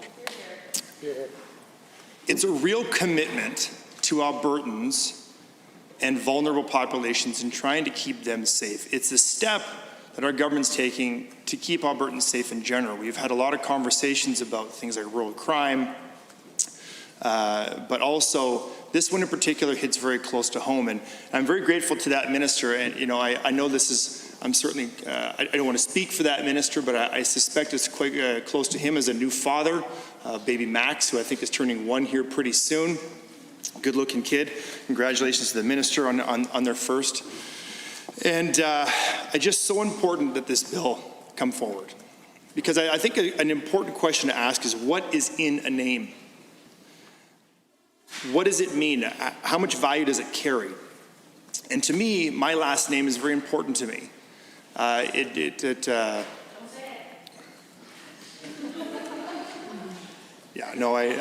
I'm well aware of the standing orders. Thank you, member from Edmonton Glenora. I'm sure I'll get more direction from the members opposite as I speak on this very serious topic. But what is in a name? My mother's maiden name is Harker. That carries a lot of importance to me as well, a lot of significance. My grandfather fought in World War II, and my paternal grandfather also was served in that war. And their fathers before were pioneers of Southern Alberta. So when you live in Southern Alberta like I do, a name carries a lot. It has a lot of meaning. You want to do the best you can to represent that name, and I would never want to change my last name. But there are those who might want to, for nefarious reasons. So let me paint a bit of a picture here. In 2001, I moved to Southern Alberta from Ontario. I lived in a small town just outside of Ottawa, and my parents, they picked up and they said, we're moving to Alberta we're moving back home. I thought, okay. So all of our 6 kids and the parents, we got 2 huge U-Hauls, 3 vehicles, got them across the country. And if you'll bear with me through this story, when we got to Alberta in the small town of McGrath, we drove these massive, the biggest U-Hauls you can get, 2 of them, just chock-a-block with furniture. And within minutes of parking those U-Hauls, the entire street walked up to those U-Hauls and without even saying anything besides introducing themselves, started taking the furniture out of the trucks and unloaded that furniture. That's the way you do things in Southern Alberta, because in Southern Alberta and a lot of places across this province, you rally behind your neighbors. You assume the best of your neighbors, and you're there to help your neighbors. But let's imagine for a moment you're living in a small town in Alberta or in one of the urban centers. Edmonton and Calgary are delightful places, but I'm proud to live in Cardston. Let's imagine your new neighbor comes over and introduces themselves and they say, "My name is Ted Bundy. My name is Jeffrey Dahmer. My name is John Gacy," or even closer to Canada, Paul Bernardo. Now, I suspect some members in this House, if shown a number of pictures, could pick those individuals out of those pictures. But a lot of members probably could not. But you'd know the names. You'd know the notorious names. And you'd know the heinous crimes attached to those names. How comfortable would you feel if you knew that your next door neighbor was one of those four individuals that I just mentioned? And the answer is very uncomfortable.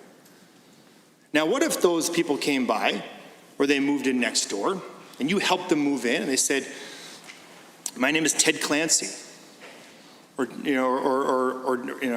anything else under the sun that they want to change their name to? You wouldn't know those names from a hole in the wall. You just assume the best. It's what Albertans do. We're good people in this province. So there is so much in a name. And that's why this bill is so important, to ensure that those who would victimize the most vulnerable populations in this province cannot continue to do so under the guise of a new alias. But this is an actual problem that we are facing. When developing legislation, you have to be addressing an issue, a problem. And we do see that every year, about 4,000 Albertans complete a name change from the record of birth. And there are a number of reasons for that. I thought, in a speech I gave earlier in this chamber, I made a mention that I cast a bit of an aspersion on the members opposite for legislation that disagreed, but they did get some things right. And one of them was that they no longer change or publish the name changes in the Alberta Gazette to protect those individuals. I thought that, I don't have an issue with that. But there are some other individuals who, if their names were changed, people might forget or might not know the heinous crimes they've committed. For example, Graham James was convicted in 1997, changed his name around 2016 to Michael James. I wouldn't say that's super original, given the same last name. But Kevin Daniel Hudek was designated a long-term offender in 2016. He changed his name in March 2018 and was arrested merely weeks later, Mr. Speaker. And in January 2020, he was back in court to face charges related to child pornography. David Shumley, a convicted sex offender from the United States, changed his name to David Donald Stryker and is now living in Regina. And there, the Minister of Justice in Saskatchewan did not know that he had re-entered Canada. Justin Gerard Greba was convicted in 2016 for making child pornography, one of many disgusting crimes that these individuals that I mentioned beforehand are guilty of. But, he changed his name shortly thereafter as well. Mr. Speaker, the reality here, as a father and as someone who is elected to represent the best interests of the province, the citizens, and the future of this province, is incumbent upon me and other members of this chamber to ensure their safety. And a bill like this, though it may not save or stop the victimization of thousands and thousands of people, maybe it will. I wouldn't be able to comment on that. But even if you can stop one person from their life being altered forever at the hands of a disgusting individual who would take advantage of some sort of circumstance or control over another, I would consider this bill a success.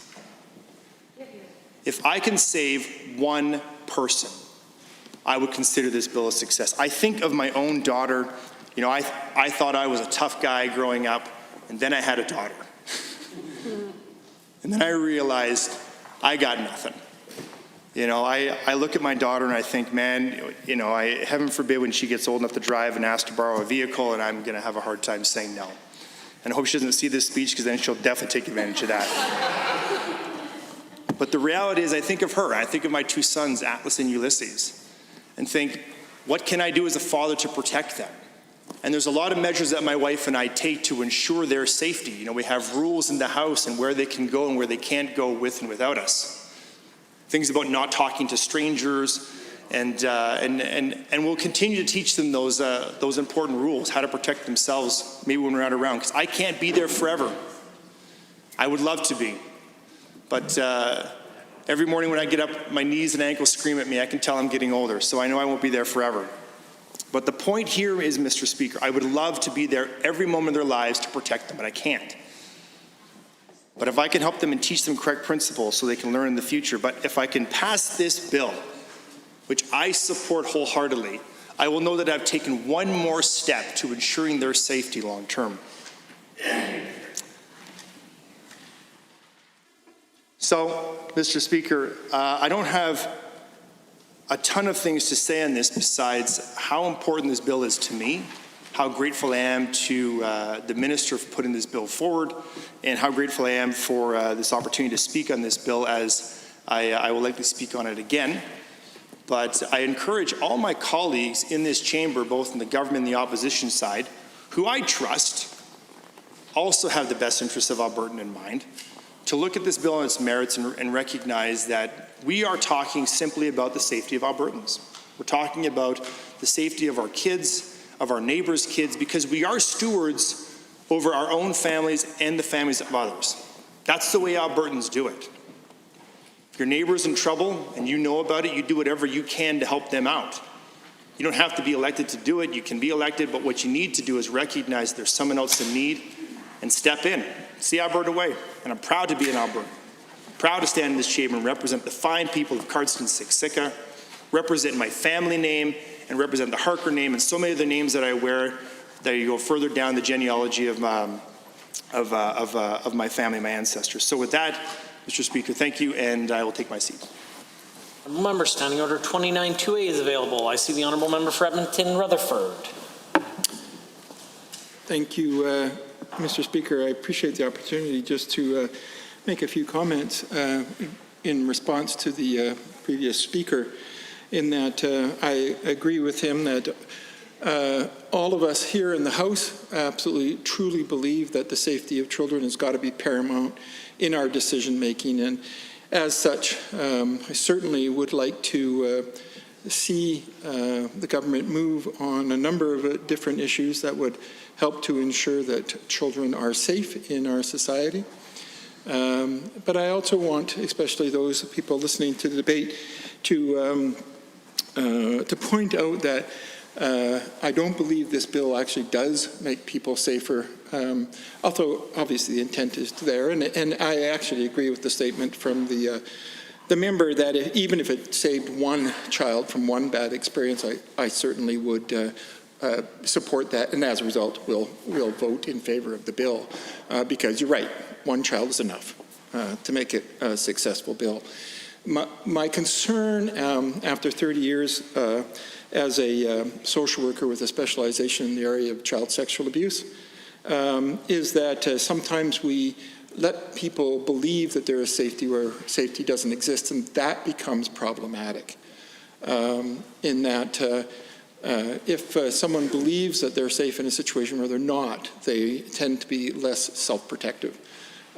And not thinking of the children, I'm thinking more of the parents. And the example given by the member opposite is, going into a small town and being introduced to somebody, and if they said their name was Paul Bernardo, that you would, react to that because you know that name. And he was able to list, I think, 4 names initially that, of course, I immediately recognized all the names. And as a result, I'd be very upset to find out I was living next door to an abuser. But there's two facts about that which I think we need to point out, and I'd be happy to try to give a little bit of time if I can get myself to do that for the member to speak to. But the two facts are, one is that he's able to name 4 people when we know that the number of offenders that exists in the country of Canada is in the thousands. And as a result, you are very unlikely to know the name of an offender. And secondly, nothing about this law changes the fact that in law, we don't have to use our own legal names. So if you arrived in a small town and somebody said, "Hi, my name is Joe do-do-do-do-do," you would have to believe that was their name. And of course, any offender who chose to hide the fact of their offending is likely to use an alias. And as a result, I don't think this bill actually provides any safety, because it doesn't actually force people to identify themselves as an offender to their community members and so on. That's it. I mean, I do support the bill. I pray that it actually saves at least harm for at least some child somewhere, sometime. And that's what makes me want to say, well, fine, let's go for it. My concern is that I think it was a very weak attempt to address a very serious and complex problem. And I did spend some time last night going on about at least 5 other suggestions I had that could have been in the bill that weren't there. But, given what we have in front of us, I will support it.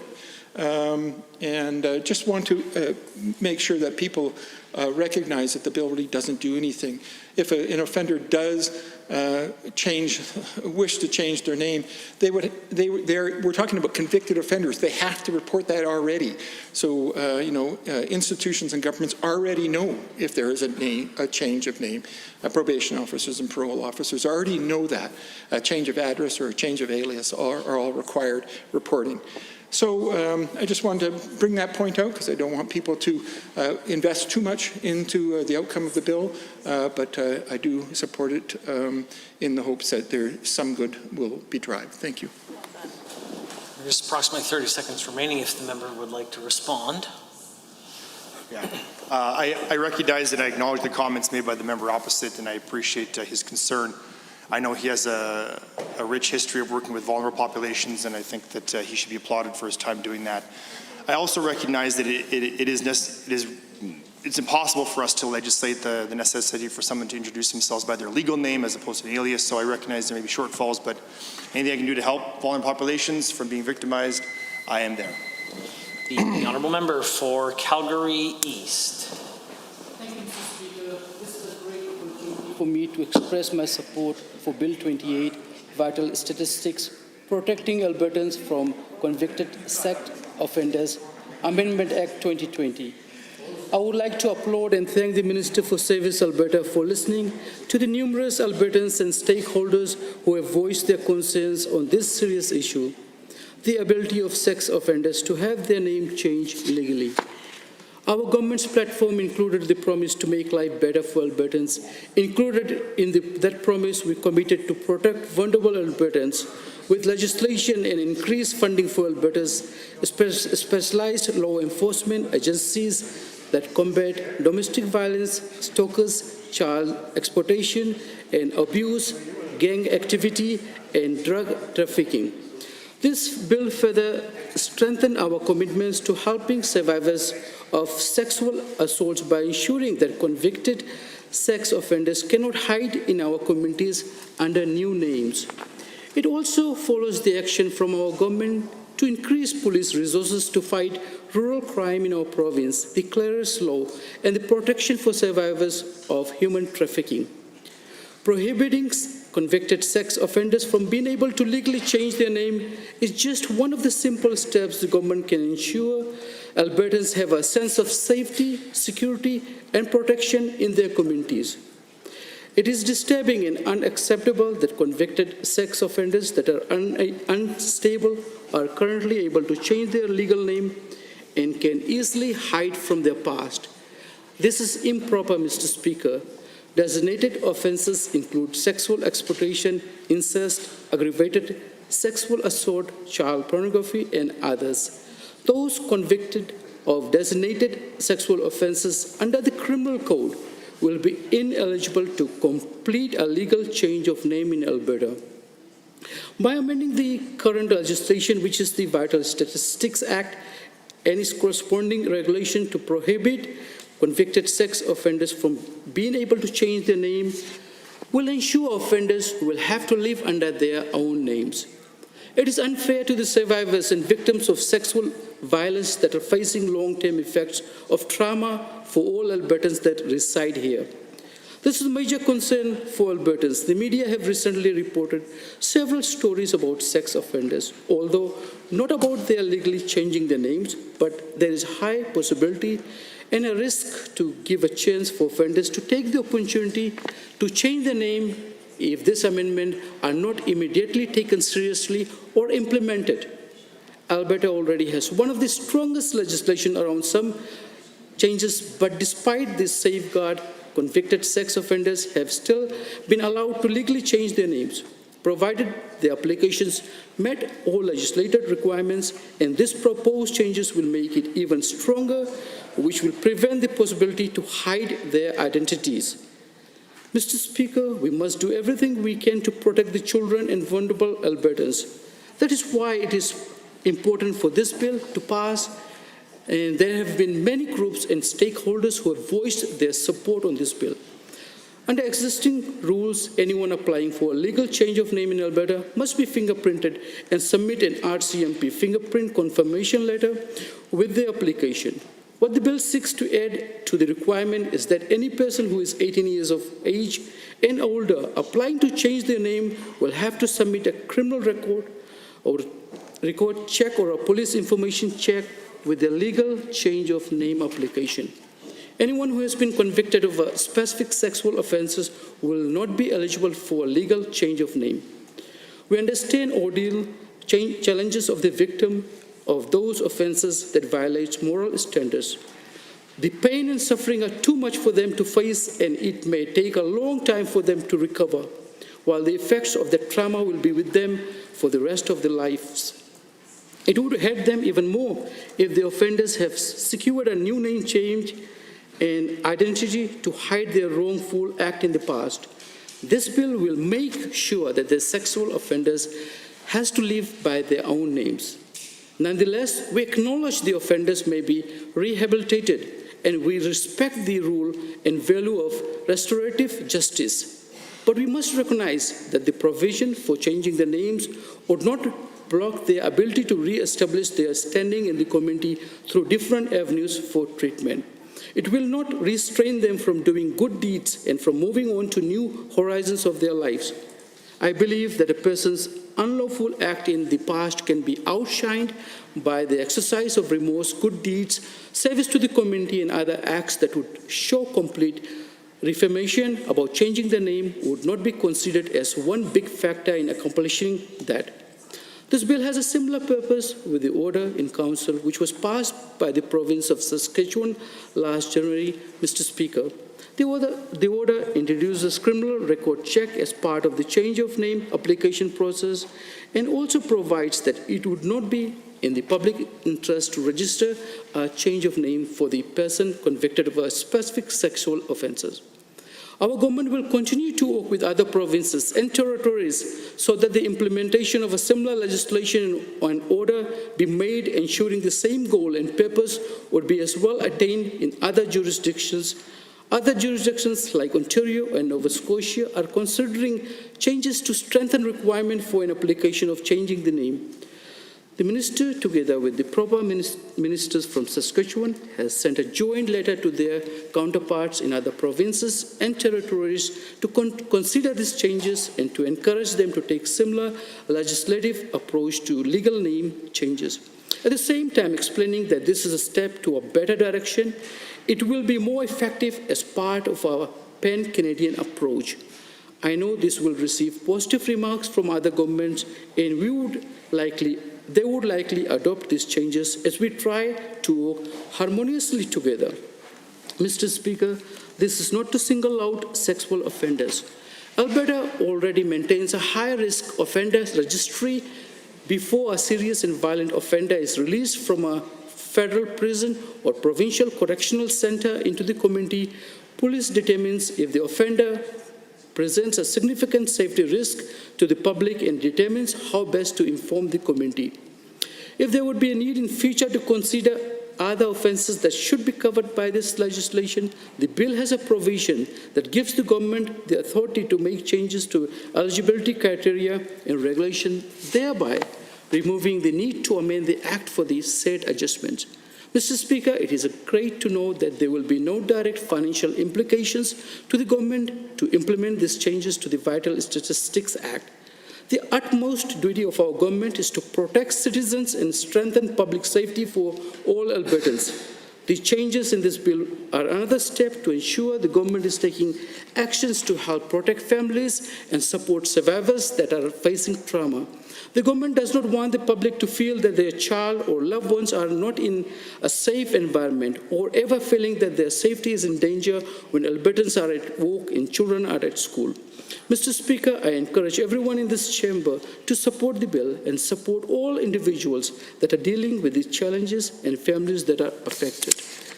Again, I applaud the Minister on all the staff and team members that have been involved in the crafting of these proposed changes that will ensure the protection of Albertans and will ensure that our vulnerable population is supported. Thank you, Mr. Speaker.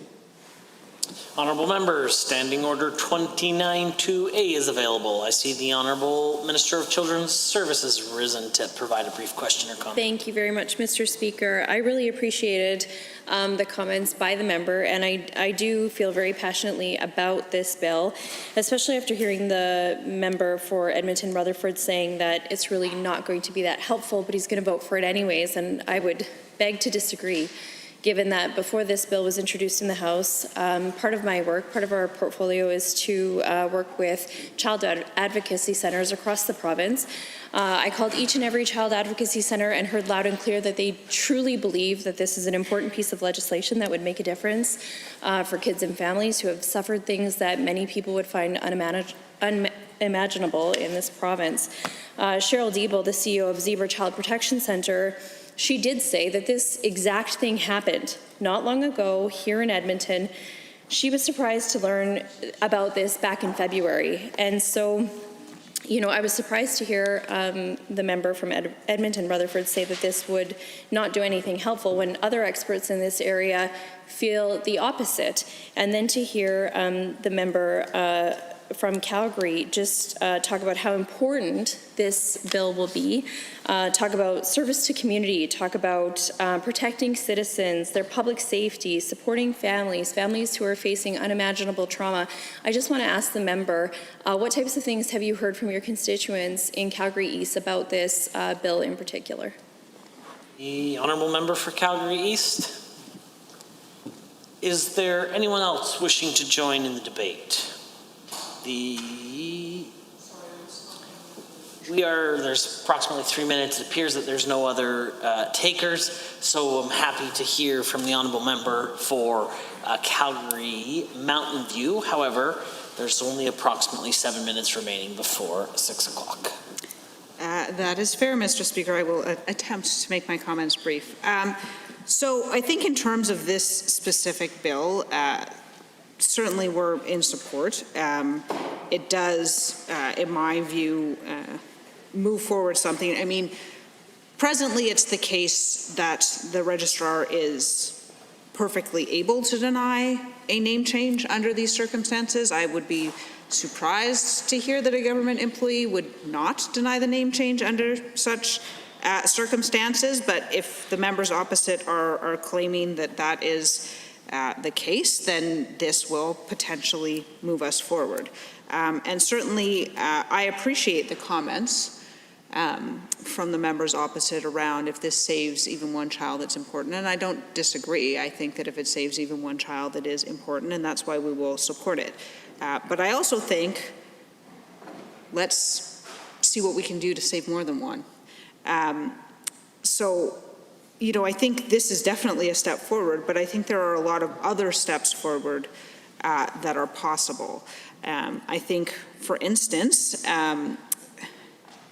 you know, there's a number of steps around one of the things I had the opportunity when we were in government to consult, to speak to a number of stakeholders on this file. I do want to take a moment to thank in particular the officers, the police officers throughout the province who work in this type of area.